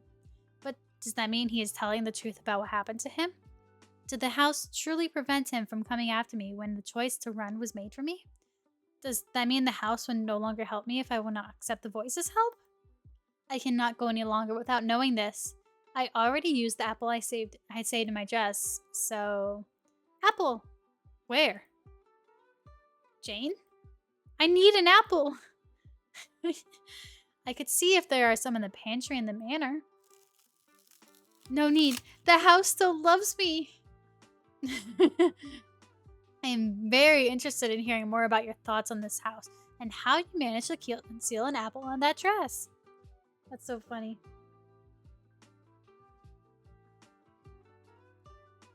My thoughts on the house? Yes, this manor does not seem to be using the design I had suggested, so I was wondering if you knew of any good areas to visit. I have always enjoyed our debates about architecture. Well, that was because you enjoyed seeing me get so excited that I jumped higher than a house. Because a house cannot jump. I'm facepalming so hard right now. I am going to enjoy spending time with you, Jane. Edmund plans to spend time with me here? Why? I need to find more information. Are you here to solve mysteries? Or are you here to stop my evil? Let's go with mysteries. Hey, right one. After all, what could be more mysterious than who is trying to kill Lady Jane Neville? Though, how the house has an endless supply of apples is also very suspicious.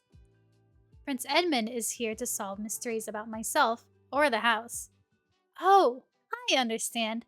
Edmund has already proven that he is cunning and clever.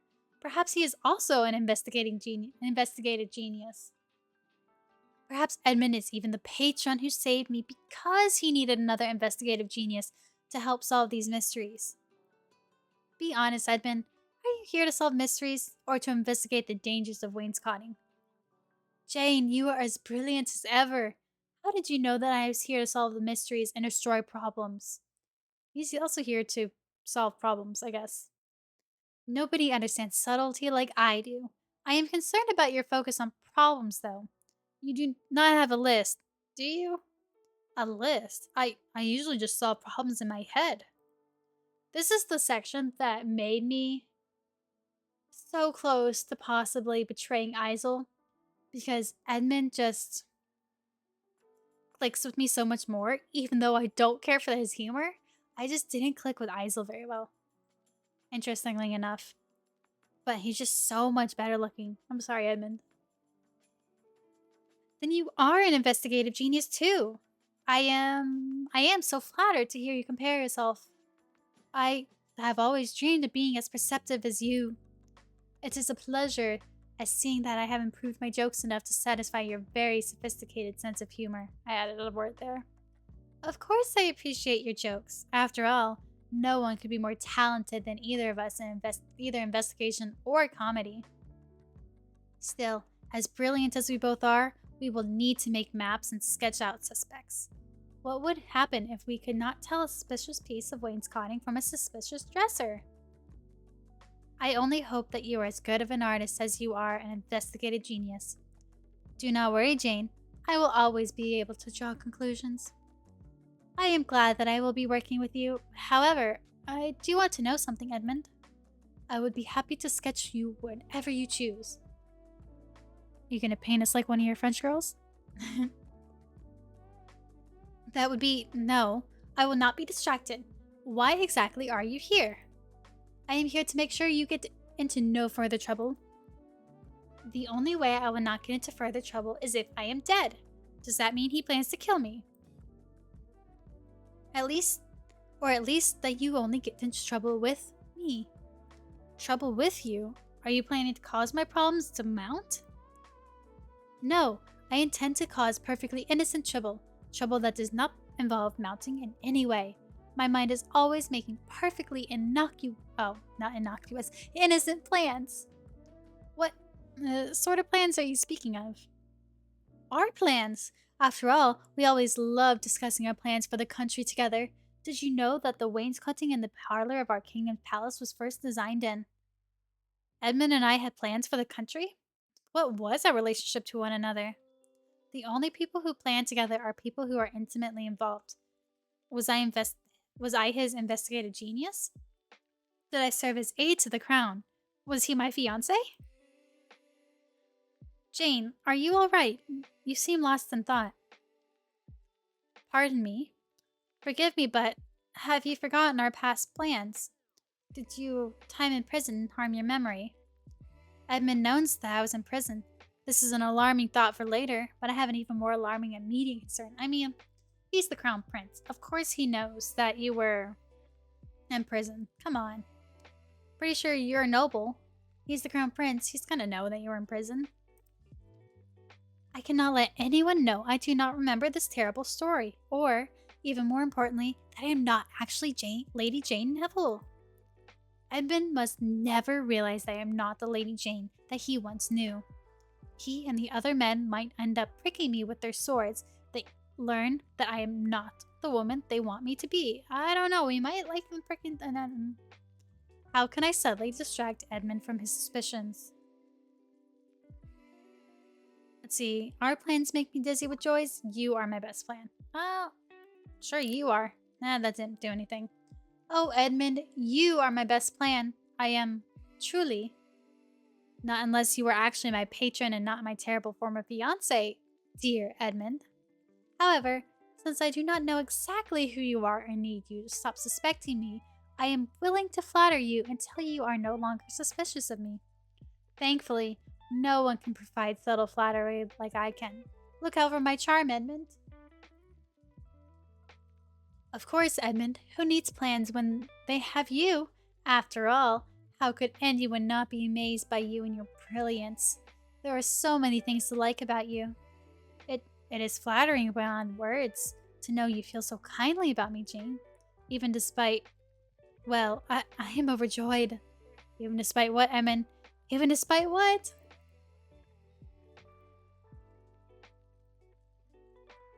Oh, I can't view this because streamer mode is enabled.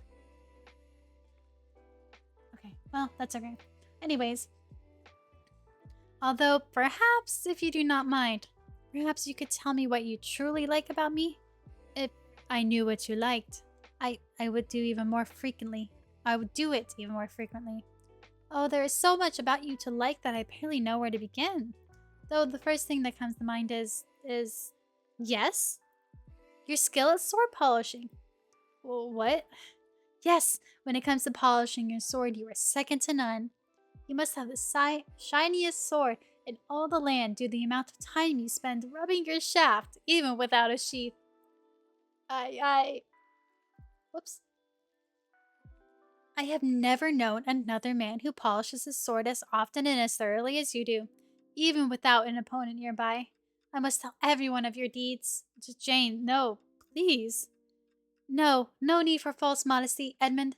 All of our kingdom must know how firm your grip is upon your shaft. After all, you should whip it out every opportunity. I think that might get me beheaded quite quickly. Like a swordsman of your caliber could lose a fight. After all, I know you would whip out your blade anytime a young maiden like me is menaced. Oh my gosh. For instance, that naughty bush just happens to be particularly enraging. It is. Why? All the lights freaking out. Look at it, being so lush and overgrown. However, everyone knows that naughty bushes often need a good whacking. So, Prince Edmund, please prick my bush for me. Am I dead? Is this what death look is like? Go, Edmund, go! Keep on polishing and pricking. I think I have subtly flattered Edmund enough that he will not think about sheathing his blade in me. That just means that I need to make sure he has no further suspicions about whether or not I am Jane Neville.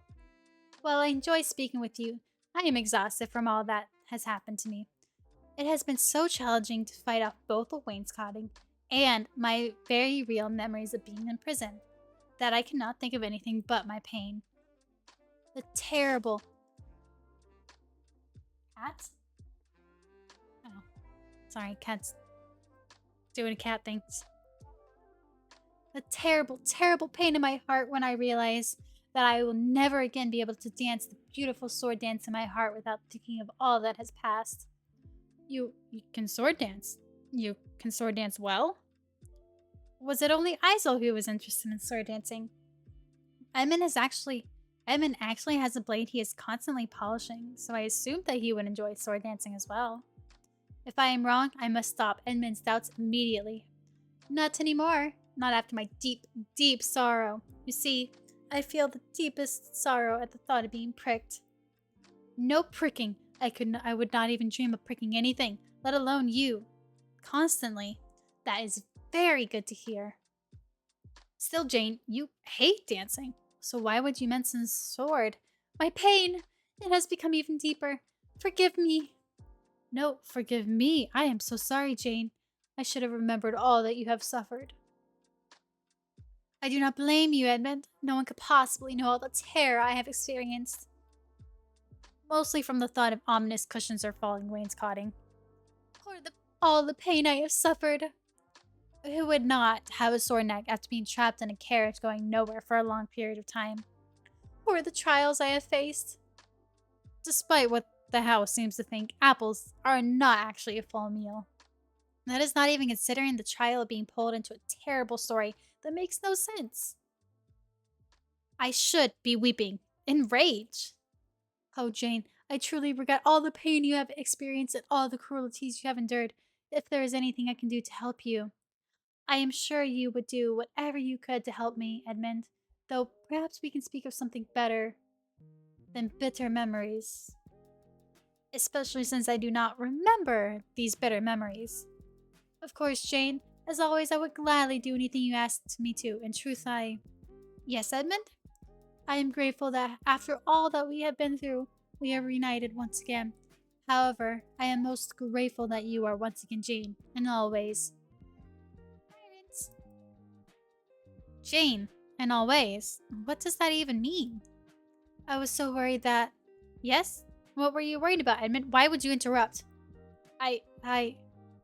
Edmund, are you well? Yes, I am.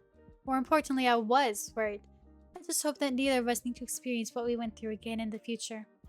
I hope not. With luck, I can afford further difficulties in the future, no matter how many bad romance novels I was foolish enough to read. Bad romance novel? Never mind. Just remember that I'm definitely the Jane you have always known. How could Edmund not be convinced by my incredible display of subtlety? Now is my chance to be even more subtle and convince him to help me leave this house. If you like the Jane, who you know I most definitely am, I have an even better suggestion. Once I am away from this house, I can continue being a perfectly normal Jane each and every day. Okay, I gotta take a sip of water real quick.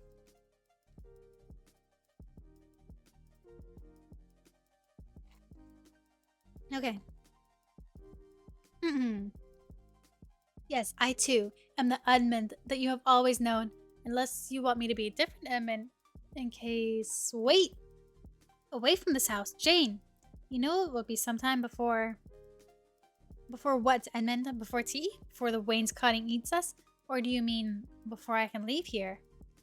Jane, you are free to do as you wish here. I know this place might not be as you're used to, but if there's anything I can do to comfort you... Comfort me? Edmund, I know that you are trying to help, but do you know what would comfort me? Probably not me telling you a joke about the difference between a hedgehog and a sheathed sword. Oh, what is the ant... At the game. On a hedgehog, the pricks are on the outside. And they're laughing. No, you cannot distract me with your comedic genius. Be honest, Edmund. Why can I not leave the house as I please? Jane, I have no more ways to persuade you. However, please remember that I promise you that you would not regret trusting me, even if your father... My father? Yes, your father and mother would both want. Why should I care what they want? After all, the beloved family of Jane Neville has already demonstrated how much they care for her. Yes, your family has definitely shown how much they care for you. By not helping me when I needed them the most, and now leaving me to stay in a stranger house in the middle of nowhere with a man who speaks of nothing but pricking. Is that how you see the situation? Oh, fuzziness. Our brain, our memories. Why does my head hurt?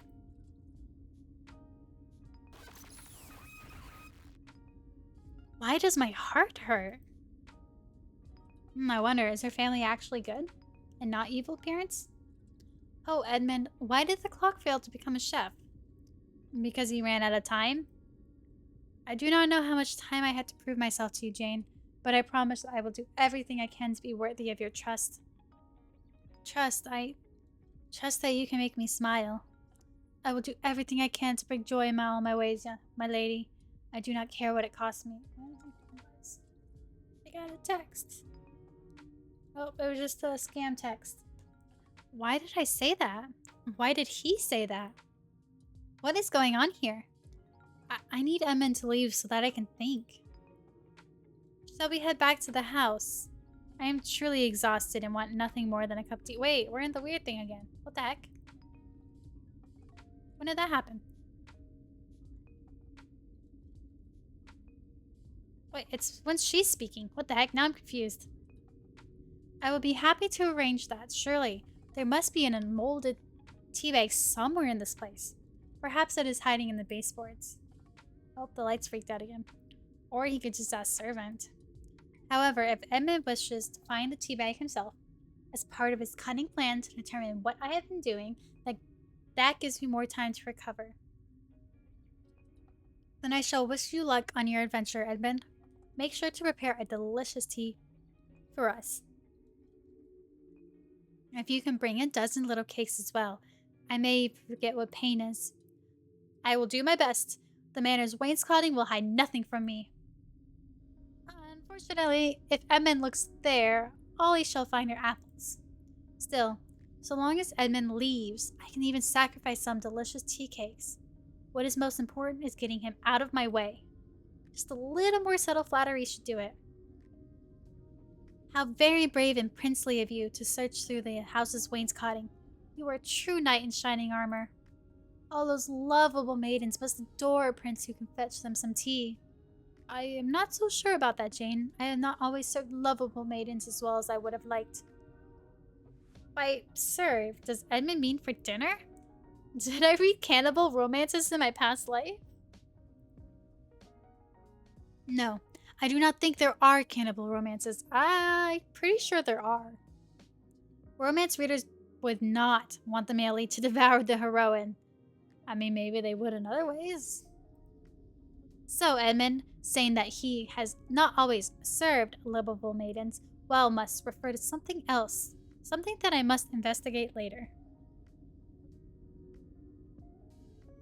Yes, Miss Kaya? Hi. What are you on about? One of my cats is saying hi. Still, I will do as you ask me to, Jane. I want you to make yourself at home here. Especially since, well, there has always been something haunting about you, Jane. And now that you are here, you fit this place so perfectly. Is Edmund trying to insult me or compliment me? His subtlety may be more powerful than I mentioned. It just pops up when Jane is in her thoughts, I guess. I don't know. Kind of a, I guess, interesting choice. Being compared to the house should be an insult since it is both murderous and decrepit. On the other hand, Edmund appears to think the house is beautiful. He even complimented the molding. Perhaps he is attracted to houses. I really need to figure out how hairy, horse-like, or house-like the heroine is. Perhaps that might provide another clue for who is the male lead of this novel. You look exhausted, Jane. Let me brave this house for you. I will find the little cakes of your dreams. Oh geez, that was loud. Little cakes, here I come! Oh my gosh. The lights. Oh, there they go again. Bye, Edmund. Okay, and I don't think I've played anything after this. So am I not supposed to follow after him? I thought you wished for a moment to think. Oh, is it time for one of our chats again? Oh, maybe I did. I think, you know what, maybe I did do this little part. I don't quite remember, I guess. Did you not wish to speak with me? I thought you welcomed our conversations. It is pleasant to speak with you when you are not reminding me of my imminent doom. However, we did not speak all that long ago. Does that mean you are here with an ominous warning? You are very good at ominous warnings. No. Is it a cryptic message? I am already so confused that a cryptic message would not upset me further. So provide the message. Fine. I might have been curious about your thoughts. My thoughts? Are you curious about whether I have found even more murderous objects or had any more ominous revelations? I do think I should be wary of the naughty bush. Who do you find the most attractive? Oh, I did play this part, I remember. What? Who do you find the most attractive? What? Why is the world going dark? Okay, so this is a... Oh, I can't save.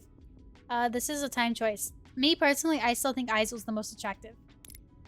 Hold up. Can I go back? Can I save here? I can. But we're just gonna save here.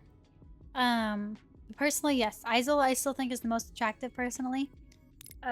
Personality-wise, though, I think I'm going more towards Edmund. At this moment, though. You are attracted to a cane-wielding duke who is obsessed with lurking in bushes. Well, when you say it like that... What is wrong with a man who enjoys some undergrowth? Oh. After all, it means that his beloved does not need to worry about constantly trimming things. Oh boy.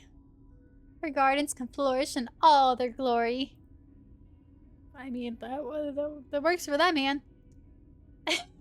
I am not sure if you even know what you are implying. I don't think she does. Oh, are you being mysterious again? You could learn a thing or two about being clear from Isel. He is open about everything he does, whether it is swinging his cane, writing his lists, or pricking women with his sword. Remember, Isel said he would only prick a woman after matrimony. Did you finally realize what the Duke meant when he spoke of pricking women?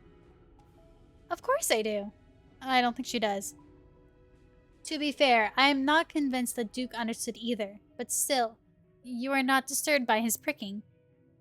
Of course not. After all, Isel was clear about his interest in sword dancing, so if I am truly attracted to him, I will need to grab a sword at some point and prick him several times. Only then can I see his personal bush. Oh my gosh. Even the little voice is like, what? Voice, are you fine? I am very fine indeed, though my ability to instantly visualize any scene I am presented with. I do not think it will ever be fine again. Seriously though, what was that? I asked you a question and you answered like people do in conversation. Most people in normal conversations do not have choices whispered in their ear while the voice makes very strange noises indicating there is a time limit to reply. You did not like my musical indication of your remaining time. I have been told that my music is very unique. Yeah, see, we didn't get to hear that, I think, because we had the music turned off. That is true, but why did you need to pressure me into a time limit anyway? This question did not seem like something that required me to think quickly. Besides, I thought you were going to stop forcing my choices. I was not forcing your choice. I promise. You just what? I am very impatient. I cannot wait very long to know such important information. You think it is important to know who I am attracted to. I can understand the curiosity since I am a very lovable lady who has excellent taste and you probably wish to discuss your own attractions as well. Still, I am trying to avoid being murdered. I do not have time to contemplate how gorgeous everyone here is.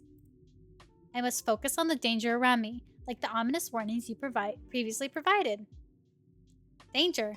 Like the danger hiding inside those men's trousers? What are you talking about? Oh, you mean the security measures that I was taking when I was searching for ominous cushions. Searching for ominous cushions. Is that what you were doing when you were looking over the men's trousers fronts?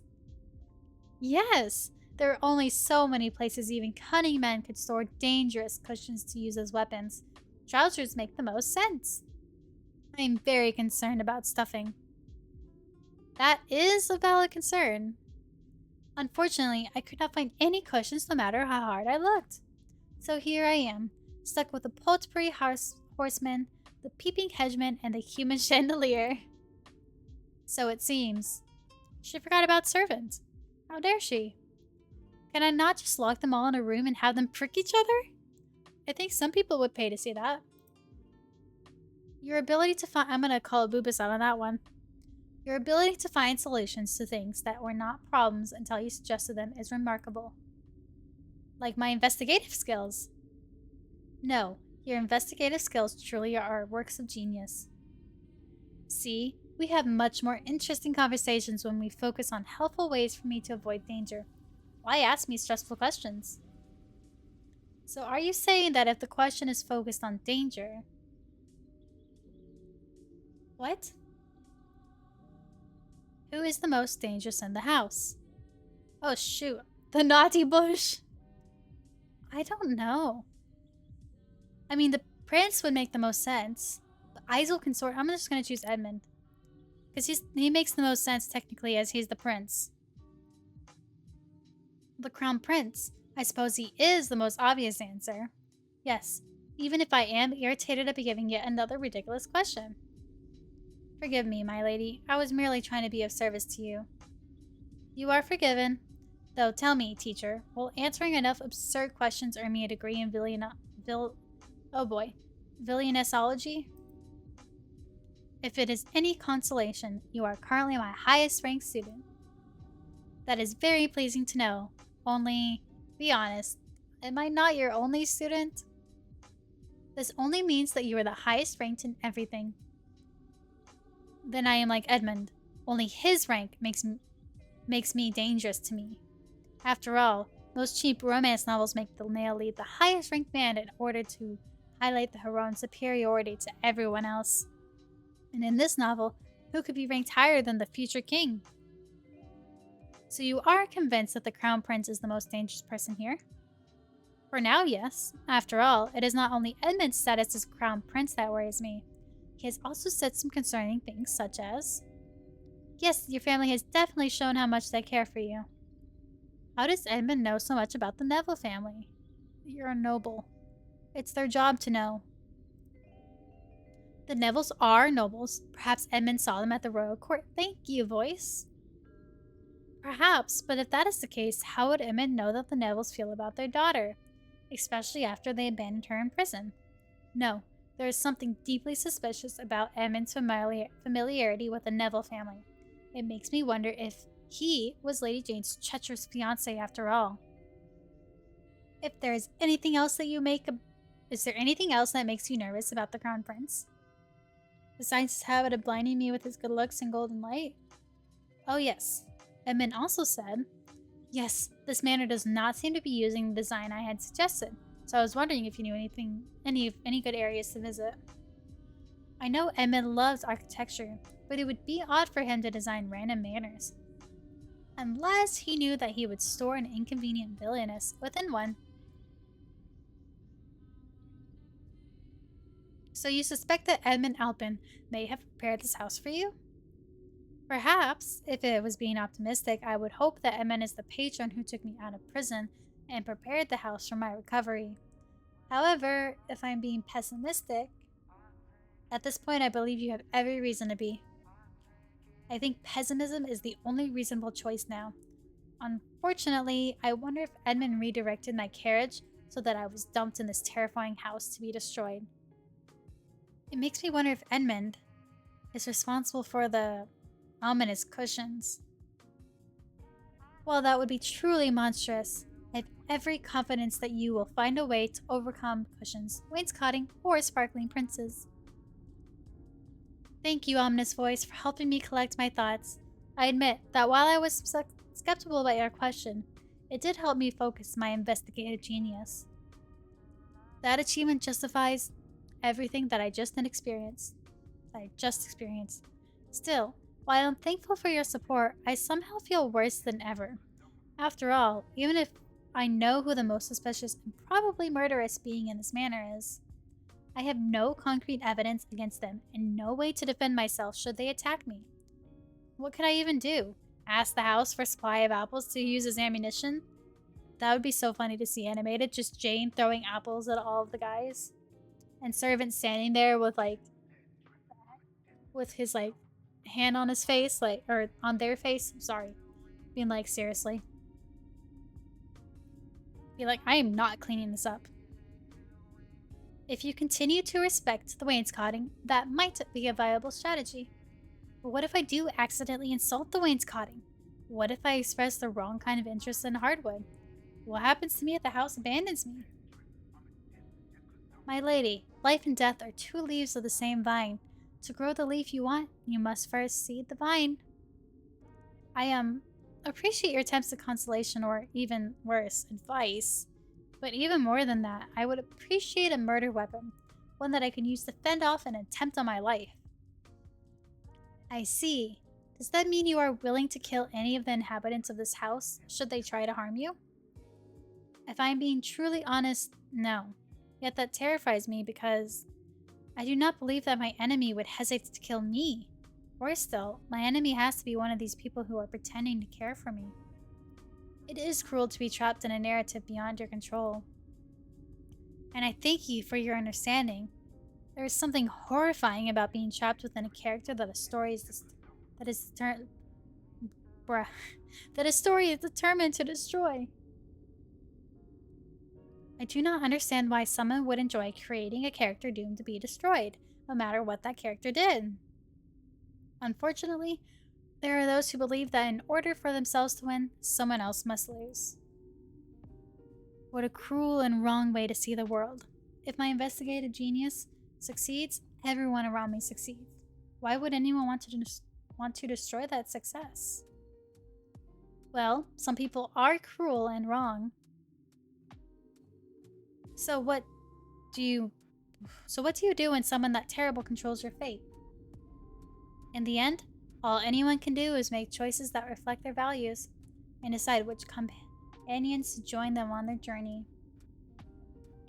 But what if one of those companions wishes to destroy me? Oh. But wait, no, you must answer the question. Come back. What if they want to destroy? There's Edmund.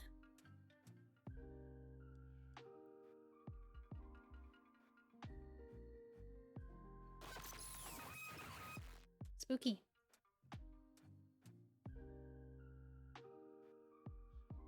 Will you take responsibility? Will you save the villainess? Little butterfly. And the feet fish. I can't help it. It's so creepy. I think axolotls are cute, but the feet fish is a bit much. Oh, is that a wave bye-bye? I don't know. That's cute. Oh, we're walking back. That is so many feet. 2, 4, 6, 8, 10, 12. Oh my gosh. Oh, hey. That's the end of the demo. Yay. Actually, now I'm even more confused. I guess that is the same as it was when I played with Tanya, I think. Except maybe, like, there's a few more lines after? Huh. Well, anyways, that was fun.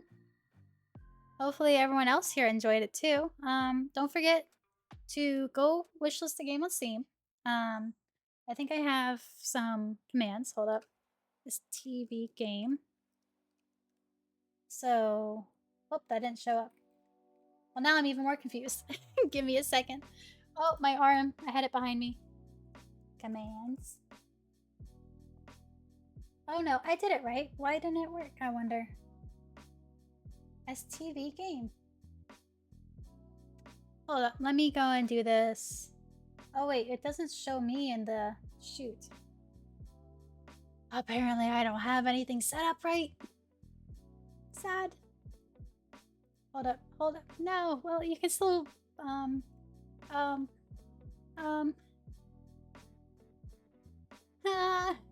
panicking. I don't know why it's not showing me. But anyways, let me go to our Twitch real quick. Because I would like this to show up. Team Shiro. Oh boy. Sorry for that.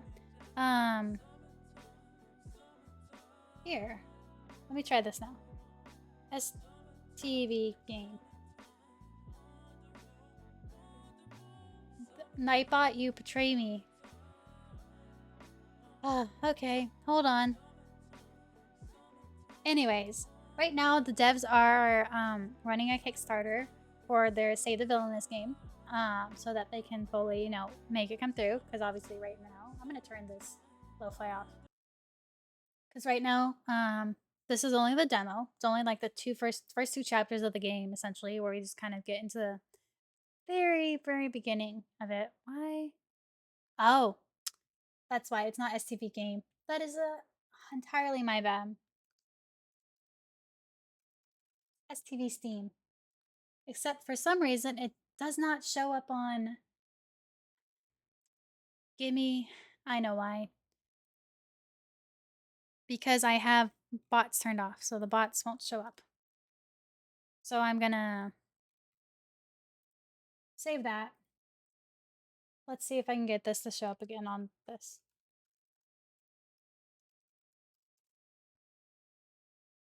Hey, there we go. Anyways, so you can find their game on Steam. You can go wishlist it at that link. It's easy. Just search up Save the Villainous, and you'll find it. Right now, they are running their Kickstarter, which you can find on Kickstarter if you just do Save the Villainous. You can also find it, obviously, by this link if you'd like. They have already met their goal. So let me show you this information. Let me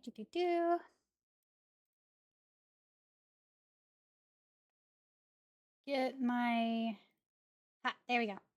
Okay, so you find their Steam store page. We'll go and we'll wishlist it. So if you follow it as well, you can get nice updates. So, but then we also have the Kickstarter that's running that has already been met and backed, like completely. So they have right now, since it's fully going to be funded, they're doing their stretch goals right now. So actually, they just met the teenage sprites because we're at like 30K right now. So if you back it, you can also get more poses for the characters. Personally, I am hoping for this one and this one, although the kisses would be cool too. So fingers crossed that we get all of them because having some of this would be really cool. But the fact that it's like fully funded is amazing. It's crazy. Like look how many people are so excited for this game. And especially the demo. The demo was great. There is a few things that were kind of funny. It relies heavily a little bit on. It didn't even talk about the fee fish. Anyways, it relies heavily on. Or not really relies, but it kind of feeds in too much heavy with the wainscoting and cushions, which is funny, but it's a little bit too much at times. But otherwise, I mean, I enjoyed it. The carriage part kind of felt a little long. Um, but it was a nice introduction to kind of the game. And then the short little moments where it shows, the servants and then Isel and then, or well, Edmund and Ben, I think is all nice. Like it flows pretty well. So, and there's so many funny moments and innuendos. And I mean, personally, I enjoy it. Um, Definitely feels long. That was almost 5 hours, but I guess, I don't know, 20 to 40 minutes of it was also like me looking around all the settings and showing that off. So still that was pretty cool. So that's about 4 hours. So that's not bad. Oh yay! Oh hi Craze. Hi. I'm waving. I forgot I don't have a camera on. Hi. You just showed up right at the end. But hi, I'm so glad to have you. Don't worry, we'll have more streams anyways. But yeah, also if anyone is watching this in the future, we do have. What am I doing? I'm trying to figure out. I'm shutting down now after almost 5 hours of playing. We do have STV about.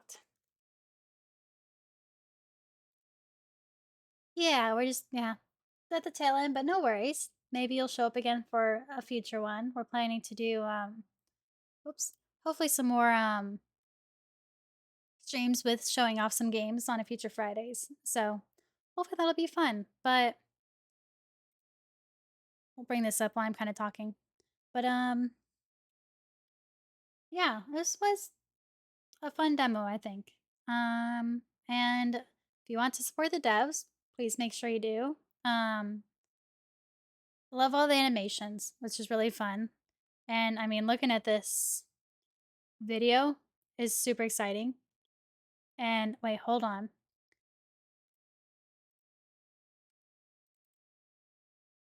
Is that, you know what? Is it, this looks like Jane. I thought yeah, here's this person that, like, we barely get to see in the thing. No, I can't pause it with pause with a space. Dang it. Well, anyways, I swear they have to be the butterfly. They're the same color. I can't get it paused. Ah! No, I clicked on follow. How dare. Well, there's Roshan. There's Raymond. Oh, here they are. I got it. The strange character. Um, who we don't really get to see much of in the Kickstarter under the characters. They're right. Do, do, do, do, do, do. Gotta scroll. This person who, someone important, and it feels like I can't. They have the same hair color as the butterfly. I am saying it now. It must be the butterfly. Oh, and hey, hi, Tanya. Yeah, I'm super. Oh, let this play some more. So, wait, I saw the guy that was trying to kill us. The plague doctor looking thing. But anyways, yeah, I'm so excited to actually get to play. I know. I think I mostly got to play it with you anyways back in December, but it was still a lot of fun to play again. And trying to voice the characters was fun despite my voice going away. But yeah, I'm so excited. I'm so glad, and I can probably say this on the Roshan. Anyways, on half of Otome lovers that we're so excited that it's been backed. I think some of us are a bit sad that it's gonna not take until 2027, but hey, we're so excited for it. Yeah, I'm glad that the stream mostly seemed to go okay. So it was fun. I'm hoping to do more of this to like showcase some games, and I'm glad we can showcase this and hopefully show some people the game too. So and they can decide whether they want to back it if say they don't want to play the demo themselves, their computer can't run it, etc. So yeah. Well, thank you for everything you guys have done as well.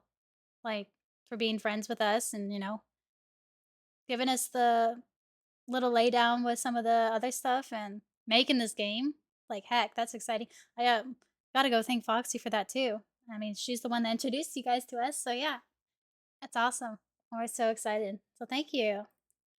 Um, but yeah, if anyone is curious about the game, you can come take a look at the Kickstarter page. There's many different options on like how you can back it, what things you can get if you want to have your name listed in credits, have early access to it. So yeah. And if you want to, we also did a little bit of a, blog post about it all over on our website, with tomelovers.com. So anyone who's watching this can, come and take a look. Got a few things. There are also very many other blogs out there that are covering this game. And if you want to check out the devs, please go follow them over on Twitter, Tumblr, Instagram, follow their YouTube, all that kind of stuff. They're literally everywhere, and these devs have been working so hard for so long on, you know, getting their game out there, which is not an easy job. So, yeah. Well, thank you all for coming. I think I'm gonna end the stream for now. But yeah, thank you for everyone who showed up. Thank you, Tanya, as well, for all your hard work and showing up as well. It's awesome. And Craze and Amjara and Francisco showed up, and can't forget Abubis. So yeah, thank you. I will maybe see you guys next week, next Friday for something else. So yeah, take care everyone and have a good night/day wherever you're at. Bye.